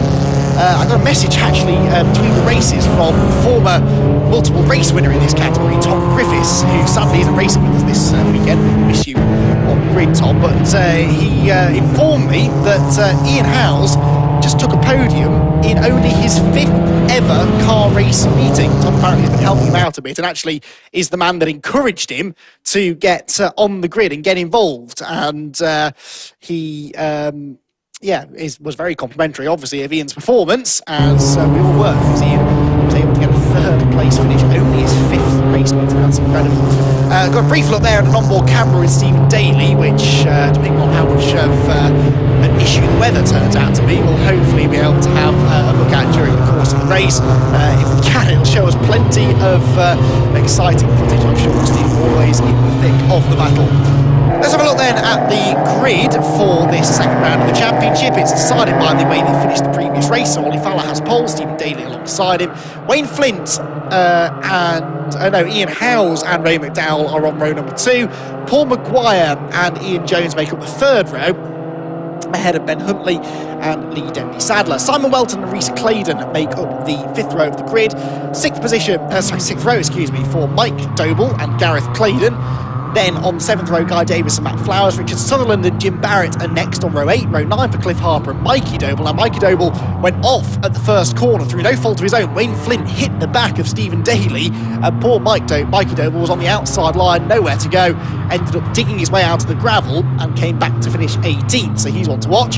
Tom Middleton and Martin Gadsby are on the 10th row, ahead of Chris McGinley and Gregor Pryor.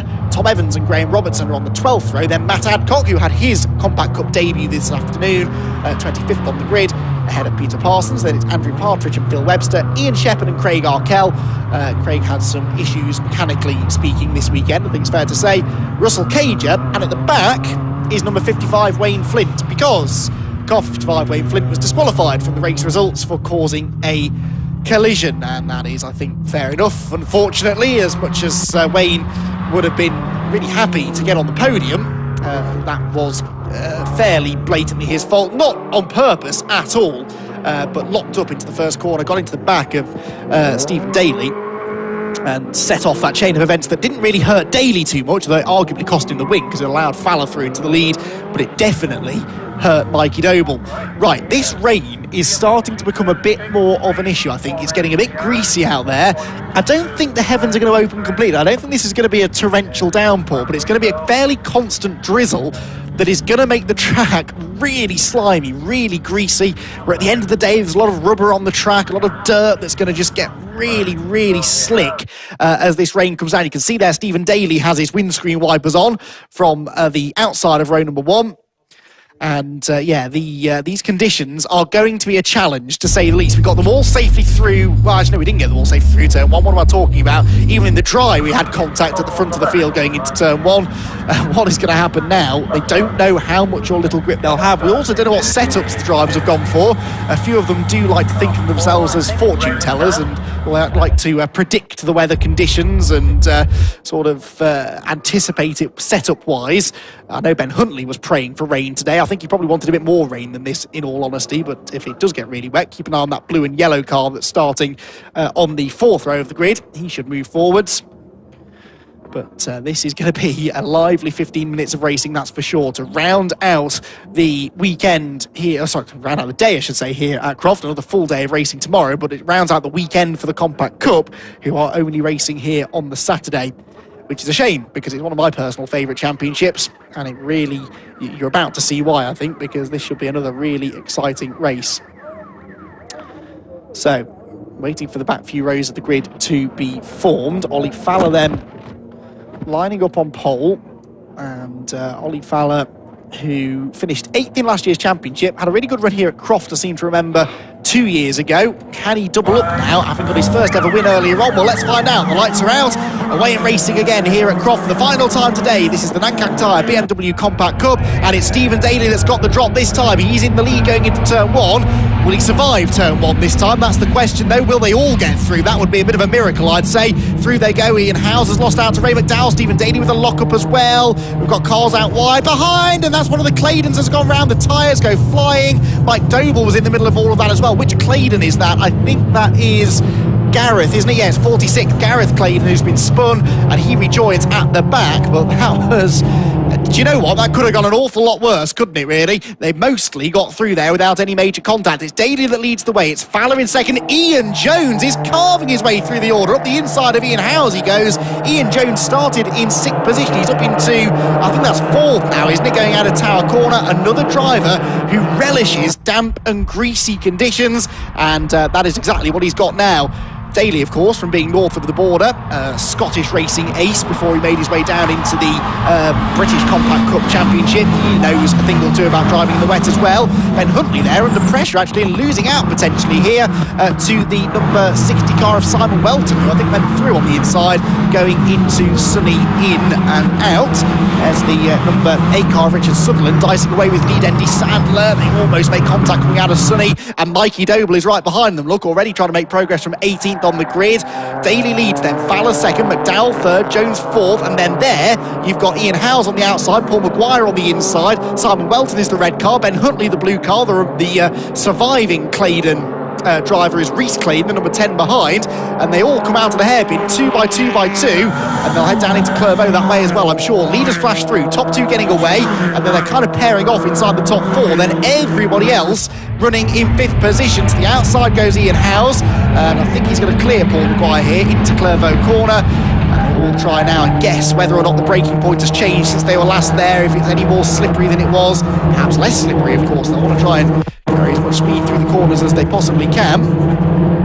Now onto the back straight they go once again. Stephen Daly then out in the lead of the race, trying now to make good his escape. It's something he's so good at doing. It always looked like he was quicker than Ollie Fowler in the first race, but was just biding his time really, and happy to settle for second if needs be. Now though, he's not settling for anything. He's got the lead and he's trying his best to pull away.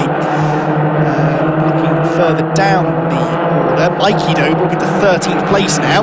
So Mikey definitely one of our championship contenders this year. Did not get his season off to the best of starts, but can he salvage a top 10 in this race? I'd like to think he probably can, having gained 5 places already on the first lap. Ben Huntley here trying to get up the inside of Paul Maguire. This is for 6th place. Huntley finished the earlier race in 7th, so yeah, we're still in the same position. It's not quite wet enough for him, really, is it now? 28 there is Guy Davis. He's having a good run. Stephen Daly makes his way through Sunny then, hops over the curbs, heads down towards the complex once again, and you can see him there working away at the wheel as they weave now through this final sequence of corners. Things starting to settle down at the front behind though, anything but. Paul Maguire tries his hand up the inside of Ian Howes there. No way through at the hairpin though. You can go in tight, but it's very, very hard to get the car stopped and turn properly through the middle part of the corner. Across the line we go then, 15-minute race this, remember. Daly leads the way by now 8.5 tenths, but Mikey Doble down in 13th place has just set the fastest lap of the race. So Mikey Doble does a 1 minute 42.1, which is only a second off the race 1 pace. So although it clearly is slippery out there, it's not really slowing them down massively. Bear in mind he was in traffic as well. He was right on the tail, in fact, of Jim Barrett, who's having a really good run in this one. Started 16th with Jim, and he's up into 12th place now, though he might not stay there for much longer. Let's see, down into Tower they go. Yeah, they're side by side in the background, and Ben Huntley having a look at the inside of Paul Maguire. And can he get up the inside on the exit? Looks like he might do. Maguire runs a bit wide, that loses him speed, so Ben Huntley now has a choice to make. Does he risk it round the outside into the Jim Clark S's, or does he play the safe game and back off? Knowing Ben as I do, I think I know the answer to this already. They're probably still side by side as they come out of the Jim Clark S's and head towards Barcroft. We'll get back to that in a moment though, because Ian Jones is now applying some pressure to Ray McDowell, who is a new man, isn't he, this weekend? Ray McDowell finding pace that, with the greatest of respect, I've never seen from him before. He was 18th in last year's championship, Ray McDowell, and here he is in 3rd position, finished 4th earlier on, and he's got one of the veterans of the championship right on his rear bumper now. Ian Jones is 10 times a race winner in the Compact Cup, and he's been on the podium 34 times now over the course of his career. He is always at the front wherever we're racing in the Compact Cup, especially if the conditions are a bit treacherous out on track. Maguire and Ben Huntley still battling away here. Huntley didn't actually get past then. He's now back alongside him again though as they go out of the hairpin and along the start-finish line. Less than a second still between the top two, although Stephen Daly's now nicked that fastest lap back from Mikey Doble.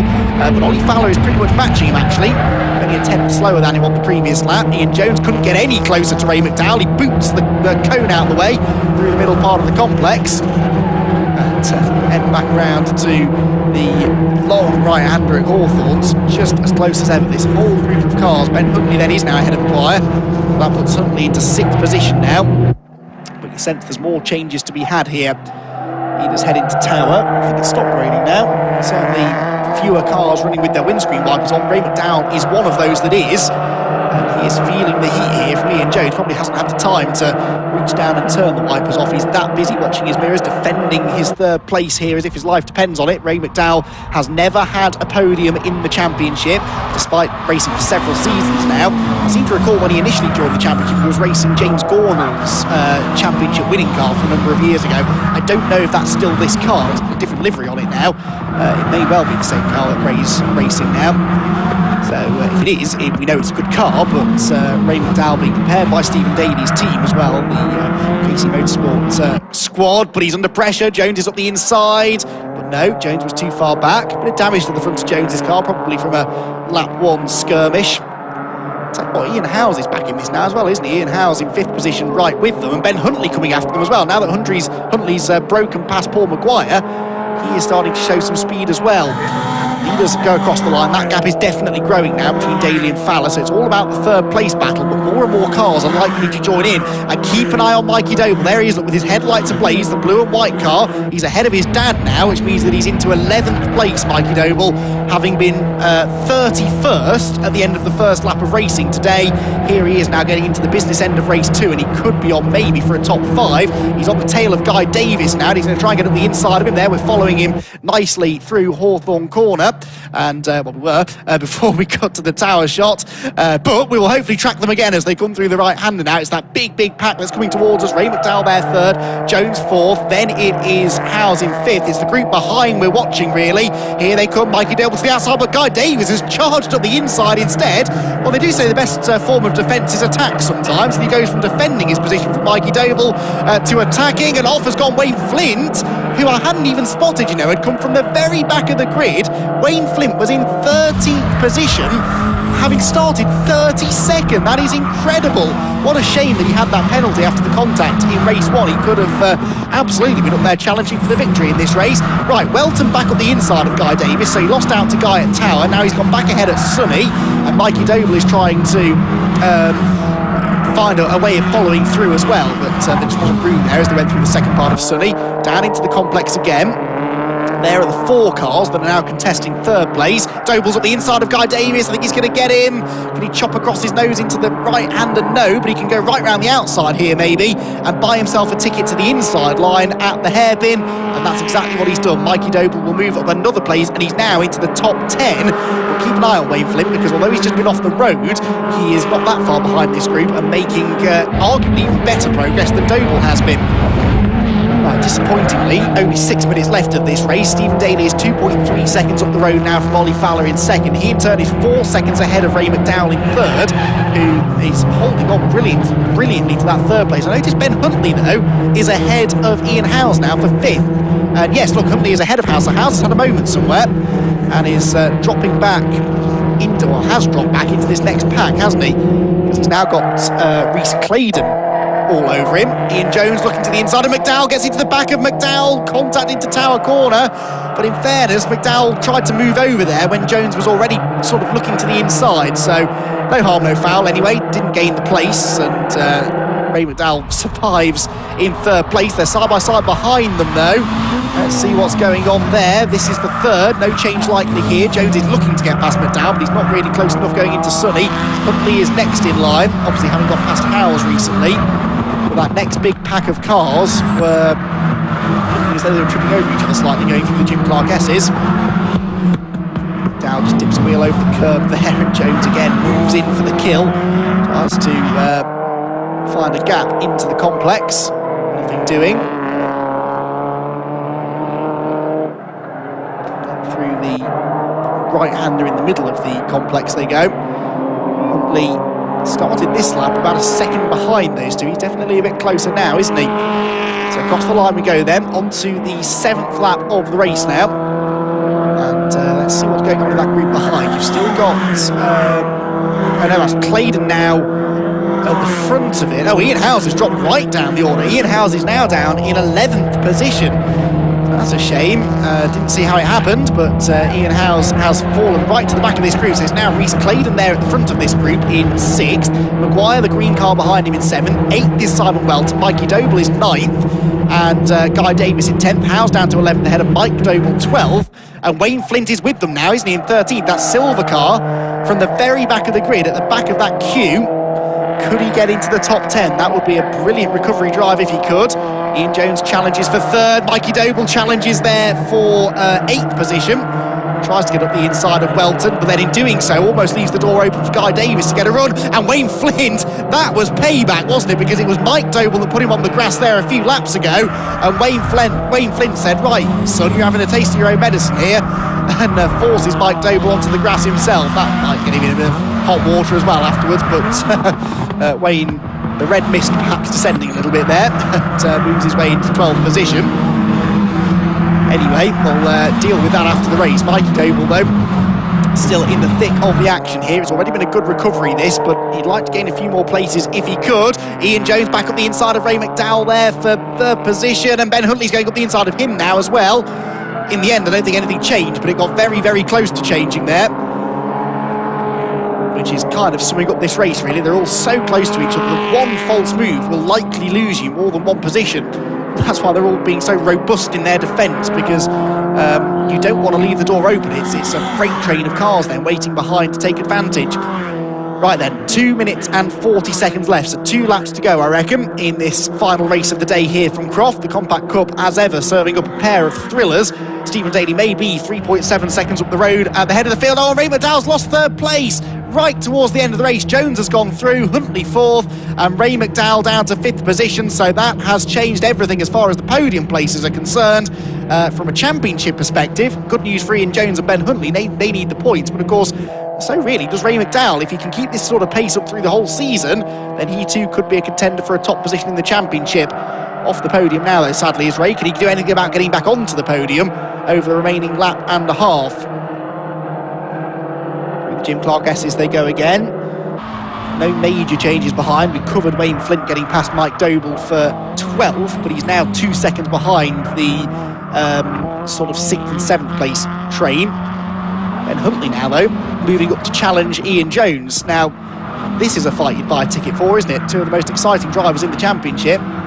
Ian Jones does have that sort of immovable object feel about him, doesn't he, sometimes? But Ben Huntley is never one to back down from a fight, and he's asking all the right questions now of our third place man. Carries a lot of speed through the left-hander at the complex. Almost got up the inside there through the middle part, but Jones was wise to it, positioned the car correctly, and now he defends very heavily into the hairpin. And Ray McDowell goes up the inside of Ben Huntley. Huntley was trying to take the wide line to challenge Jones on the exit of the hairpin, and McDowell thought, hi, there's a chance here to get back up the inside into fourth place. It doesn't work, and it kills his speed off the corner, so worth a go, I suppose, but that was probably a bit of a last-ditch effort to move through. Stephen Daly is on the final lap, though. He is heading through the chicane for the last time, and Stephen Daly is putting in a very Stephen Daly-esque performance here, really, isn't he? He was already at the top of the all-time wins list. He's now going to move on to 28 career Compact Cup wins, and that's just in this championship. That doesn't take into account the goodness only knows how many races he's won north of the border in the Scottish Compact Cup Championship, which really thrived for quite a long time. About 5 or 6 years ago, it started to wane a little bit as more and more Scottish drivers came over and raced in this series, but Stephen Daly, when it was at its height of competitiveness, was a multiple champion in Scotland, and then decided to come down and race in the English Championship, if you like. Brought a few friends with him as well. His KC Motorsport team prepare about half the grid, it seems, sometimes. I still don't think it's handling right, this car, though, unless that's how he likes it, but it's really bouncing around, isn't it? Like it's on particularly springy suspension, but it seems to be working for Stephen Daly, because he's done a fastest lap in this race of a 1:41.2, which is not lap record pace. In fact, we're not going to break the lap record, are we, this weekend? Ian Jones is going to keep that from 2019, a 1:40.97. But Stephen Daly is going to come home and take another race victory and add it to his second place finish from earlier on. But I reckon he and Ollie Fowler are going to be almost equal on points leaving Croft after what has been a brilliant pair of races in the Compact Cup. A victory for Stephen Daly. Ollie Fowler backs up his victory from earlier on with second place, and look, there's still more action behind, as again Ben Huntley is trying to get past Ian Jones. He's trying to fend off Ray McDowell as well, but Jones stubbornly hangs on to third place, and Mikey Doble almost gets Paul Maguire on the line, but misses out by what was the margin in the end between those two? It was just over 1/10 of a second in the end. Looked a lot closer than that actually, didn't it, as they came across the line. Daly, Fowler and Jones then on the podium. Huntley fourth, Ray McDowell fifth, Rhys Claydon sixth. Oh, someone's coming here with their bonnet up. What's this? This is number 8, is that? Yes, the number 8 car of Richard Sutherland, who will be quite glad to see the checkered flag. There's also damage to the front of Lee Dendy Sadler's car. I think there's a story to tell there. There's been some shenanigans on the last lap, shall we say. Rest of them all coming through towards the back end of the field, but yeah, that is not how Richard Sutherland wanted to end his second race of the weekend. And Lee Dendy Sadler's car behind also looks like it's been in the wars. Luckily, you sit quite low in these cars, so Sutherland could probably... you can almost see him leaning back in the chair, can't you? So you can see underneath that bonnet to see where he's going. That's, yes, going to be glad that the checkered flag came out when it did, I think, is Sutherland. Also, want to point out, we got all 31 starters there, all got to the end of the race. We had one non-starter, who I think was Craig Arkell.